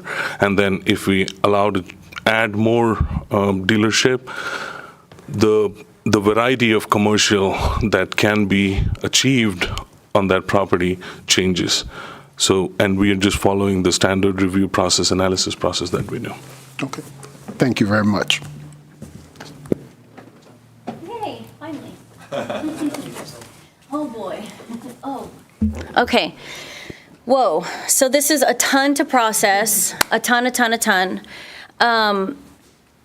First of all, the first thing that I want to say, I mean, I have notes and notes and notes about this as well. I didn't go as far back as a year, but I did go through my notes from the last meetings that we've had. And I know that I spoke mostly in favor of having diversity of businesses come to Manvel. This is not a surprise. I ran for council so that Manvel could be known for we're open for business, and that we would have staff and a council that found ways to say yes rather than hard no's. Given the fact that, you guys have answered everyone's questions almost perfectly, almost, I'd say, you came well prepared. I think that historically, Manvel has been known for putting up roadblocks. And I know that it is a new day. We have staff, we have people who are on board with saying, let's find ways to say yes. One of the things that I'm encouraged about is this new rendering. Couple reasons why.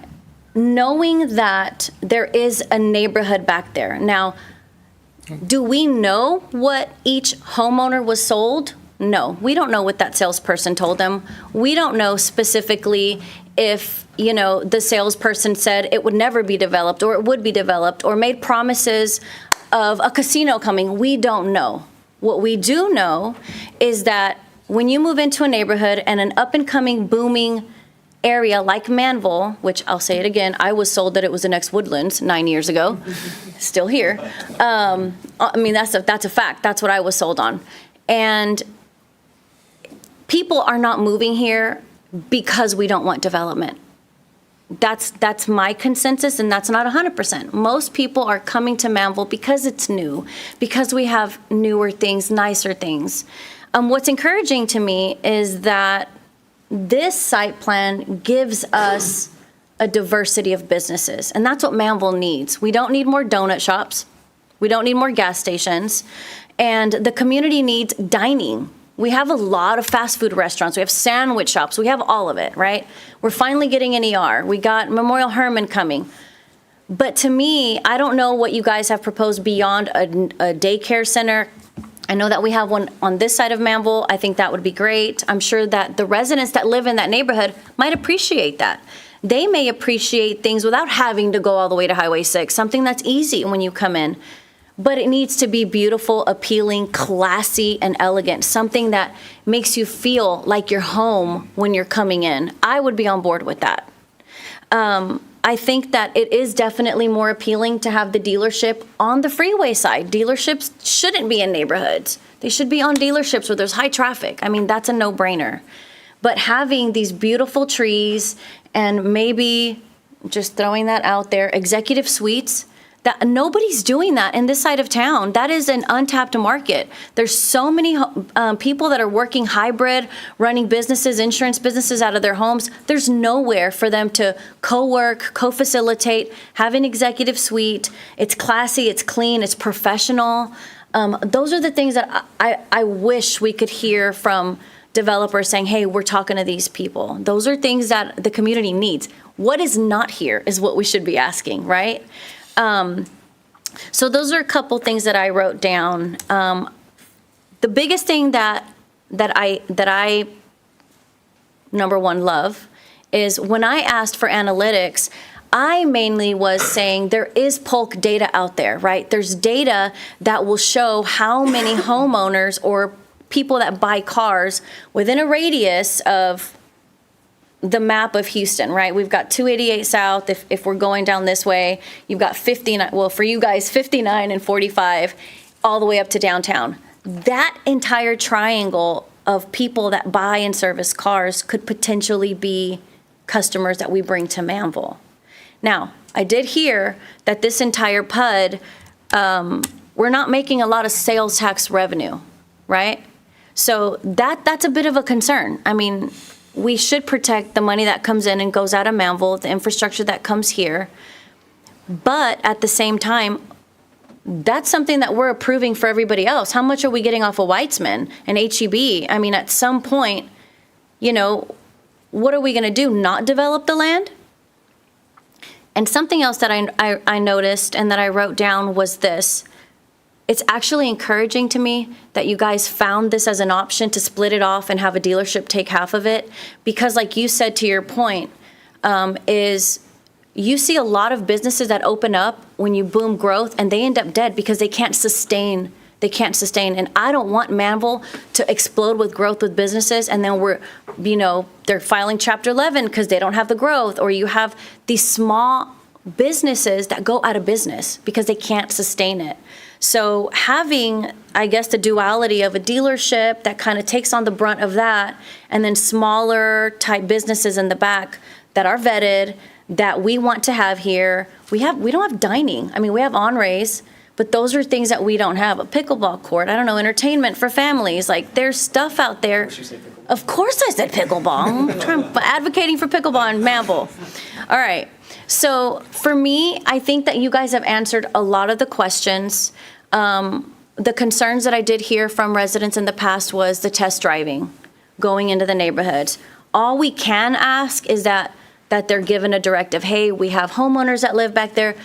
I like to test drive on the freeway because I want to test how fast that sucker goes, just being honest, right? So you have a freeway there.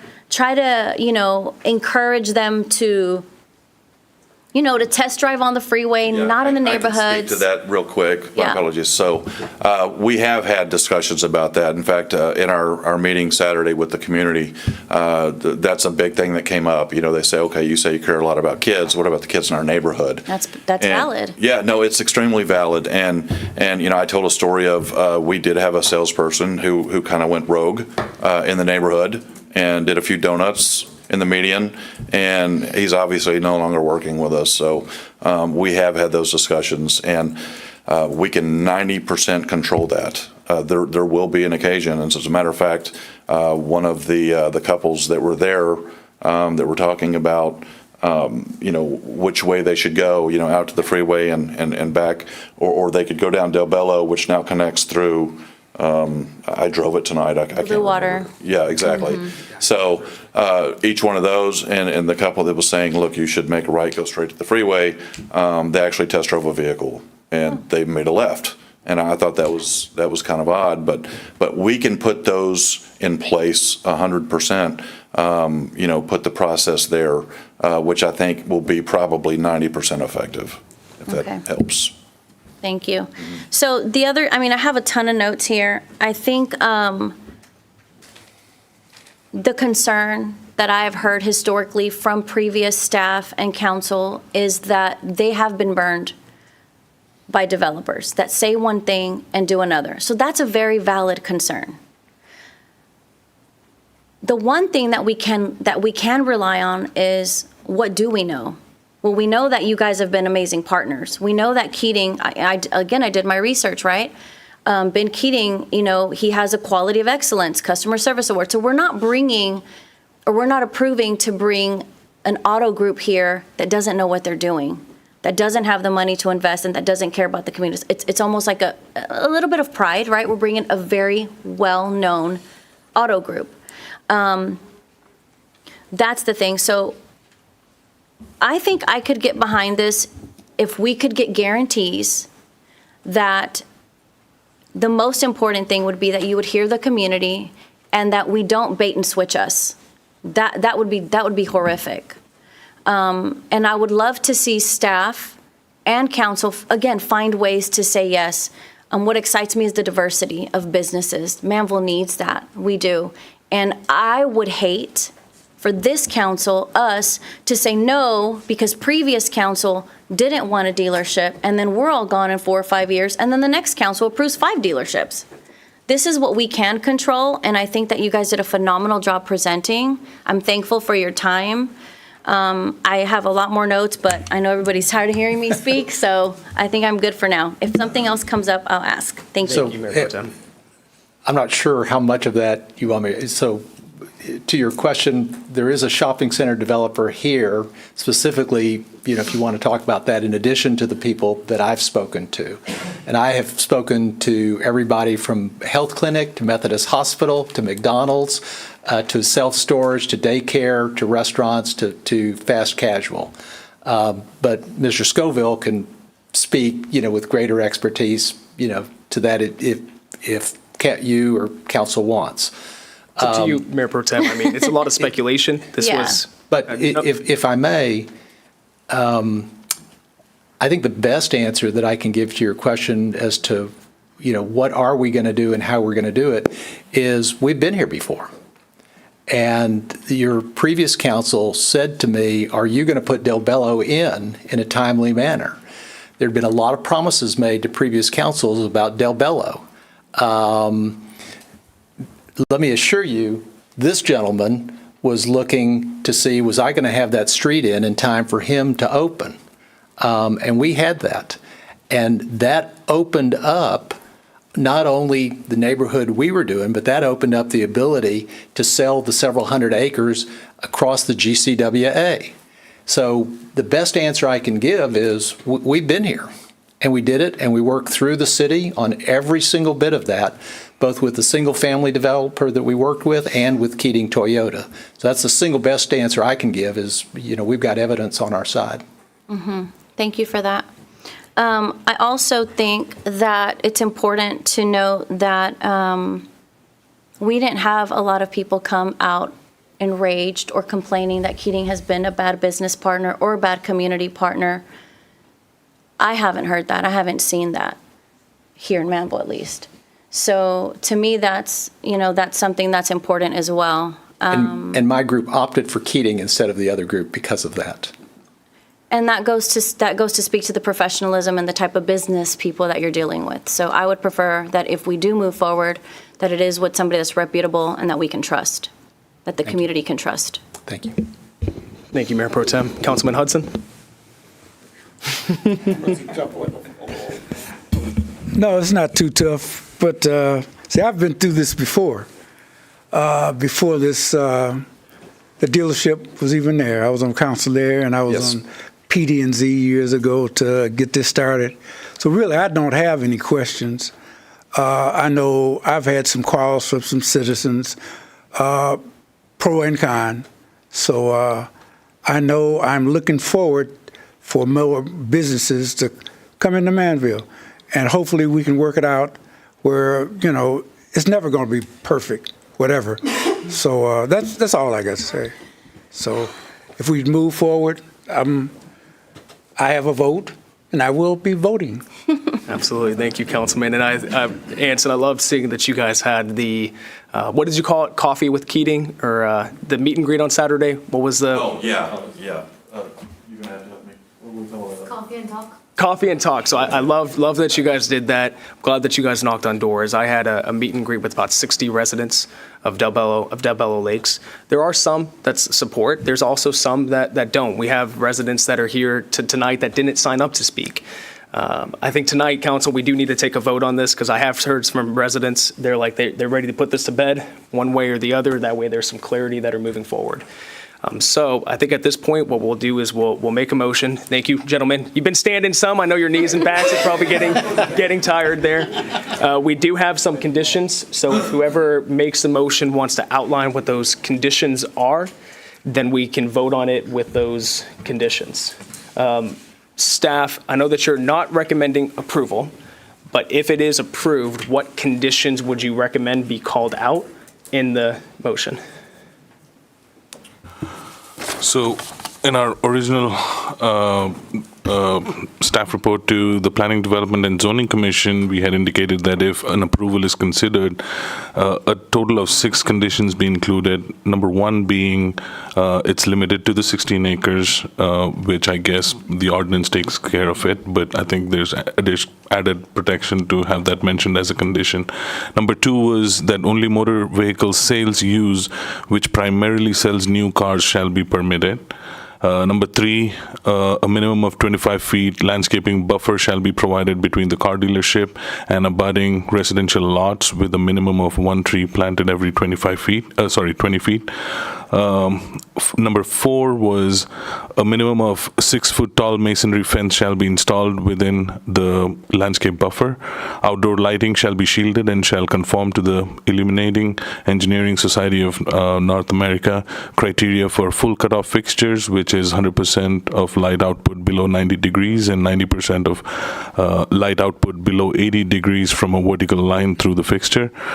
Outdoor lighting shall be deflected. That's the next condition. Outdoor lighting shall be deflected, shaded, and focused away from the abutting properties, and shall not be a nuisance to abutting properties, and shall be designed so that any overspill of lighting onto abutting properties shall not exceed 3/10 foot candles measured vertically and horizontally. And then I see here PD&Z, they changed it from 6 feet to 8 feet is what they had discussed. Yeah, they had discussed 4 additional items, one being the height of the masonry wall to be 8 feet, which is the maximum allowed under our ordinances.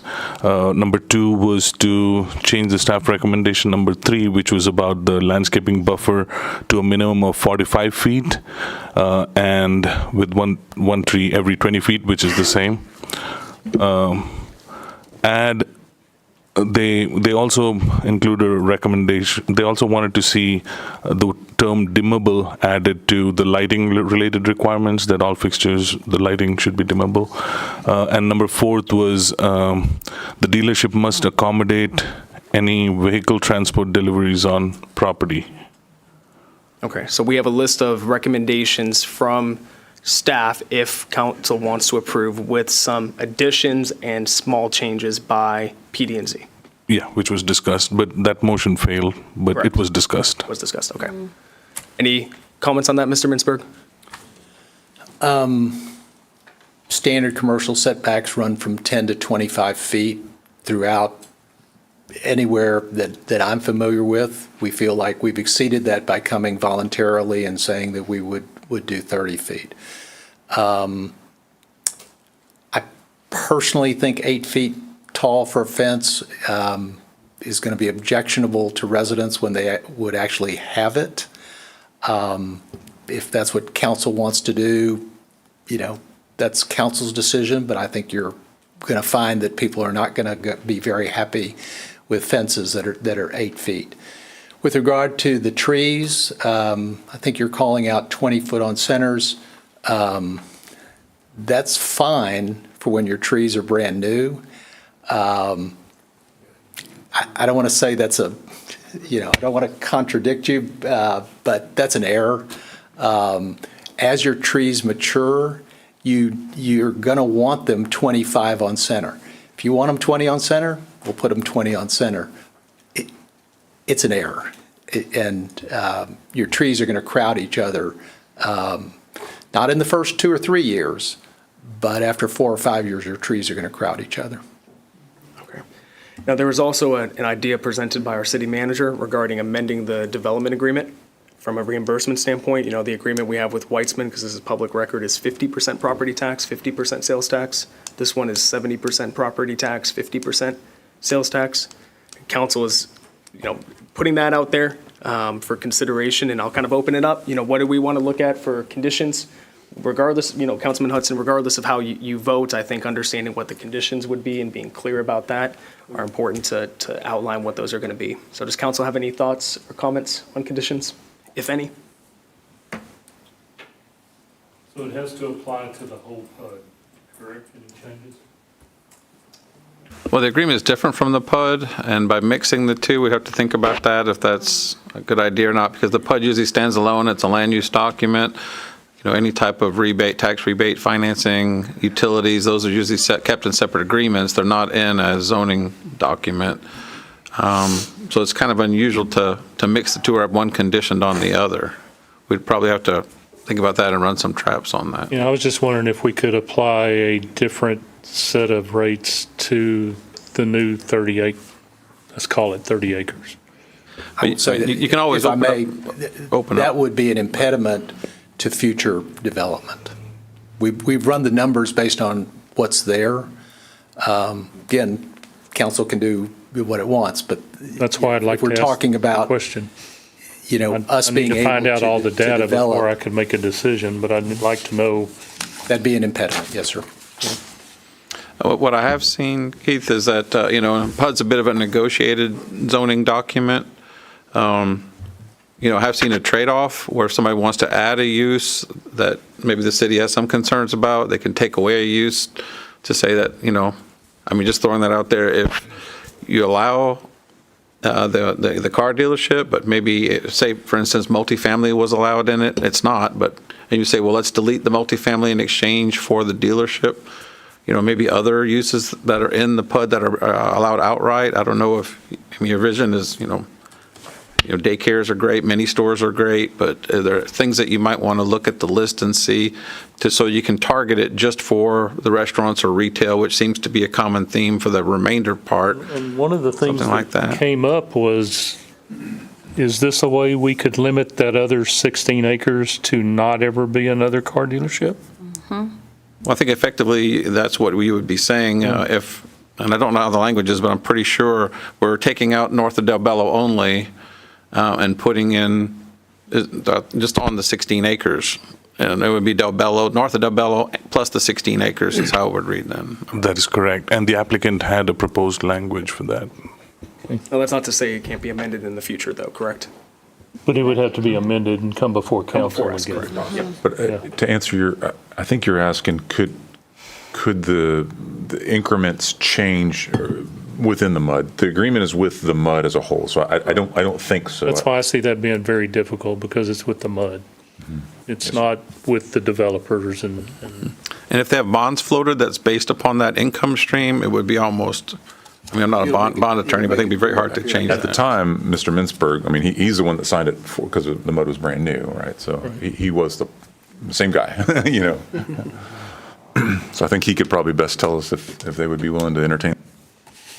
just everything I'm hearing states that it puts a bigger cog in the wheel of developing the commercial part of it, which is what I think this council is really after, is that development right there. That's more, and I don't mean anything against Keating, but that's more important to me right now is what's going to happen on that other 16 acres.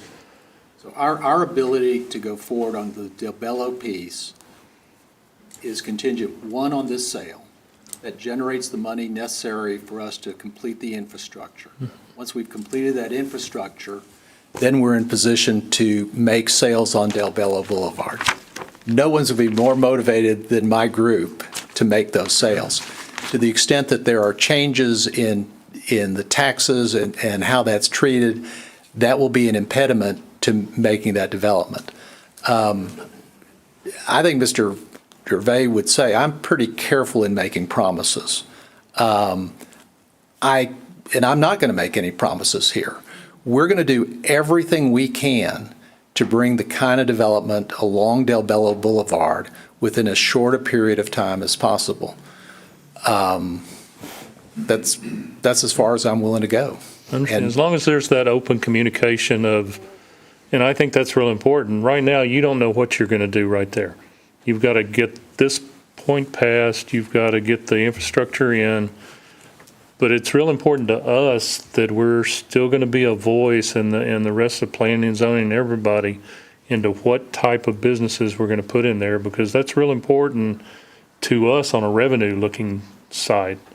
There's some businesses that aren't going to be as good revenue-wise. There's some businesses that aren't going to be as good a partners. They may have a history that their company isn't a good community partner.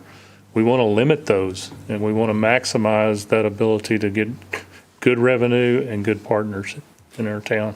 I think I've heard clearly from council of what you want. We're going to be back here as quickly as we can. Councilman Lands? I love your presentation. I love the way you bring things forward. Thank you, sir. But I do have, okay, so what you're saying is if this PUD agreement changes, or if our tax base changes, it's a no deal. You're not going to make any money. You're going to be bankrupt. There's no profitability in it because of this tax base? Is that what I'm hearing? I'm saying it will make further future development difficult. It will impede our ability to go forward on that. I'm not saying it'll make us bankrupt. I'm just saying that our ability to get this done has been predicated on running the numbers as they currently exist. So if there's another piece of property out there that doesn't have this PUD agreement, you wouldn't be interested in developing it. You're looking for properties that has this tax cut. Is that correct? I'm not sure that I understand. In order- I'm not looking for properties. In order to, I've had all the fun I want. what he's asking here, Mr. Mintzberg, is in order to make this deal work for you, because the MUD is going to help you with the infrastructure, you're also utilizing it because you want to make a profit on the sale, that if you did not have the tax reimbursement for property tax and sales tax, it would be a no-go for you. That's correct. The deal would not make sense, That's correct. We could not proceed. which is what we hear from a lot of times when people ask for us to do this. Thank you for saying it far Yeah, better than I absolutely. could. Yeah, no, I was tracking with both of you. So here's council. Well, kind of sounds to me like the tax that they saving, that's their profit. I mean, if you don't have that tax savings, they're not going to make any money. They can't do the development. Well, what's going to happen is the MUD is going to provide the funding to do the infrastructure. The MUD gets reimbursed for the funding through the development agreement that gives them 70% property tax, 50% sales tax. The sale of the property is additional money for Mr. Mintzberg. He can do that with whatever he wants. He can reinvest it back into the property. I think there's a delineation between the sale of the property and also how the infrastructure will be funded, which is through the MUD, which gets the reimbursement agreements. That is 98% correct. Oh, I was so close. You were so close. I tried. The only thing that is a little different is that the developer advances the money first, not the MUD, and then gets reimbursed by the MUD, which can take anywhere from 2 years to 10 years. So the sale of this property is what's generates the money to front it. You'll be reimbursed. So whatever you sell the property for is ultimately going to be your profit at the end, because that's a capital fund. You got to make money. And if we lower the rates, that takes that longer to pay that period. And that makes it extremely difficult for us to proceed. But otherwise, you were 99% there. Oh, so close, so close. So council, here's kind of a list of conditions that I'd like to propose if this is approved. If we take a combination of what staff approved and what PD&Z, I'll kind of run through the list. We would take a condition of only motor vehicle sales use, which primarily sells new cars, shall be permitted. A minimum of a 45-foot buffer, with the trees being 25 feet on center instead of the 20 feet. He's just raised his hand. Mayor, just wanted to clarify on that tree. I kind of agree with Mr. Mintzberg on the spacing requirements. So 25 to 30 is a reasonable separation between two trees. I think the condition was put in with an intent that you have as much foliage as possible right from day one. But a better way to do that would be to put a caliper size requirement for the tree to be 3 or more. 3.54, around that range. Perfect. And have the separation be 25. Reasonable? 3.5-inch caliber trees are very expensive, so no, I'd rather do 20 foot. We'll keep it 3.5 feet for 25 is what I'd prefer. Doing the minimum of an 8-foot tall masonry fence. Then we have the items for the outdoor lighting, following shielding, conforming with the IES criteria, deflecting and shading, incorporating in there also dimmable. Then we would add in the condition of the dealership must accommodate any vehicle transport deliveries on property. I would also like to add in the condition, no mini storage allowed on the remaining 16.3 acres. Thoughts? None on the full 30, yeah. None on the full 30. No mini storage. Thoughts, comments, feedback? I don't think it's a great location for a storage facility. We have a lot of storages in the backside of Manvel, and that's not an appropriate place right off the freeway. Yeah, I'd rather not see storage behind the dealership, but I mean. Or within the commercial property, yeah. When you're talking about the storage you were talking about, is that like? Councilman, can you unmute? When you were talking about the storage that you had talked to people about, was that one of these indoor climate control storage type places, or what type you're talking about? I had lunch with a group. Mr. Mintzberg, could you? Oh, I'm sorry. Microphone, Sorry. I had lunch today with a group that develops mini storage and self-storage facilities. I did not get down to the Understand, we're way early on this. interior or exterior, other than they would have a lot of interest in this area. Yeah. I'm just not interested in storage at all, too. I'd like to rebid 30 feet. Staff came at 25. We volunteered to do another 5. 45 is a tremendous amount of space. I agree with 30. I think 45 is excessive. Okay, seems like majority of council would want it to be 30. 30. Okay. 45 I might- is excessive. 1/2 second.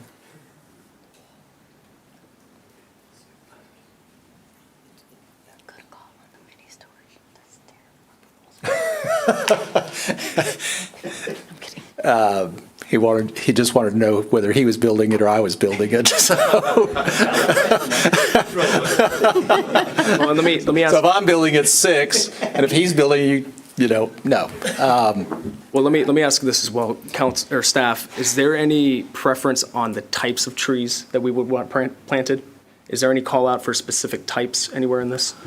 We would definitely prefer evergreen trees, so like the live oaks, so that there is foliage. So the whole purpose of having the trees in that landscaping buffer is that there is foliage and there is a little bit of buffer. So if it's a tree that sheds half the time, it's not going to serve the Little purpose. pine trees. Yeah, because my thought was, pine trees, they grow fast, which is great, but, They're the dirty.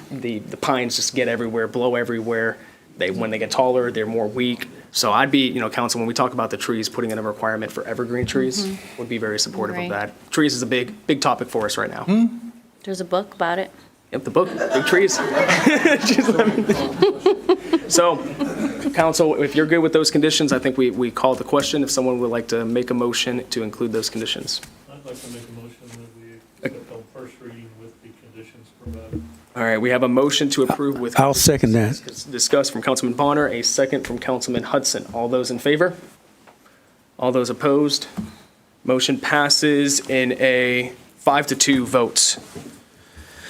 Mayor, council members, thank you very much. Congratulations. We Appreciate look your forward consideration. to seeing you do a quality product. We'll be watching it very closely. If I might understand the process from here, is there a second reading, or how does that work? Yes, there's a second reading. It will be on the regular agenda, not on the consent agenda. Only unanimous items go onto the consent agenda, so that will be on our December 2nd council meeting is when we'll have the second reading. December 2nd. December 2nd, yes, sir. Okay. All right. Thank you all very much. Thank you, everyone. Drive home Appreciate safe. I'm sorry, but one more. Would you like me to return the entire cast here for further questions, or may I No, I say think thank we're- you to them? You can dismiss them, send them home. So I don't Exit stage have to buy another sandwich. Yes, there you go. Exit stage right. Thank you very much. Thank you, everyone. I need a bio break. Yeah, go for it. Go for it. All right. The next agenda item. The gentlemen in the back have been waiting anxiously for this item, so we appreciate y'all's patience. We'll go ahead and read this out. Yeah. Okay. We'll give it a minute here for some people to empty out.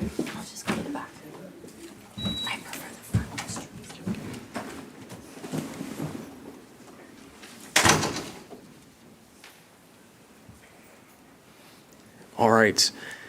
So this is agenda item number 3, consideration and possible action to direct staff to proceed with the de-annexation of Wolf Air Park from the city limits of Manvel. Manager Dan. Mayor and council, it's my understanding this is not necessarily a new discussion. It's new to this council, it's new to this staff, but it's been something that's been discussed, I think, in the past as well. So I guess the impetus for this was where Wolf Air Park is. They don't have access to city water and sewer, of course, so they have their own water system and their own septic systems and whatnot. So there are certain requirements, building code requirements, that they're having a tough time meeting. So they have asked, well, you know what? I don't want to paraphrase, but you guys don't do anything for us. Get us out of the city, kind of something like that. Maybe not that harsh, but maybe that harsh. So then the question is, do we want, a portion of Wolf Air Park to the north is already in the ETJ.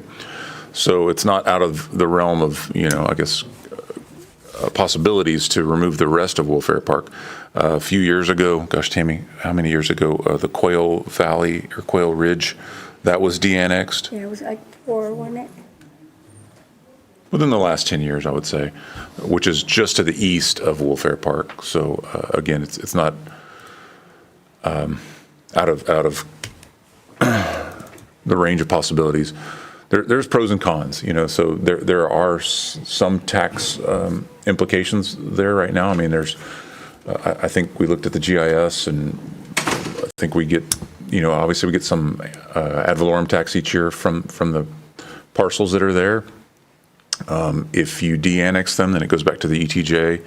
Then our police force would no longer be responding out there. It would be the sheriff's office, which is, Brazoria County is big, so I don't know how their response times would compare, to our police force. But they have asked to visit with you all about what it would look like to de-annex. So I'll quit talking and let Chad or whoever's going to come up and. All right, we got another posse coming forward. We'll see how long we keep you guys standing here for. Welcome. If you could just introduce yourself and who you have with you here tonight. Yes, I'm Chad Tooman, and this is Brian Jones and Bill Holman, and in the back is John Story, and we are all on the board of the Wolf Air Park Civic Club, more or less the Property Owners Association. And so, yeah, I guess I'll go ahead and start. I think he was going to start, but I'm already here.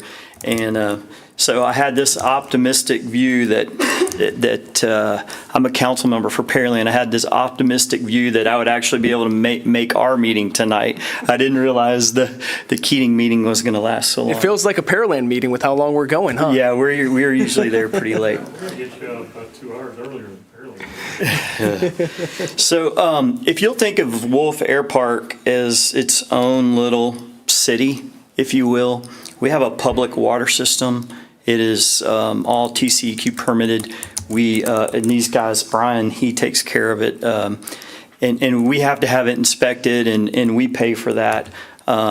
We pay for our own roads. A few years ago, we got them paved. Now they're in a little bit of a disrepair, but we're working on that. In this little city, if you can imagine, half of it having one set of rules and the other half having another set of rules. And essentially, that's what it is. Half of our air park is in the county, ETJ, the Manvel ETJ, and half of it is in the city. So within, say, 50 feet, you could have a different set of rules. And our struggle is, and has been for years, there was no drainage. So remember, this was platted many, many years ago, like in, I think, the late 80s, early 80s. And when it was platted, wasn't platted for all the new rules, all the new drainage requirements. So if I'm going to use this, if you see this size lot is just big enough to accommodate an aircraft, right? It's a hangar. And what it doesn't accommodate is any drainage. So there was no room. If you're going to build a building, you have to build a detention pond, right? Well, there was no room to do that. So this has been kind of a cloud over Wolf for many, many years. And so earlier I guess it'd be last year, I thought, well, you know what? Let's handle this. So we put in a regional detention. It was close to just over $400,000 we spent on that, and thought that this was going to solve all our problems. So that is now done. We haven't got our final inspection yet. We've been waiting for the turf to come in a little more. We haven't been in a real hurry. The summer was pretty brutal on trying to grow grass because there was no rain. But that's more or less 90% finished. And then in the meantime, we decided, hey, let's build some hangars. That sounds fun. Well, we started the process of building hangars, and we started the permit process. And where we got to is some of the new ordinances that were adopted in 2023 were hard to deal with. the size requirements and the for a sprinkler system and for a fire alarm system were much lower than we were used to, and we hadn't seen that in the past. They're much lower than the surrounding cities. They're much lower than the county. Again, if we were on this side of the line, it would have been no problem on this side of the line. So, not that we didn't want to do that, but it is expensive, but we don't have the infrastructure for that. That would require a new well, a new TCEQ permit, a whole lot of time, tanks, sprinklers, and so on. So we started working with the staff, and I think if there's hair on the fire marshal's floor because it's falling out, it's because of all my emails. And I apologize for that. I hate being that guy of, hey, what about this? What about that? How about this? And they've been great. The city staff has been great in trying to get us moving forward. In the end, they are life safety rules, and I think the determination of it is what it is, and we can't change those. So that basically has us stuck. Also, we're an air park, and if you look at, I don't remember, chapter 11 something of the city code, it talks about air parks. In there, it definitely says we are a residential air park. Our zoning is residential. However, our use is deemed to be commercial. So we fall under all the commercial building ordinances. That's been the issue, is we're more or less a garage for airplanes. We're not our deed restrictions prevent any of this from being used commercially, but we're having to adhere. When these commercial building ordinances were written, I don't think anybody thought about an aircraft hangar at Wolf Air Park. So the occupancy loads are different. A hangar is of around 5,000 square feet is 10 people. Occupancy load for a commercial building is like retail or something would probably be well over 100. I don't know the exact number, but I assure you it's over 100. And so the Pearland Airport, which is not an air park, it's an airport, and it's paved, has many, many hangars, bigger hangars. Not one of them has a sprinkler system. Not one of them has any of that stuff. They don't have an issue with fires that I know of. I feel like I would know that. I don't think we've had an issue with any fires out there since 43 years, no issues of any structure fires. Right. So we've been struggling with trying to get new things out there, and this is kind of where we are. We're half county and half city. We provide all of our own water. We even do our own trash, our own street maintenance. The only thing that we do get from the city is the emergency services. And honestly, that's kind of, with half of it being in the county and half of it being in the city, it's a little confusing on who to call when that actually happens. Now, I always default to the city of Manvel because the largest portion of Wolf is in the city. But that happened last Friday, as a matter of fact. It's because we have such a great police department that we're the first ones to call, right? Yes, and you're closer. Just kidding. So Brian is the president of the Homeowners Association or Civic Club, so I'll let you. Okay. I promise I'll only take about 90% of what the previous guest took. No, that's a joke. Go with me. I'm a professional engineer. I'm a professional facilities manager as well. So there's a bit of a dilemma going on here. You've got essentially garages that are used to house little airplanes, grass strip, tiny stuff. This is not hobby airport, little bitty planes.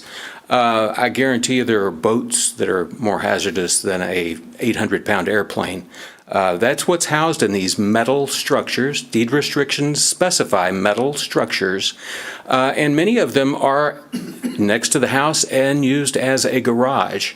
So we're way off in a gray fuzzy area here, and Wolf Air Park has been living pretty peacefully for 43 years the way they were before annexation and such. So we'd just like to kind of go back to the way it was and keep living our peaceful life.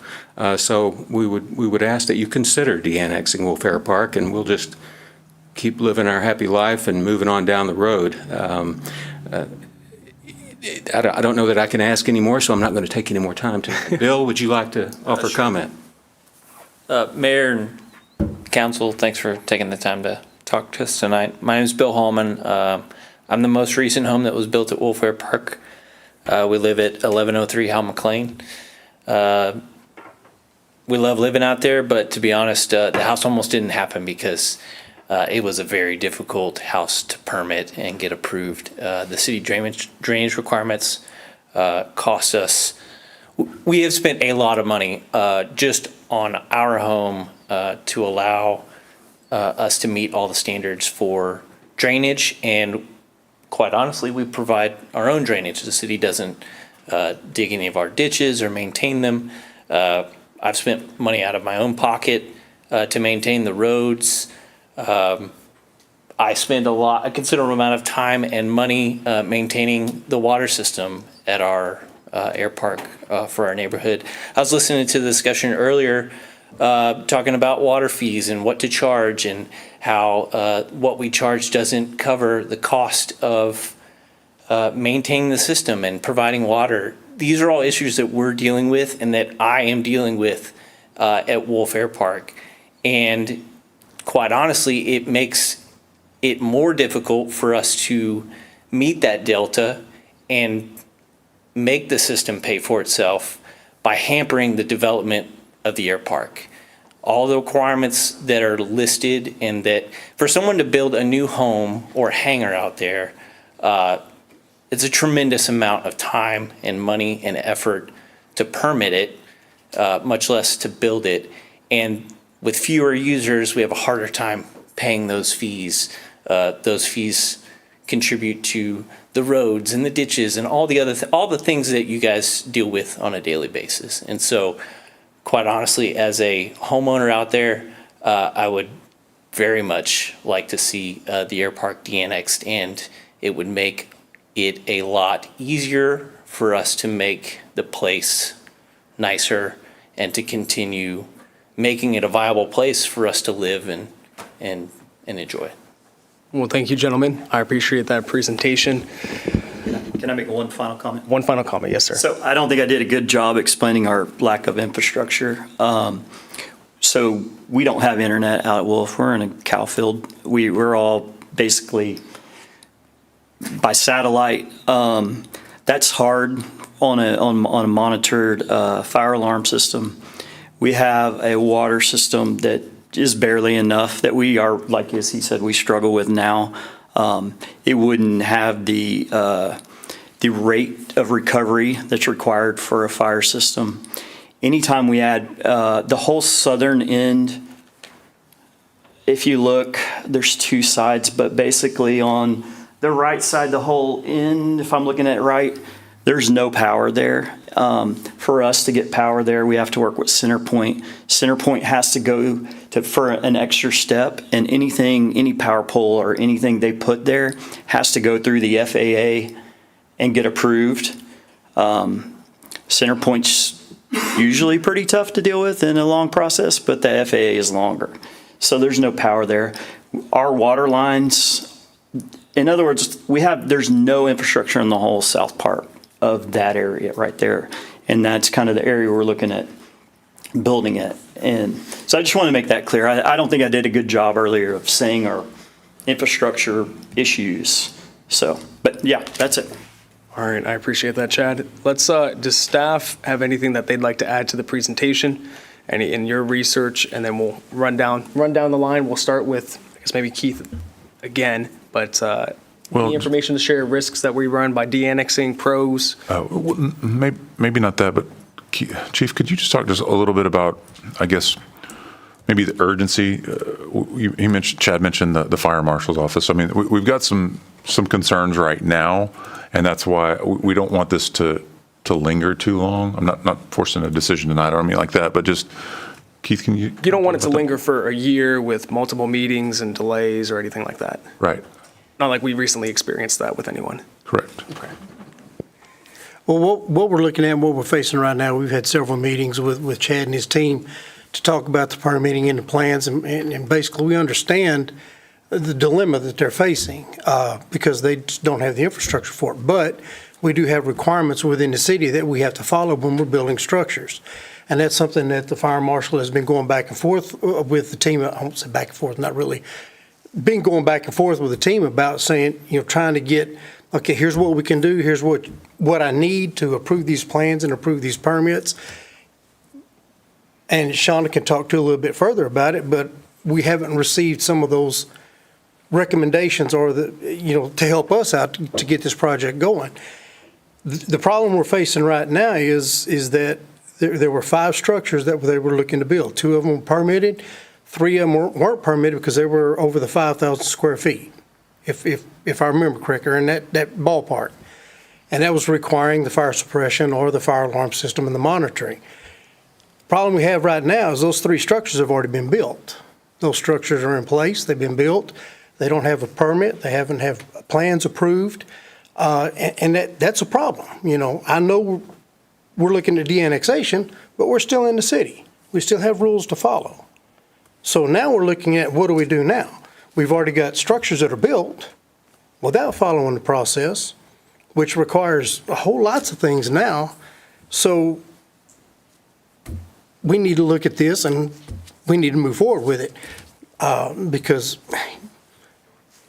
if the process goes the way it goes, we're still looking at, January to the second meeting before we can get them de-annexed, if that's the direction that council wants to go. But now we have 3 buildings out there that have been built, no permits, no inspections. I sent the code enforcement out Friday to issue stop work orders because we were still doing groundwork, civil work. And somebody removed the stop work orders off the buildings.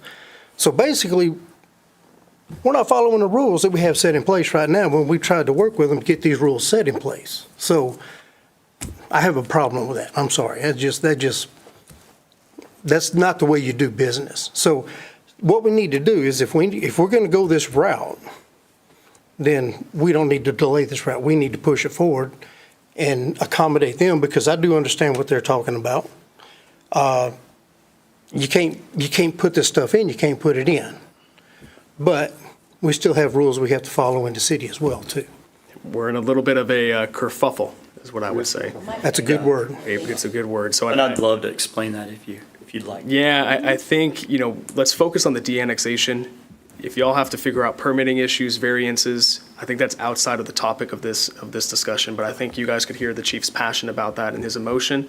And I know that you guys are going to work very closely in order to find a resolution to that. And I have every trust that you guys are going to do that. Yeah, and there were permits, there just weren't construction permits. It was grossly my fault and completely, and I hope it doesn't put a shadow over and affect everyone else. I think it illustrates the need to have this conversation about whether or not we look at de-annexing, whether or not you guys have to request variances, because you have every right when your people come and want to construct these buildings to request a variance from the fire code that can come before council for approval. Are our codes too strict? Do they need to be stricter? There's some of those conversations that could happen, but I think focusing on the de-annexation will keep our city attorney happy there. But I appreciate you falling on that sword, Chad. Councilman Bonner, do you have any questions, comments for either the gentleman here tonight or for staff? No, none at this time. Okay, Councilman Lands? Well, I just wonder what are the alternatives to de-annexation? If it's... Oh, Councilman Lance, can you? Oh, you're unmuted, okay. If it's the sprinkler, is that the main thing? The sprinklers for the buildings are the main thing? I can't get behind de-annexation because we're not happy with the rules of the city.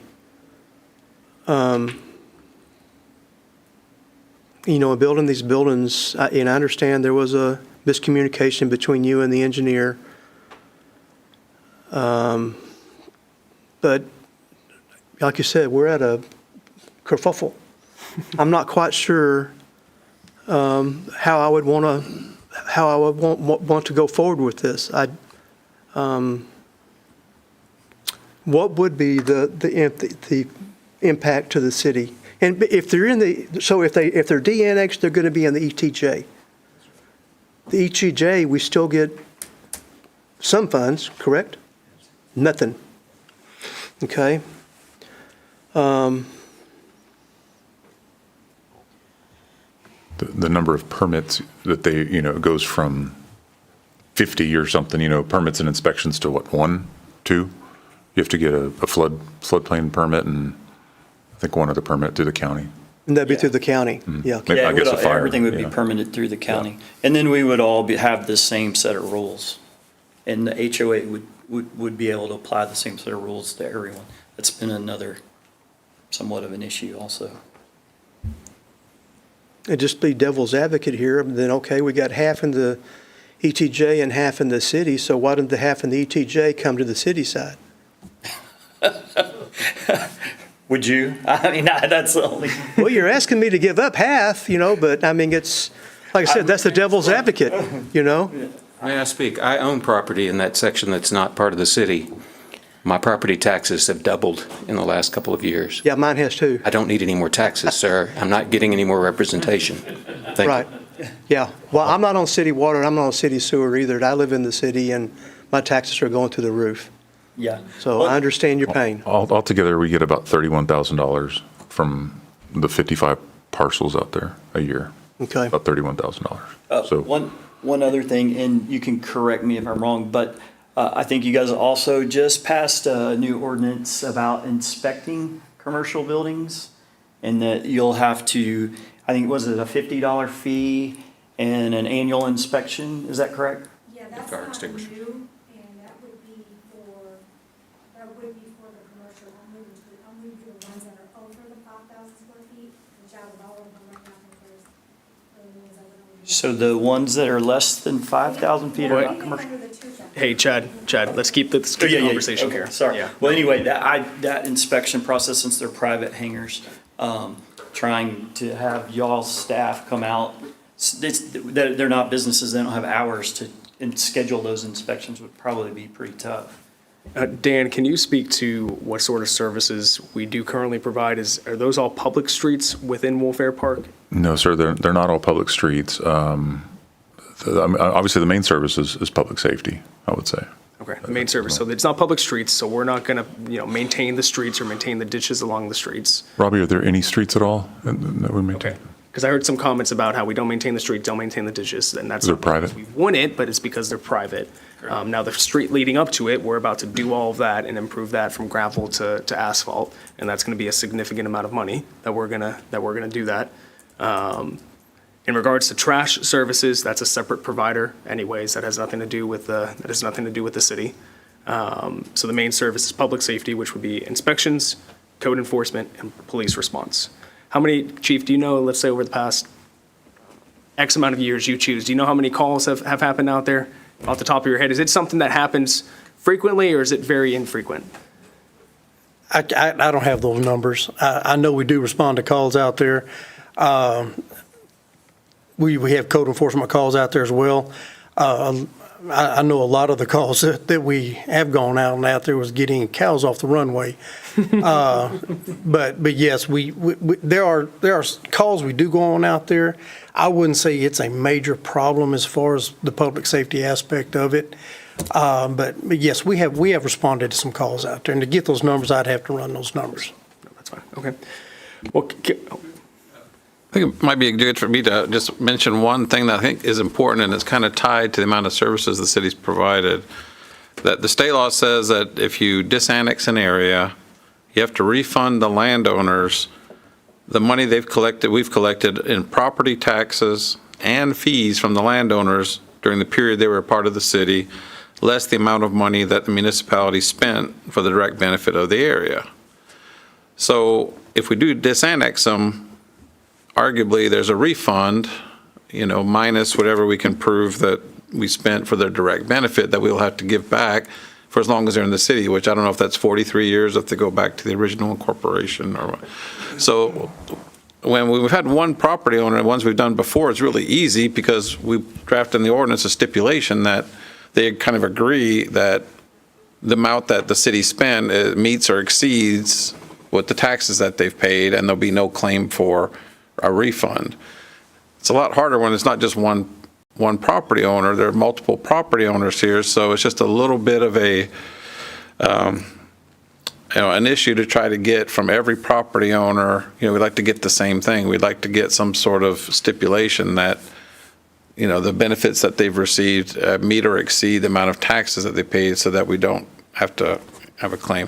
And usually most people are really happy to be out of a city, so there's never any claim. So, but I mean, to protect the city, I've got to bring that out and, basically say that this is something we should take care of. It's a little more complex because there's multiple property owners here, but it's not impossible. And I think Dan's been talking to him about ways that we can accomplish that. But that's tied to what the statement that the chief just made about what have we done for them as far as benefits. Well, let's go real quick. Let's go to this gentleman. Chief, we'll go to you, and Mayor Pro Tem will go to you. It was just a follow-up to that.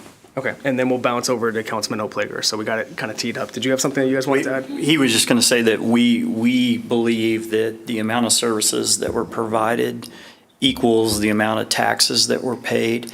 In other words, we're not looking for any money or any refund at all. Okay. Chief?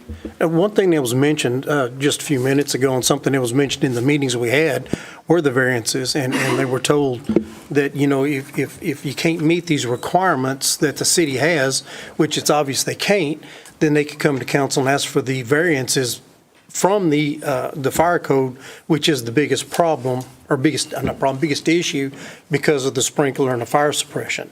I was sitting in a meeting when Shauna said, well, if you can't do it, when you come to council and ask for the variance.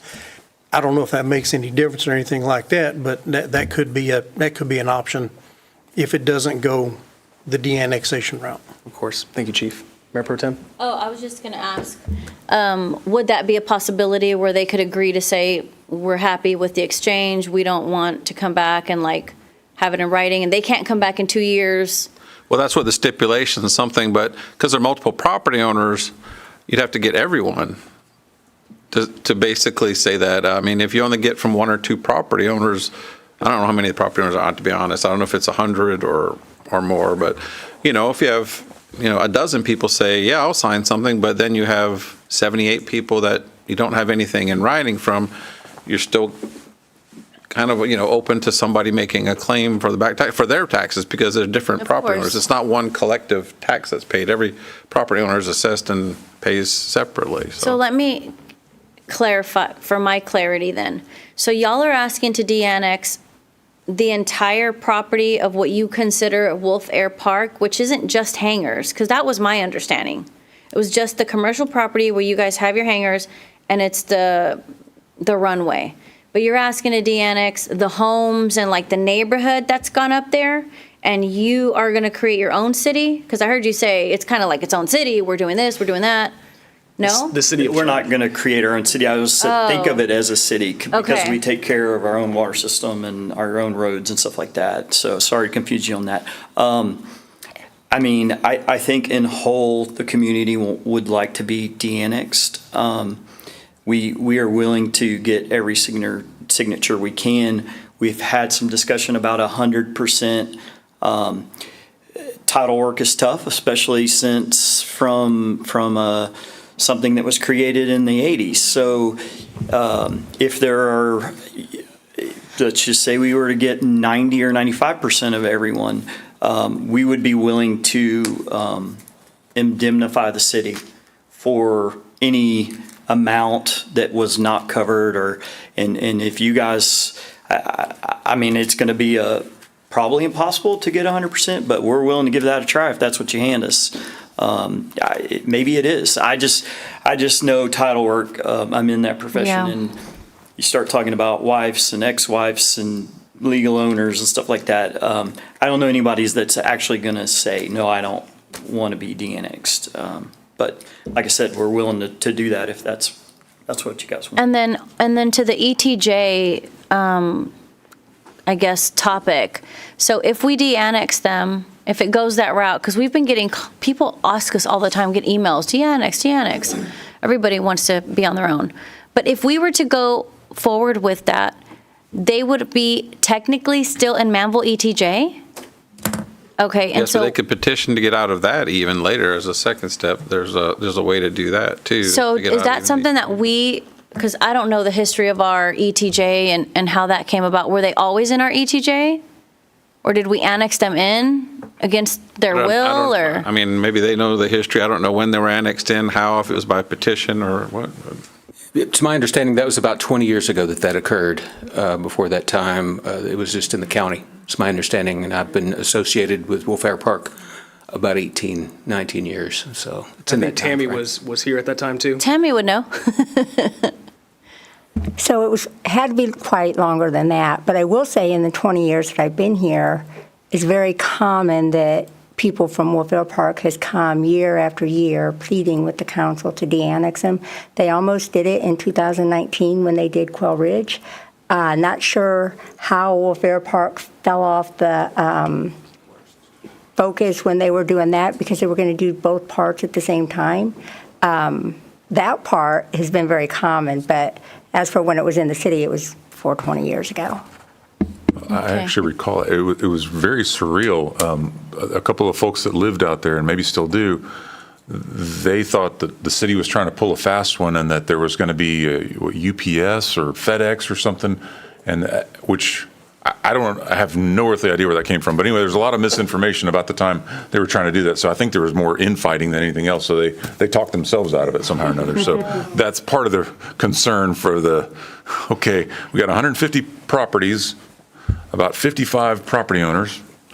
We don't want to get in the middle of y'all's fight, obviously. So if you can, And prior to 2017, I mean, you didn't have to get, resident consent to annex. You would have to do a public hearing and people could come and speak, but you could just annex. That's terrible. Now you have to, whatever area you're going to annex, you have to vote on it. Yeah, I think you can still de-annex without public consent, but it's the dollar and cents thing. That's the key.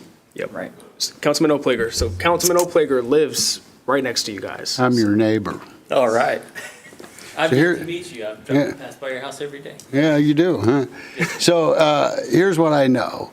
In 2000 or so, when we passed zoning, Wolf Air Park wasn't engaged in that conversation, and it was a thorn in their side ever since. That's just what it is, right? We passed zoning with the thought of, we recognize it was passed and that changes would be made, but that's never happened. I know Wolf Air Park, when they closed the bridge, they were kind enough to let members of our little neighborhood go through their airport with the promise that the city would pave the road. And what they got was like a half inch of asphalt. It wasn't paved at all. They just come out there, I call it down and dirty.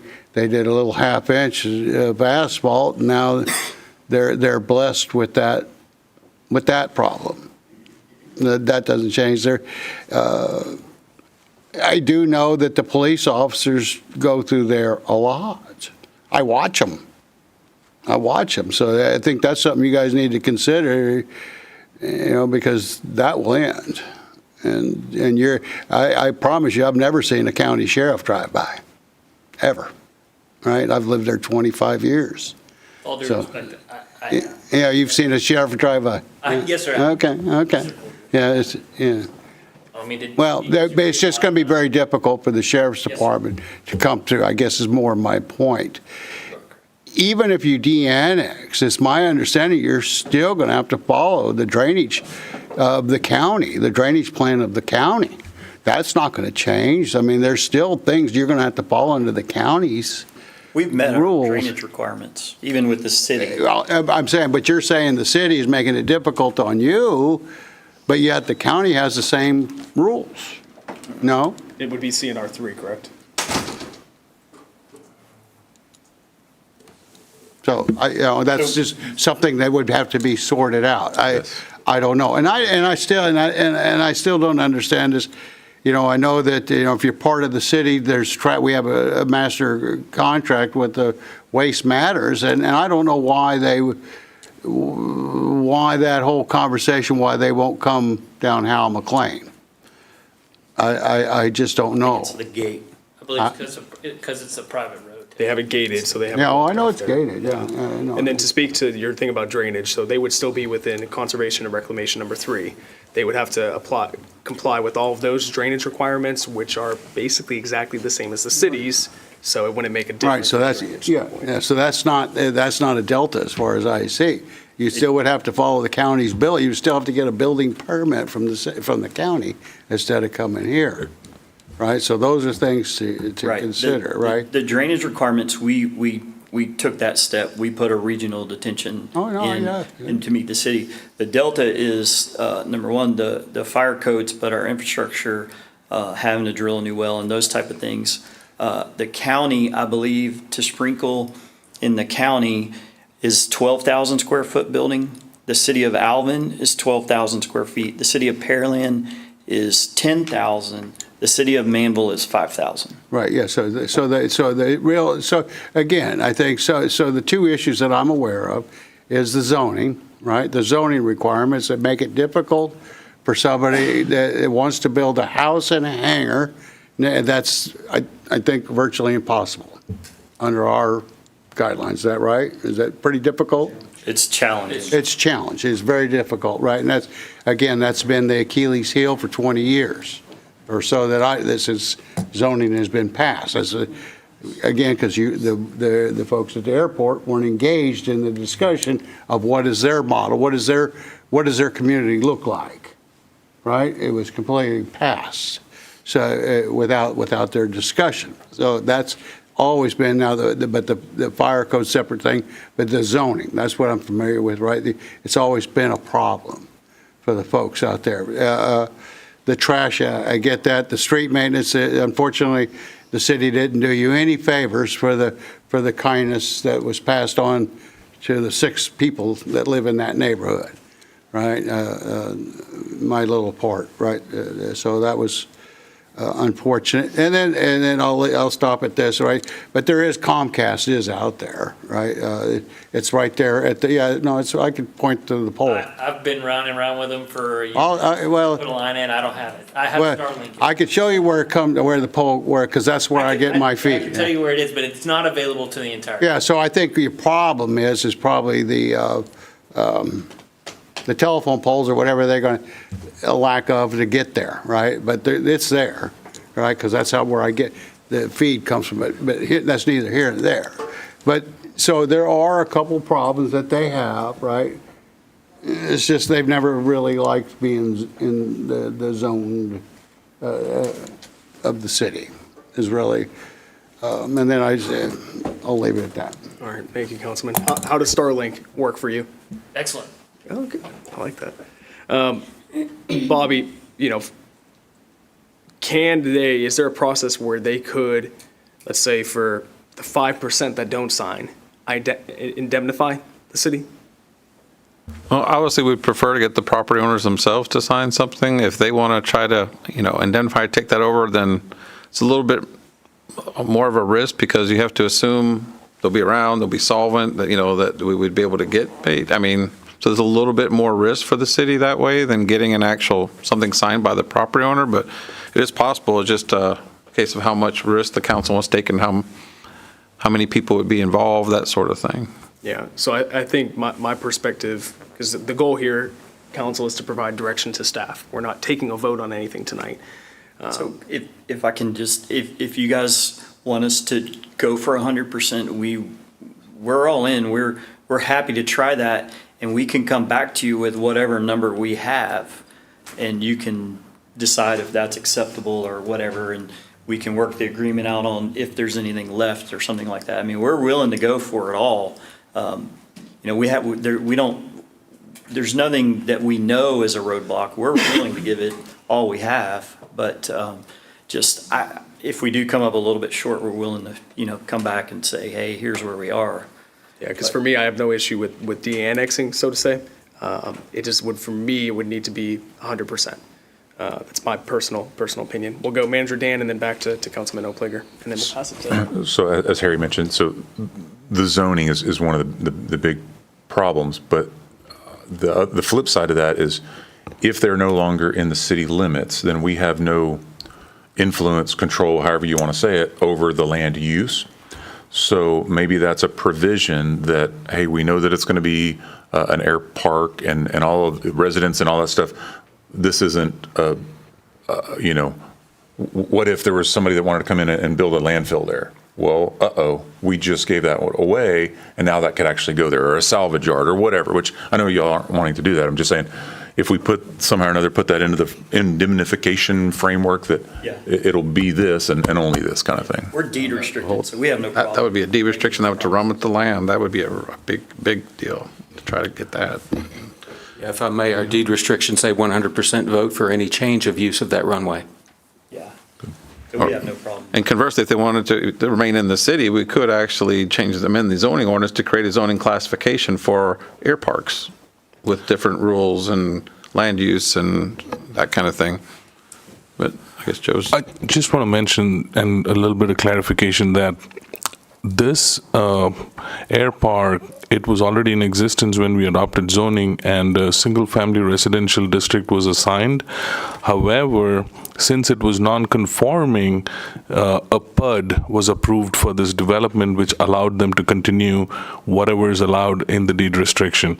So zoning is not an issue for them at this point. They have the right kind of zoning that was adjusted after zoning was adopted. Just a clarification.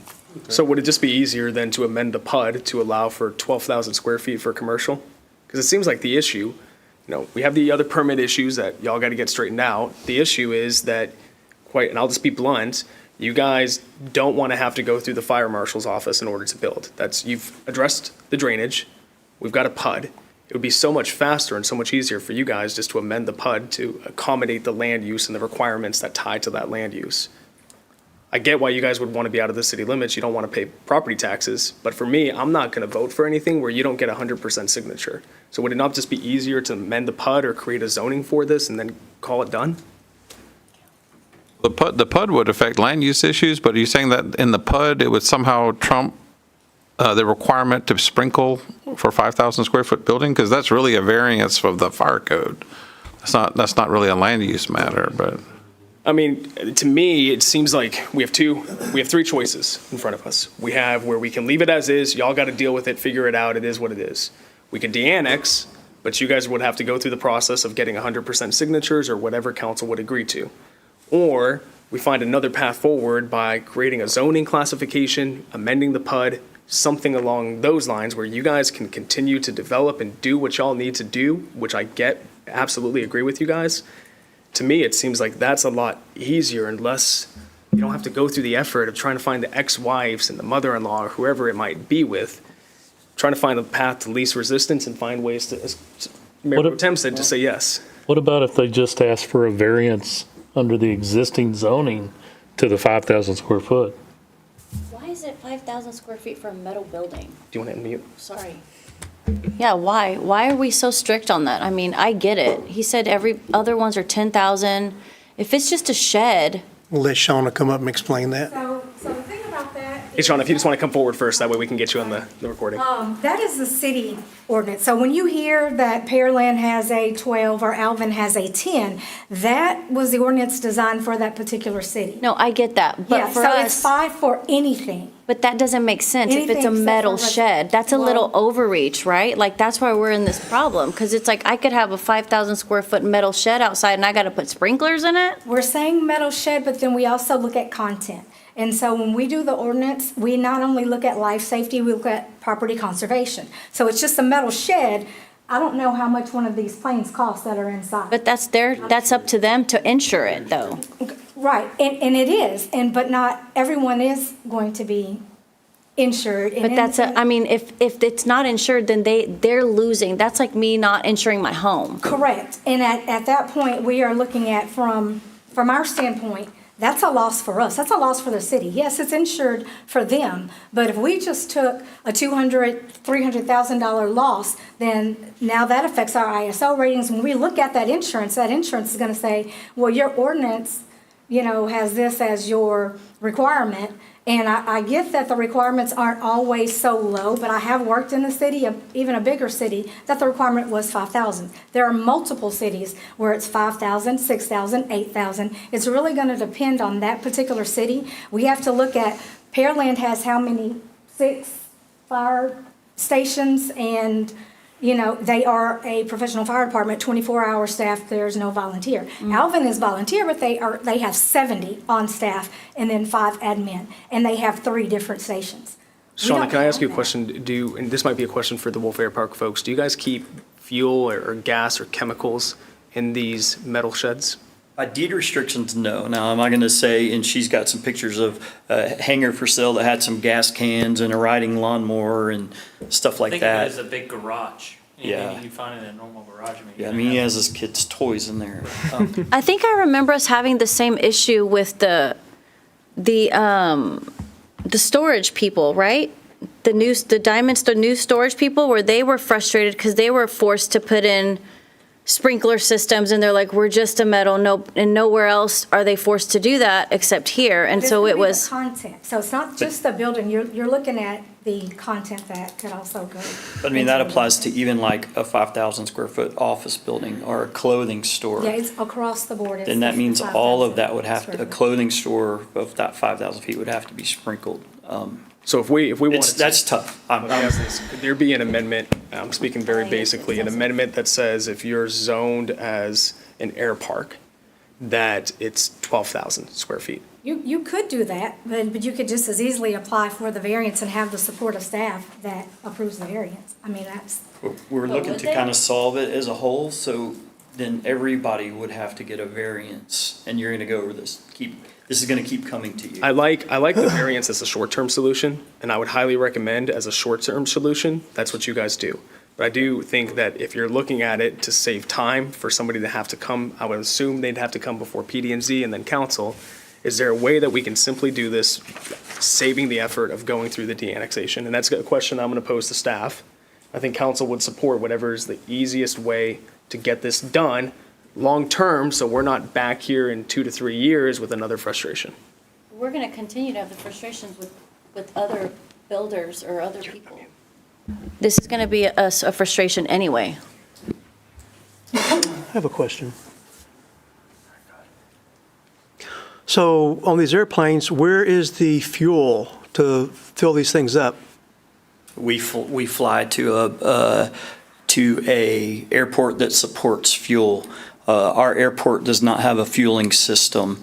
There is one hangar that is not within the city, and I think those guys just bought a little bitty fuel truck or something where they can maybe fuel something. I don't know what they're trying to do, but it's. Your typical airplane carries about 4 hours worth of fuel, and so like the average is How many I gallons? fly for an hour. That's 40 gallons. I fly for an hour. I do that a couple of times, and then it's time to go down to Brazoria County and fill it up, and then I come back. It's just like your car.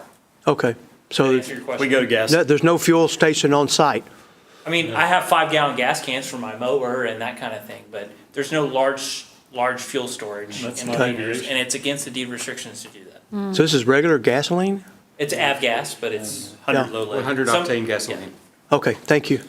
Well, and I do want to say, Shauna, thank you for coming up and presenting. Thank you for advocating for the standards. I personally, I get why we have the 5,000 standards. It's just like you don't want to buy a home and not realize that the developer cut corners or got variances for something, and then next thing that you know, it burns down because it wasn't properly prepared, because you've got your plane in there and, oh, wow, there was no fire suppression system and the fire gets out. So I get why we have those. I get why we have those standards, and I'm glad that you're advocating. You're fighting for the safety of our community, and that's something to be respected and appreciated. I do think that we need to find a path forward in the resolution here. You know, I don't know what that is. I don't know if that's de-annexation. I think there's a simpler way to do it. Do we just want to provide the direction to staff to get something figured out, to come back with a plan? Do we want to go the de-annexation? I think we need to give some direction here. I don't know, Councilman Perry or Councilman Hudson, you guys haven't weighed in. Do you guys have a preference on the route? For me, whatever is the fastest route to get it done. So if it's starting with the variance and then later we're going to do something, more permanent, or the de-annexation. But I do agree we need to be covered so that someone can't come back later and make a claim against us. Councilman Hudson, what are your thoughts, sir? I think it should be left up to, Councilman Hudson, I think you muted yourself. should be left up to Chief Trailer and Bobby to come up with some type of, between the two of them, come up with something that we can live with. Yeah. Councilman Hudson with the wisdom for tonight.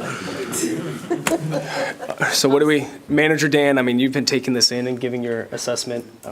Mayor Pro Tem. I say give it to them. They want to de-annex, let's, that's just me. I'm tired of all the overreach. It's just too much. But I do get, we're losing funds. Dan Johnson's over there like, whoa, right? No, sorry. It's just, it's a kerfuffle. And I, all the way, by the way, Shauna, thank you for advocating for following the rules that you are set to follow. She's just doing her job. If it says 12,000, she's going to impose. If it says 2,000, she's going to do her job. She's phenomenal at her job. She's been great. She's phenomenal. Made her lose some hair. Period. If, ands, or buts, she's amazing. I don't really care. Manager Dan, I think you. If we can find a path forward either way, I'm for it. What is your recommended next steps here, based off of feedback? Well, and it's clear as mud, I know, but yeah, I mean, so the question is they would like to be de-annexed, not just because, I mean, that's what brought it to the table, right? This particular issue. So what we're looking for from the staff level is, would y'all like to proceed with the de-annexation of Wolf Air Park? Well, can I ask that question one more time? What was our tax base on? 31. So altogether, they've got a little over $5 million worth of value on the ground, which equates to $31,457 in a year. In a year. At 56. For the whole shebang. Total. That's pretty cheap for police protection, if you ask me. I wonder what it actually, I wish there was a way to figure out. Yeah, I mean, figure out how many times they've gone out there and, We could be spending $100,000, who knows? If I might say, I've called the police department at least 15 times in my 6 years out there to get the cows off the runway. And you did a great job. He is the one. You did a great job. Thank you. So council, would there be any issues with at least giving staff the direction to proceed with the consideration of de-annexation with the goal of getting 100% of the necessary signatures to de-annex and then coming back forward? Let's give you a 90-day timeline. I want this back on the agenda within 90 days, and we'll get a status from you guys to see where you're at. Is there anybody that's opposed to that? We're not taking formal action, but is anybody opposed? Okay, are you guys good with 90 days? I have one last thing. Oh, I have one more thing. hold up, wait a minute. All right, sorry, Councilman Lenz. So what happened to the idea about giving them a variance? They can still request a variance. In order to proceed in the short term, in the meantime, they can still, each individual property owner can still request a variance.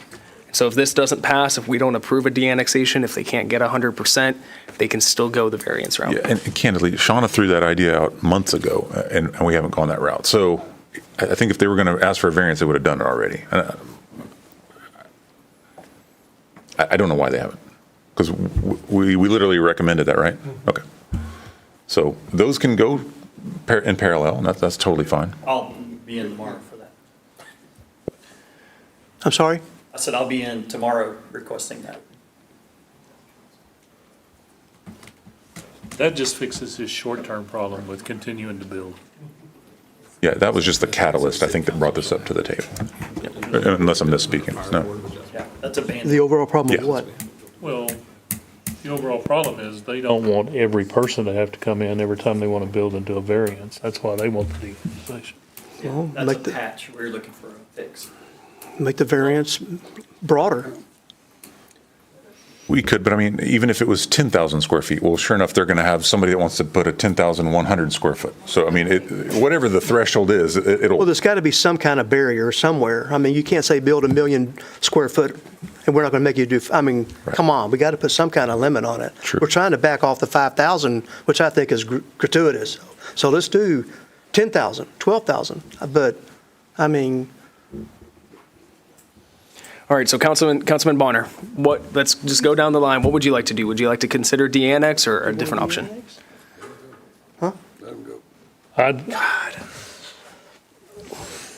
I was fine before David started talking. I'm not overly opposed to going forward with the annexation as long as they can get 100%. Okay, thank you, Councilman. Councilman Lands? I'll go with that. I'll go with that. Okay. Give 100% and I say let it happen because, they're still never going to get trash. They're never going to get a road paved by us. It's never going to happen. It's just failed expectations. But you're going to have all the people way out there that's going to say, why isn't Manvel Police coming out here right now? I need help right now. They'll call Chad. Yeah, but that's the reality. I mean, they're not going to ever get a road paved by the city, even though they're paying the city taxes. Safety. The trash man's not going to stop in front of their house. Nope. Not going to happen. Nobody's coming to fix the ditch. Nobody gonna come put the grade, or the county might, but you guys, that's your dilemma because you're private road and all that. So that's why I say, it's probably the cleanest things, just let it go. They're great neighbors, they're quiet, All right, so. To Councilman Land's point, though, Chief, if something, God forbid, major happened there, y'all have mutual aid agreements that says you might show up until the county got there, though. Is that? Yes, that's correct. So, something really, really bad, like I think you're worried That's about. a win-win then, isn't it? I'm just saying, We're talking, when we're talking something really bad, we're talking plane crashes. Yeah. We're not going to go out there and get a cow off the runway. No. Okay. No. They're going to have to wait on the sheriff's department and wait there 3 or 4 hours to get there. But if we got a plane crash, we got a disturbance where there's weapons involved, something major, yes, the sheriff's office is going to call us to go out and do a mutual Exactly. aid. We hold the scene till they get there and then we're out. And they handle it. And by the same, this doesn't affect their EMS service at all. No. So that's more, I think, why I'm okay with moving forward with this. So for me, I'm good with the de-annexation as long as they get 100%. If they don't get 100%, we can consider a zoning option specifically for an air park. But let's give them a chance to get the de-annexation. Councilman Perry? Yep, get the signatures, and we can go forward with the de-annexation. All right, Mayor Pro Tem? I already said I'm happy. All right. They deserve it. They've been through a lot. Councilman Hudson, you good with that too? Yes, I think they deserve it. All right. I think staff has their direction now. You guys good with that, Dan? All right, thank you. Gentlemen, thank you. You might be able to make the council meeting, Chad. Thank you, guys. Appreciate y'all's time. All right. Take a breath here. Agenda item number 4, consideration and possible action to approve resolution 2024-R-39. Bobby, if you can speak to this one, give us the Cliff Notes version. Yeah, how about the real quick version? State law now requires every state agency and local government to adopt a policy prohibiting TikTok on government devices. Done. All right. Please vote for this. Any comments or questions? New state law. Council? Are we already in compliance? Practically speaking, yes. From an IT standpoint, yes. We just need to have this as a. what I was wondering. as I think the server, IT says the servers are blocked here at City Hall, but as far as being on a government phone, that would be a different thing that has to be regulated and disseminated. If it's not, maybe, I don't know if it's IT, if it's Chad, if it's the chief, or everybody. We're going to have to implement that ASAP. Yeah, there's going to have to be a device management system. I don't know if there's a cost for that. If we already have that, that would have to be deployed. We'd also have to look at, what was it that I said here? If we have a bring your own device policy, how do you regulate that? At the end of the day, we've got to adopt this because state law says, but I think there's some considerations that IT is going to have to work through. So, all right, I'll make a motion to approve resolution 2024-R-39. We have a second from our Mayor Pro Tem. All those in favor? All those opposed? Bye-bye TikTok. Motion passes unanimously, 7-0. Do you have TikTok? Huh? You have it? No. Sure? Absolutely. I'm like, I used to have it, and then I was like, I don't want China getting my information, so I deleted it. Not like they don't have it already, but that's a different topic. All right, agenda item number 5. I'll read this quickly. We discussed this during the workshop. Consideration possible action to approve a surface site and access lease agreement between the City of Manvel and Houston Pipeline Company for the lease of property being a 400 by 200 foot parcel off of Uzel, directly behind the Public Works Building for the use of a police department firing range. We do need to approve this with the condition of effective upon the approval of an SUP. Do I have any comments or questions from council? Any comments from staff? Okay, I'll make a motion to approve this lease agreement with the condition being added of it being effective upon the approval of a specific use permit. Do I I'll have a second second? it. We have a second from Councilman Perry. All those in favor? All those opposed? Motion passes unanimously, 7-0. We look forward to our gun lessons, Chief. Now we have executive session. Go ahead and read this out here. Council will convene into executive session in accordance with Texas Government Code pursuant to Section 551.071, consultation with attorney, Section 551.074, personnel matters to deliberate the employment, duties, and discipline of a public officer or employee, city manager, personnel action involving finance director, Section 551.089, deliberation regarding security devices or security audits to discuss security assessments or deployments relating to information resource technology, network security information as described as Section 2059.00055B or 3, the deployment of specific occasions for implementation of security personnel, critical infrastructure, or security devices. And after action plan, we will go into executive session at 9:47 p.m.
council will convene back into the regular session, regular agenda at 10:57 PM. Agenda item number 6, which is consideration and possible action regarding concurrence with the city's manager's decision concerning the finance director as required under Article 5, Section E of the city charter.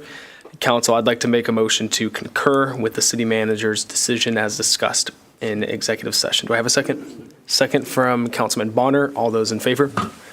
All those opposed? Motion passes unanimously, 7-0. Agenda item number 7, discussion on city involvement in upcoming legislative session. Council, it is late. Harry jinxed us tonight by saying it should be a quick meeting to Rosemary. You will see in here a data sheet. We'll talk about this more at our next meeting. Tammy was gracious enough to put together this data sheet. We had discussed it previously about if council wants to put together a list of staff and council's legislative priorities to send to our legislatures in Austin to represent for us. Also talk about ways that we as a council and a staff can get involved in the upcoming legislative session. So I'll be thinking about that over the next 2 weeks. If there's any items that you'd like to see us as a city collectively advocate for our community, we can discuss those in more details. Tammy, anything that you'd like to add to that? No? Any comments or questions from council? Okay, we'll take no action on that. Any mayor and council comments quickly? I'd like to commend Councilman Lands on his spiffy haircut. It looks very good, Councilman. And then we do have 2 upcoming Christmas events, right, Tammy? We have the house light decorating contest. We need people to sign up for that. And then the Christmas parade on the 14th, correct? Christmas parade, as well as a pre-parade activities, and then the lighting of the tree after the parade. Awesome. And so people will be able to sign up to participate in the parade, and we're going to start putting that information out on social media. Yes, I just got the permit application completed, so now I'll send that to permits tomorrow. We were waiting for that final approval before we started pushing out. There we go. Following the right process. Yes. What's the route? So, the route is going to be pretty much the same route that the school uses for the homecoming parade, starting in the back of the high school and wrapping up around the junior high, and then coming back through to the front parking lot across from the football field. So it's not the longest route, but it allows people spaces to stand on sidewalks for candy throwing and whatnot. And more sidewalks in the future from Robbie, correct? Yes. It was just a little traffic problem for the homecoming parade. So, and I would think you'll have more people for this than you would for the homecoming. So it's the same route we've done in the past. I can't say that we're bigger. We haven't done it now for this, what's it been, maybe 3 years? Since 2019. Okay, so it worked in 2019. I hope it will work in 2024. Our hope is maybe next year, if it works out, to find a different route that's more suitable. I mean, part of the parking lot couldn't be used for the homecoming deal to park in because that's where all the floats had to come back in. Is that the same place the floats go for this? So, no. We're going to start the floats in the back parking lot, and they'll end back there, and they can come over to the bigger parking lot for the lighting of the tree. We're not ending it in that big section. Tammy, could you send us at some point when you get a chance what that route might look like? Yeah, I absolutely can. I'll email that to everybody tomorrow. Cool. Thanks, Tammy. Good questions, Councilman. Any other comments from council? All right, hearing none, I will make a motion to adjourn at 11:01 PM. Do I have a second? Second. Second from Councilman Bonner. All those in favor? All those opposed? Motion passes unanimously 7-0. Good night and happy Thanksgiving to everyone. I hope you enjoy the break and enjoy the time with